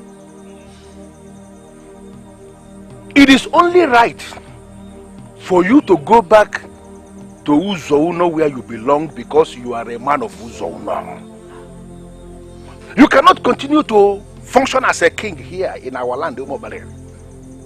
You have to go back to your land and assume position as king over them. I am sorry, father, but I'm going to resist you. Yes. With all those that share the same confusion with you. Oh yes, yes. You don't know he's our king and he's not going anywhere. Are you talking back at me? I am not going to keep quiet because you are not doing the right thing. Yes. A man who was blessed by the king and was declared a citizen can never be punished by the council of elders. Never. I am a man fully initiated into the masquerade of Umobaleri. I am going to resist the conspiracy. The end. Yes. His Royal Majesty, as a Iluna of Umobaleri, is not going anywhere. Yes. Did you wake up to breathe through your anus? You rule forever. You know what's up? The only reason I followed you here is to address in your compound, so that all the spirits here will bear me witness that I spoke when it mattered most. Everything you said, Unumo Paleri, from beginning to the end, are all lies. In fact, you took us to that kingdom to insult our intelligence. I'm presently regretting following you there. Wait a minute, Nze Ozobian. Are you trying to tell me that you are comfortable with the fact that our son is a king in another land and we don't have king here? The young man in question is your nephew. By the acts of the gods, he has become a king in another land. You should be happy for him. His subjects appreciate him. What is your problem? You now want to bring him back home to render him redundant. I am not part of that your plan. This land will bear me witness. I am not part of that your evil plan. Anakwam. No, Naba. Oh no, what I told you. Whatever you come out of this will be on your head. I'm not part of it. I told you. As big as is no heart of a man.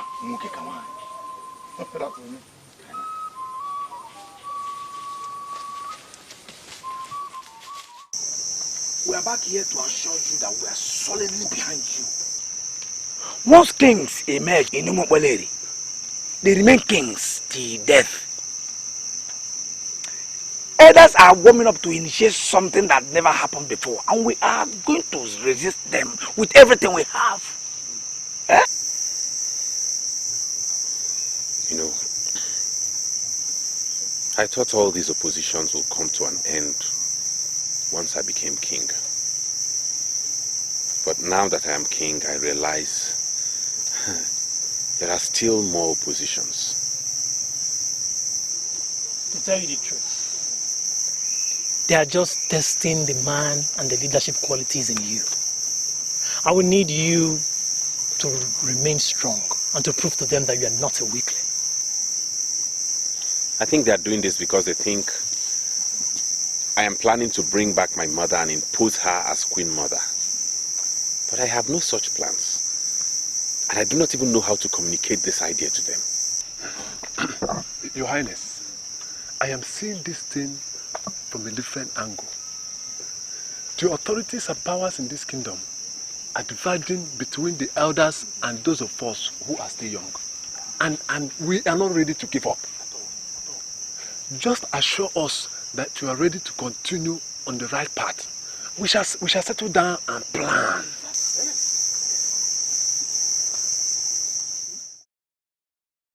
I have remained unmarried because I have not seen anyone to marry. The truth is that we are destined for each other. That's why the moment I saw you, I knew you were the woman. Please accept to be my wife and I will be the happiest man on earth.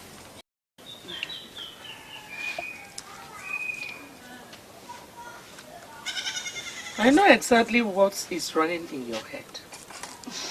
You're just imagining life with Ngozi as his wife. Well, wake up from your slumber, my daughter. Because it will never happen. Mother, please, enough of this. Why are you endlessly changing like a chameleon? Will you shut up and listen to me? Some elders came from Ezeonu, requesting that Ezeonu should relinquish his present position as the king and go with them back to Ezeonu. Can you imagine that idiot, that fool Ngozi, that I'm doing everything to make sure he marries the most wonderful princess we have, was speaking against their mission? Huh? Now, Awele, tell me, how would you now marry a man who is openly fighting your mother?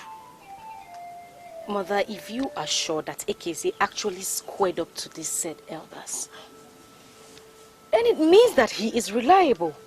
It means that he is the right man for me. Are you out of your senses? How do you mean he is the right man for you? Mother, what exactly is your problem? Ezeonu, my brother, or who? You're still even calling him your brother. That means you did not even hear what I said. Listen, Awele.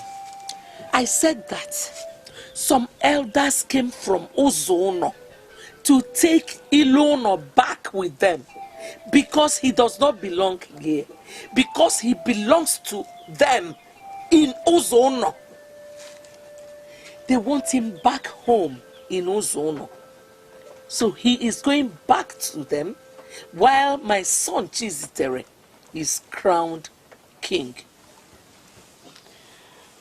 Mother, wait. Let me get something clear. Are you saying you want Ezeonu to relinquish the crown and go back to Ezeonu? Exactly. Because the crown does not belong to him. The crown belongs to my son, Chizitere. They used some powerful charms on him. Finally, the mask is finding its way back to the original owner. He is going back to Ezeonu, where he belongs, while my son will be crowned king. What you are saying will never happen. The youths have taken a decision on this, and we are ready to challenge the elders. We are going to fight them to finish. Come, who are you working for? I am not working for anyone. I am doing my best to avoid anything that could reduce our kingdom to public ridicule. Kings emerge here to rule until they die. That is what we know, and that is how it shall remain. We shall see.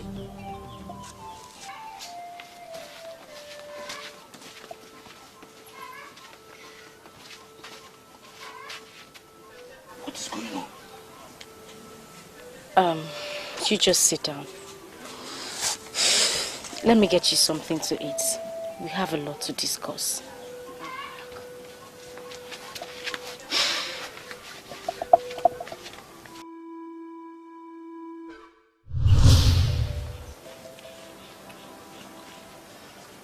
It is not very glaring.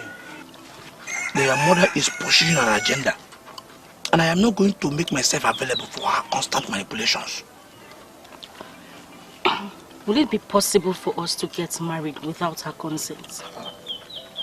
The people that are getting married have the final say. Your mother and my father has no say at all. They are playing discordant tones. And the best way forward under these circumstances is to ignore them and proceed with our noble intentions. Do you mean you can actually disobey your father and marry me? The truth is that I have never agreed with him. And based on what I'm seeing so far, I am going to disagree with him again. I am now a prominent man of Umobaleri. I take credit for my achievements. And I blame no one when I make mistakes. You impress me every new day. And you made me feel great. The very first day I set my eyes on you. It has remained a glorious impression every new day. Thank you. I hope you're enjoying it. Very delicious. I can still remember what that strange man said to me. Okudele, please, wake up from your sleep and think like a warrior of Ozono. An unwanted child that was sold at birth is trying to make us irrelevant. We must stand to challenge him. I don't think I would like to continue with this. Why? Why are you backing off now that we have put in motion the best traditional tactic to bring him here? Why? Because men like you that have eyes do not see. Those that are blind could see properly. Aspire to be blind. What do you mean by that? So that you could see. What do you mean by that? As you aspire to be blind? That strange man named Ukadike said a whole lot. And I am not ready to continue with what may lead to regret. I want you to ponder on this saying. Men cannot cover the moon. Don't tell me that you are becoming naive. You now see Luno as your moon? Discretion remains the better part of valor. Know when to discontinue something that will lead to dishonor.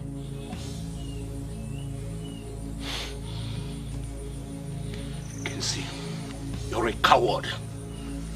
I regret even getting you involved in this for the first place. Coward.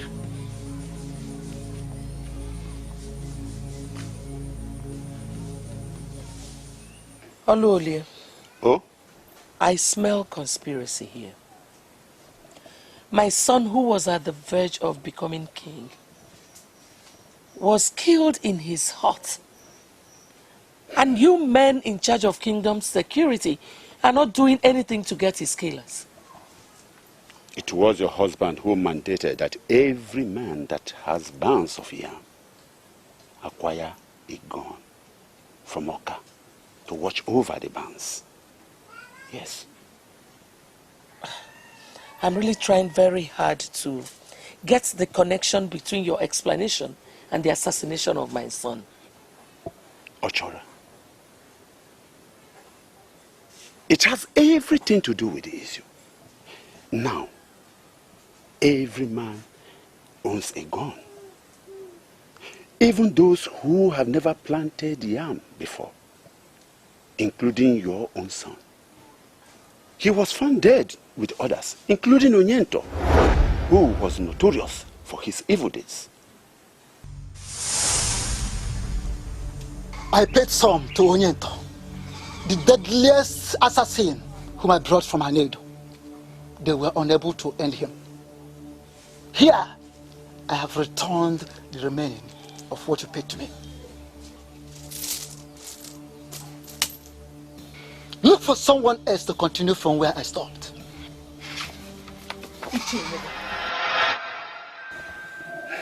Did you say Onyento? Yes, Onyento. Do you know him? No, I've never really met him, but I've heard about him. Why would they kill my son? That question I cannot answer for now. But later, you will get the answer.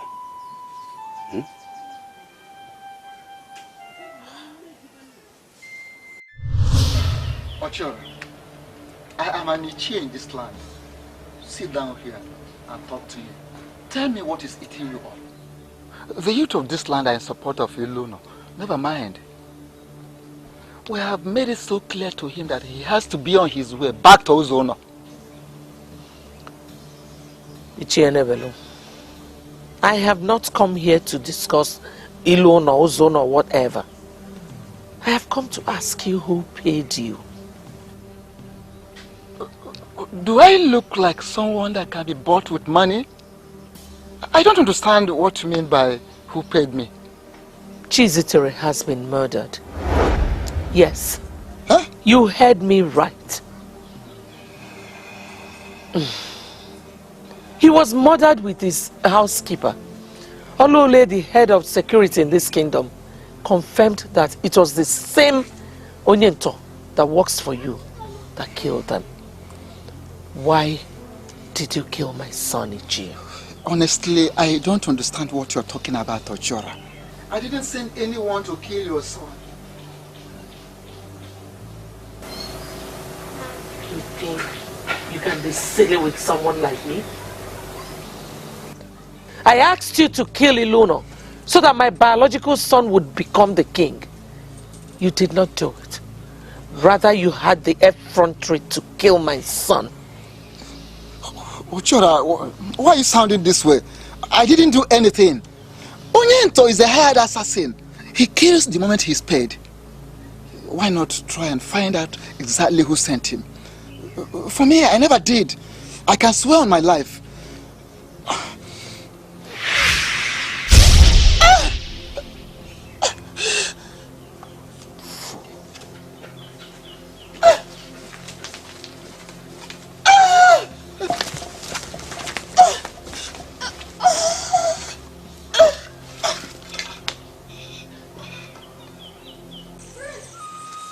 I count myself lucky to have met you here. I have tried to see you in your place, but you have refused to see me. I am here with you now. Why are you looking for me? I wish to apologize for all the wrong I did to you over the years. It has dawned on me that men cannot cover the moon. I have come to realize that your son, Ezeonu, is the moon that has risen to provide us light as we pass through the dark side in this life. I'm impressed with your excellent choice of words, but I don't believe you. I know you don't believe me, and I must tell you I understand your reasons. But I'm here to tell you the truth that is flowing from my heart. It is Onowu Osakwe who lured me into all the wickedness we unleash against you. I have found out, eventually, that men cannot cut a man that gods have not cut. I know you have your way. You can reach your son in Umopale. Tell him never to return to this land, because Onowu Osakwe has perfected how he would die once he returned to this land. You are lucky to have made this move. Else, both of you would have been consumed in that plot. You sound as if you are already aware of the plot. Have you forgotten that I am the revered Ngozi of Ezeonu? If I cannot see such things, Why then do men fear me? You are lucky. Now I know that I have only one fool in the line.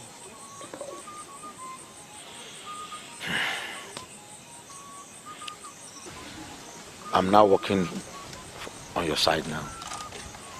All the lands I personally got as my share from what we seized from you. I now surrender them all. I believe you know how to protect your son, because the plan against him is massive.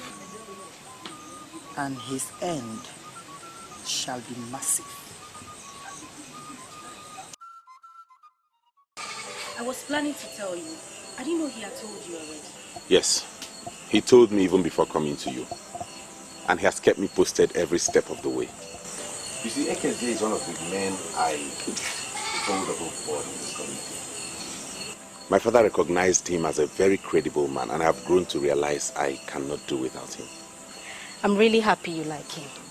Mother changed her mind about him because he refused to do what she asked him to do. Yes, he told me, and that's the reason I'm here. I want her to clarify me on certain things. You know, the corporate existence of this community is being undermined. So I have come for her to give me some clarification. Mother came back this evening and went into her chambers. I greeted her and she didn't even respond. When I asked her what she wanted to eat, she said she was okay and wouldn't want to see anyone again. I was even talking to her and she was responding from inside. I really don't know what's troubling her. We are going to Ugoezu tomorrow, just the two of us. What are we going there to do again? I really don't like going to Ezeonu. No matter what has happened, I will forever be indebted to your mother for giving me life. And you should also be indebted to my mother. I want to go there and bring her back. I want her to abandon that telepathic temple that make people call her names. I'm not sure mother will be happy that I was part of the process that brought your mother to this people. That is because she thinks I'm going to bring her to come and become Queen Mother here. No! I just want her to be close to me, to sleep and wake up in the same place with me. Is that too much for a son to ask for the mother?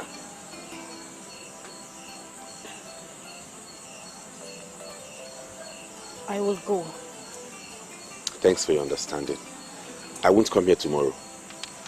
Meet me at my place, then we'll go from there. When we are back, we'll plan your wedding with Ekeze. Thank you. Let me see if I'll be lucky.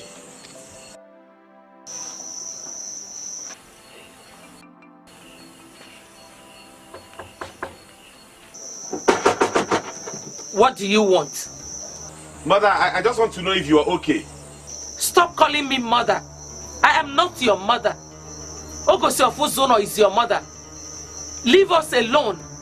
You are not from this land. Your presence here is affecting this land. Leave us. Be mature enough to go in peace.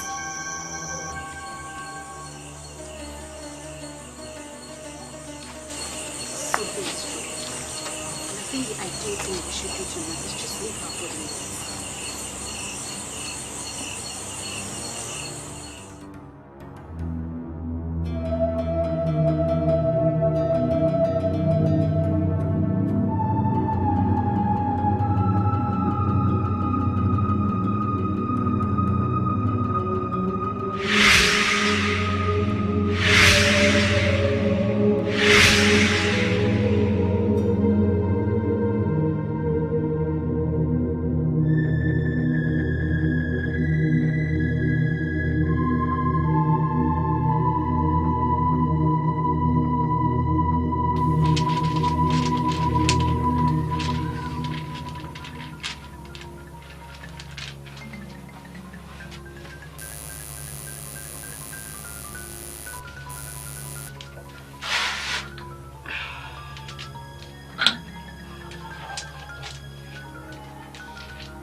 I don't know what's wrong with the door. I can't open it. Please help me open the door. Ekwenike, please open the door.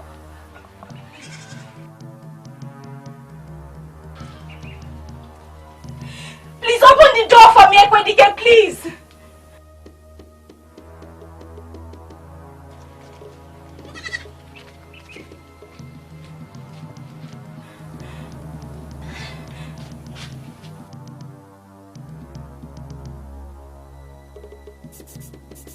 Someone please get...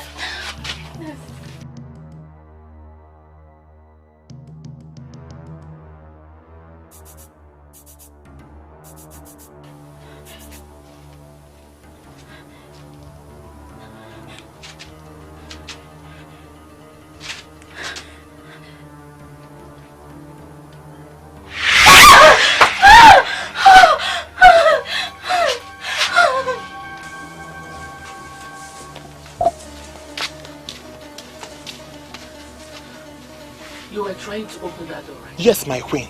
The door is locked up. She called for my help, and as I tried to open... Don't you go close to that door again. She must remain there until she regains her sanity. Is she mad, my queen? Go and look for something else to do. Remember, do not go anywhere close to that door. Yes, my queen. Leave.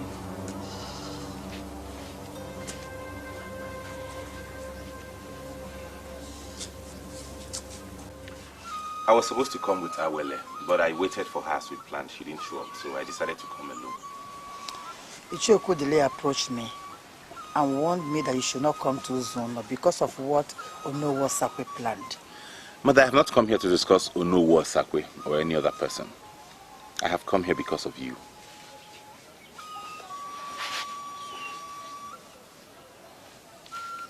With sand in my hand, I beg you to come live with me in Umo Baleri. I have become so many things to so many people. Some people can't do anything without practically making inquiries from me. I know all that. You weren't like this from birth. In fact, when my father was alive, you were just an ordinary woman. All this started after my father died. And you met a man from Akambisi who introduced you to sorcery. And he died. You took up his wand and set up this temple. Who told you all this? Your son is now the king of Umo Baleri. I have a room in the palace where I can go into and anything I seek will be made manifest before me. Mother, I can authoritatively tell you that that wand you took from the man of Akambisi that has made you the head of telepathic art will one day become a problem for you. Get rid of it. Come and live with me in Umo Baleri. Do not say no, for I won't take no for an answer. Go back to Umo Baleri. I will be there before sunset. At dusk.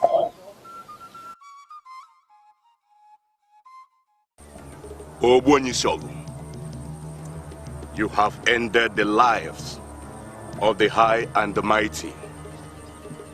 My enemy has entered in the den of lion, and I decreed that this day shall be his end on the earth. He will use this road on his way back to Umo Baleri. I just ask you for one thing. I am asking for one thing. As he crosses this thread of death, tie his heart. Let him die like a nobody. I want him to die with his mother. I have swallowed the land, and men who are men like me do not vomit what they have swallowed.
Ifechukwu delu no dego ya, Ifechukwu delu no dego ya, Ifechukwu kwulu no kwuo ya, Ifechukwu kwulu no kwuo ya, onye Chukwu zolu no zogo ya, onye Chukwu zolu no zogo ya.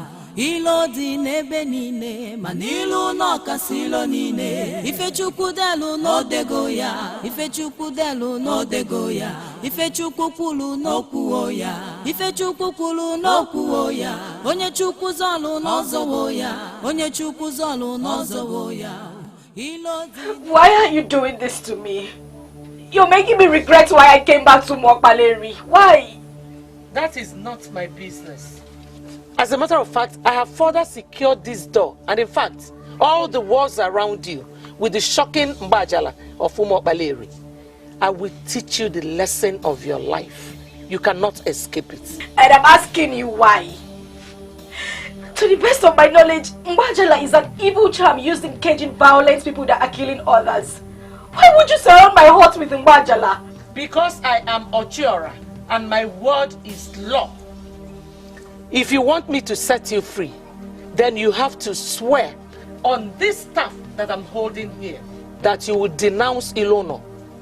If not, you will have to die in there. I will never denounce my brother. You are in the dark and will die in the dark. He is not your brother. Mother, you have killed Chizitere. Ilono is the only brother I have. I will never denounce him. Well, I'll be back at sunset to know your stand. Mother, please come back and open this door, please!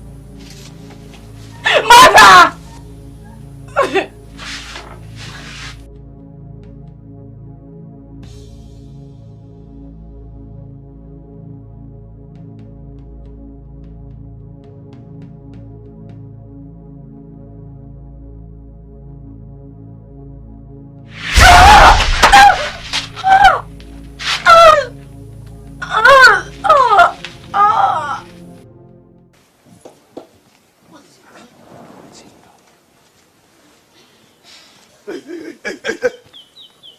Break it down here.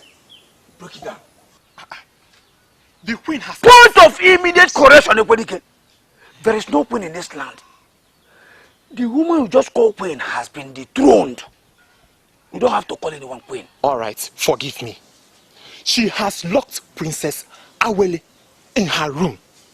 Yes, she has locked her in her room. And she has ordered that no one should open for her. She has not eaten since morning. And that hut has been caged with Mbajala. She cannot escape. You are playing with everything, right? Why on earth will I play with such an issue? I am telling you what happened. She suspected that she may break the door and escape. So she used Mbajala. She cannot escape. You know the way to her room. You can go there and see things for yourself. Yes. Mbajala is an instrument of the masquerade to cage violent people. Why will she touch Mbajala? If I were you, I will not be asking questions here. I will be thinking on how to free my woman. That is what you should be doing now. Think of how to free your woman. Yes, you should be thinking of that.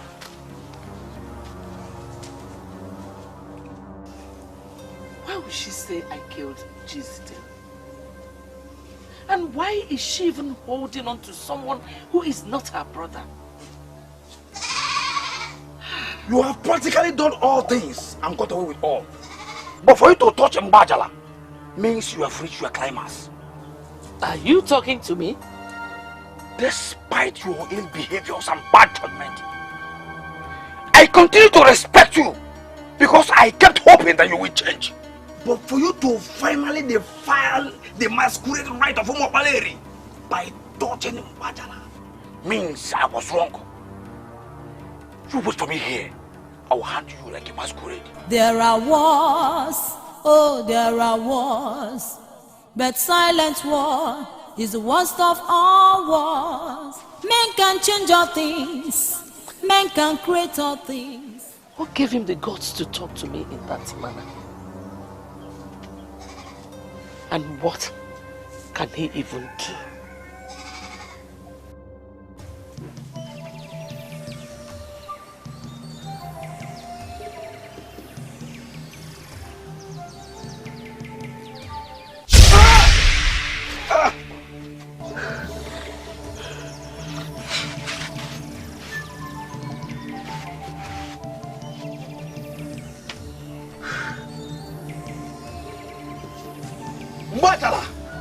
Is an ancient instrument of the ancestors. A woman who has no right to touch it has used it to cage another woman.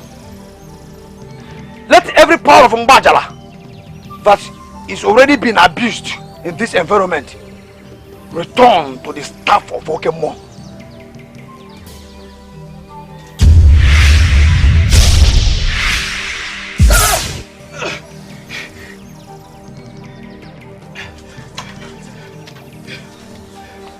Who gave you the permission to come into this palace and do what you're doing?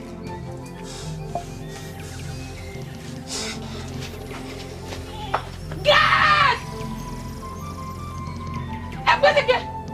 Go after that intruder and bring back Awele immediately! A man that is holding the staff of Okemo is already Okemo in full. Who are you telling that tale? Go after them! Go! Go! Men can change all things. Men can create all things. Men can do all things. But they cannot change God. Men can do all things. Men can create all things. Men can change all things. But they cannot change God. There are wars. Oh, there are wars. But silent war is the worst of all wars. There are wars, oh there are wars, but silent war is the worst of all wars. I waited for you as we discussed, but you didn't show up, so I decided to go alone. I woke up early and took my bath, prepared myself for my trip to Ezeonu. Just at the moment I was going to leave the house, when I attempted to touch the door, I discovered something was wrong with my door. The door was shocking. Just then I heard our mother's voice saying that she had fortified my door with Nwajala. I was caged inside my room until he came and rescued me. Why is she doing this? Why is she undermining royalty? The issue here is that she has desecrated the masquerade of Umobaleri by using the powers of Mbajala. You must handle that as king. I believe she's doing this to get at me. But I will not play into her hands. She asked me to disown you, else I would die inside that room. A woman saw her coming out of Echienebelu's compound. Few hours later, Echienebelu was found dead right inside his compound. What do you call this? She actually killed Echienebelu. What is wrong with our mother? Why is she killing people? Let's leave that for the gods to handle. Let's talk about the one that concerns us. Prepare. Tomorrow, both of you shall get married.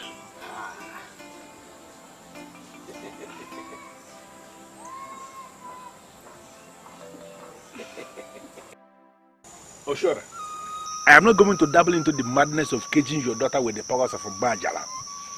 The issue here... I thank the gods you said it is my daughter. So it is nobody's business what I do with her. It's not my business what you do with her or what you do to her. It's not my problem. The issue here is the act of desecrating the masquerade of this land. Why would you, a woman, involve Mbajala in any of your affairs? Why? Well, I have not come here for that at all. So why are you here? That fool that became your king and not my king, is planning to give out my daughter in marriage tomorrow. I have come to beg you to please help me grind him to a halt.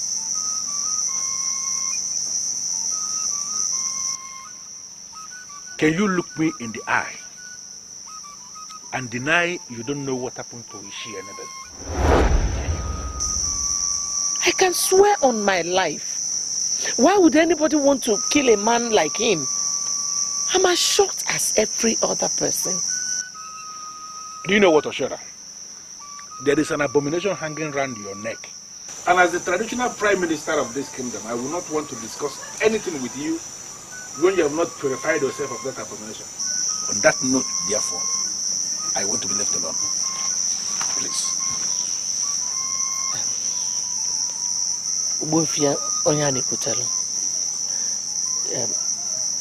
I have offered you large quantity of gold in the past which you turned down, and I have come to the conclusion that you are a man that material things cannot entice. You are still the prime minister of this kingdom. I have decided to offer you something that is worth more than gold. My body. You know, Ugoezu, I don't know why you have refused to look at me. Even when my husband has died and almost forgotten, even your wife. I am ready to give you anything you want, anyhow you want it. Please, do not allow Ekeze to marry Awele. And that woman, Ngozi, I don't want her to live in this kingdom. Please, do it for me.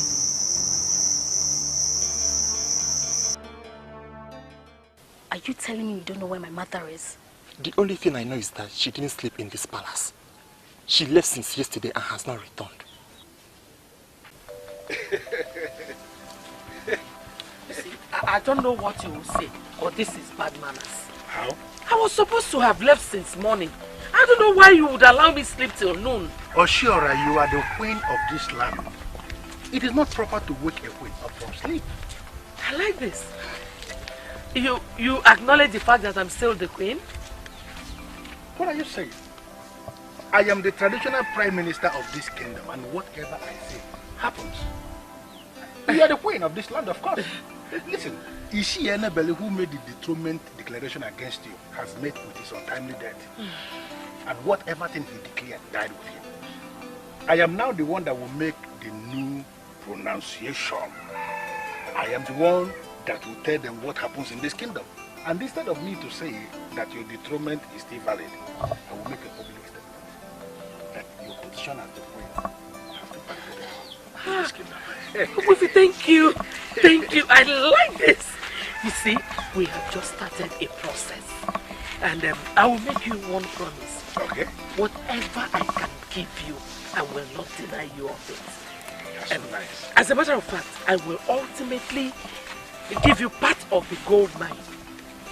I just want you to be for me. I am so happy you came to me. Oshora, listen to me. I had always wanted to make you mine, but I was somehow scared that you will turn me down. I am so excited that you came to me yourself. Let me make you one promise. I will never let you down. Oshora, the queen of our land. Ugoezu. Ugoezu.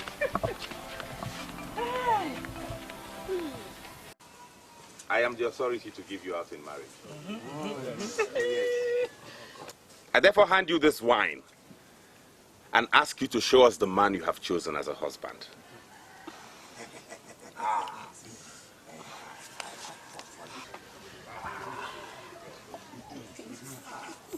Beautiful princess of Mobile Kingdom. Look very well. Beautiful princess. Yes. In my capacity as the Onowu, of this kingdom. I demand instant explanation. Men cannot cover the moon with their hands. And you, you cannot be able to cover the shining sun with your ordinary hands. Exactly. Whatsoever that will be, must be. Yes. This is your son, Ekeze. He is getting married to the princess Awele of Umawele, the kingdom. Impossible.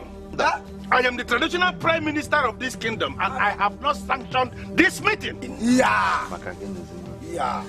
Listen, His Royal Majesty, the king of our kingdom, is the one sharing this meeting. And he is still the one that will bless them. Oh, you have no right to dictate for our king. Yes. Who do you call the king? Royal Majesty. His Royal Majesty. He's our king. He's our king. This one here? Oh, yes. I was the one that made him king. And so? I can undo what I did.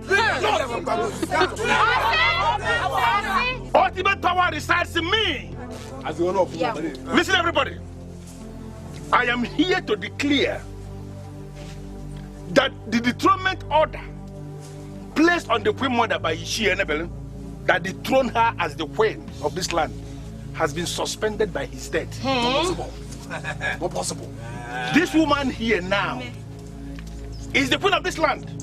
And she told me in confidence that she has not sanctioned the marriage of her daughter to Ekezie, my son. I also have not sanctioned Ekezie, my son, to marry her. So I don't know what is going on here. A strange man of Ugoezu, who is parading himself as our king. It's our king.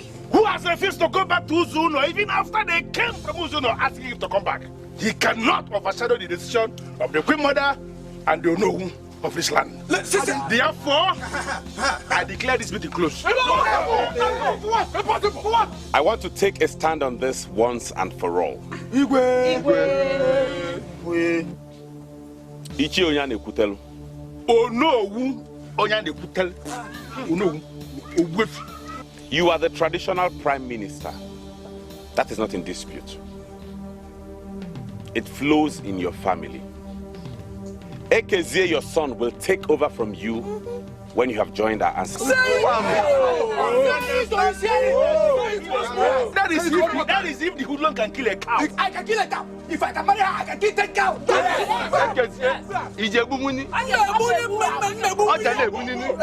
If you are sure that a woman who has committed an abomination, a woman who had the guts to abuse the powers of the great Mbajala, should be reinstated as Queen Mother, then you go ahead and do as the custom demands. Yes. And we shall all bow to the Queen. Yes.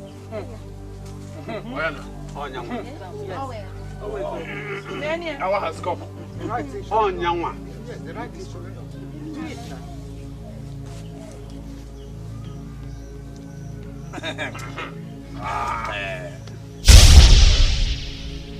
In line with the custom of our people, I sanctify you with this sand, thereby cleansing you of the sacrilege of touching the crown of Umobalir,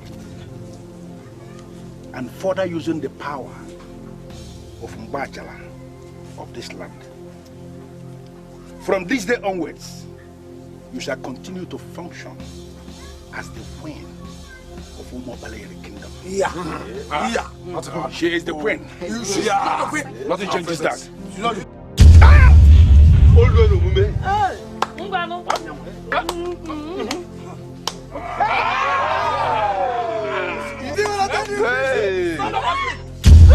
I said it.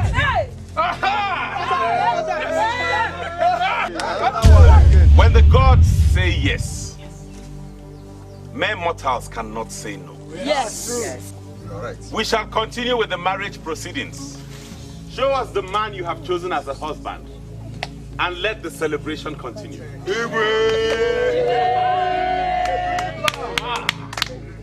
Beautiful princess.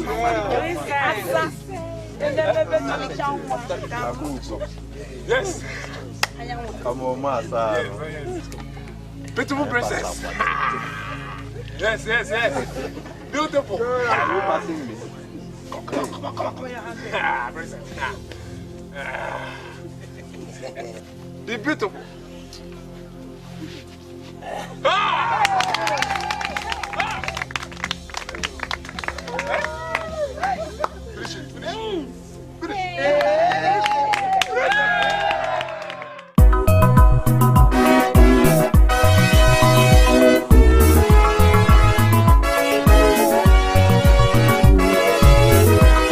chukwu delu n'odego ya, ife chukwu delu n'odego ya, ife chukwu kwulu n'okwu ya, ife chukwu kwulu n'okwu ya, onye chukwu zọlụ n'ọzọgo ya, onye chukwu zọlụ n'ọzọgo ya.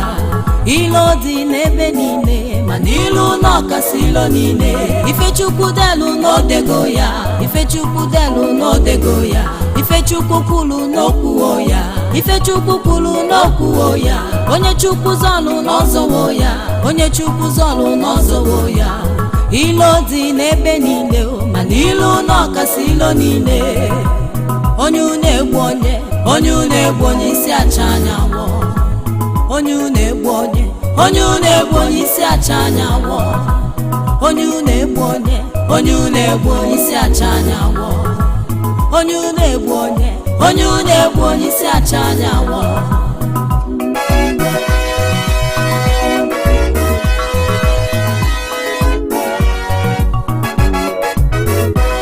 Onye tasịrị bụ n'obi yo, atasigo wee bụpịa gị anya. Onye na-akpọ nwanne gị na-akpala otu oge esigbu gị yo. Kedu ife a ga-eme n'ụwa ka ilo wee benata n'elu ụwa? Onye na-egbu onye, onye na-egbu onye isi acha anyanwụ. Kedu ife a ga-eme n'ụwa ka ilo benata n'elu ụwa? Onye na-egbu onye, onye na-egbu onye isi acha anyanwụ. Onye na-egbu onye, onye na-egbu onye isi acha anyanwụ. Onye na-egbu onye, onye na-egbu onye isi acha anyanwụ. Onye na-egbu onye, onye na-egbu onye isi acha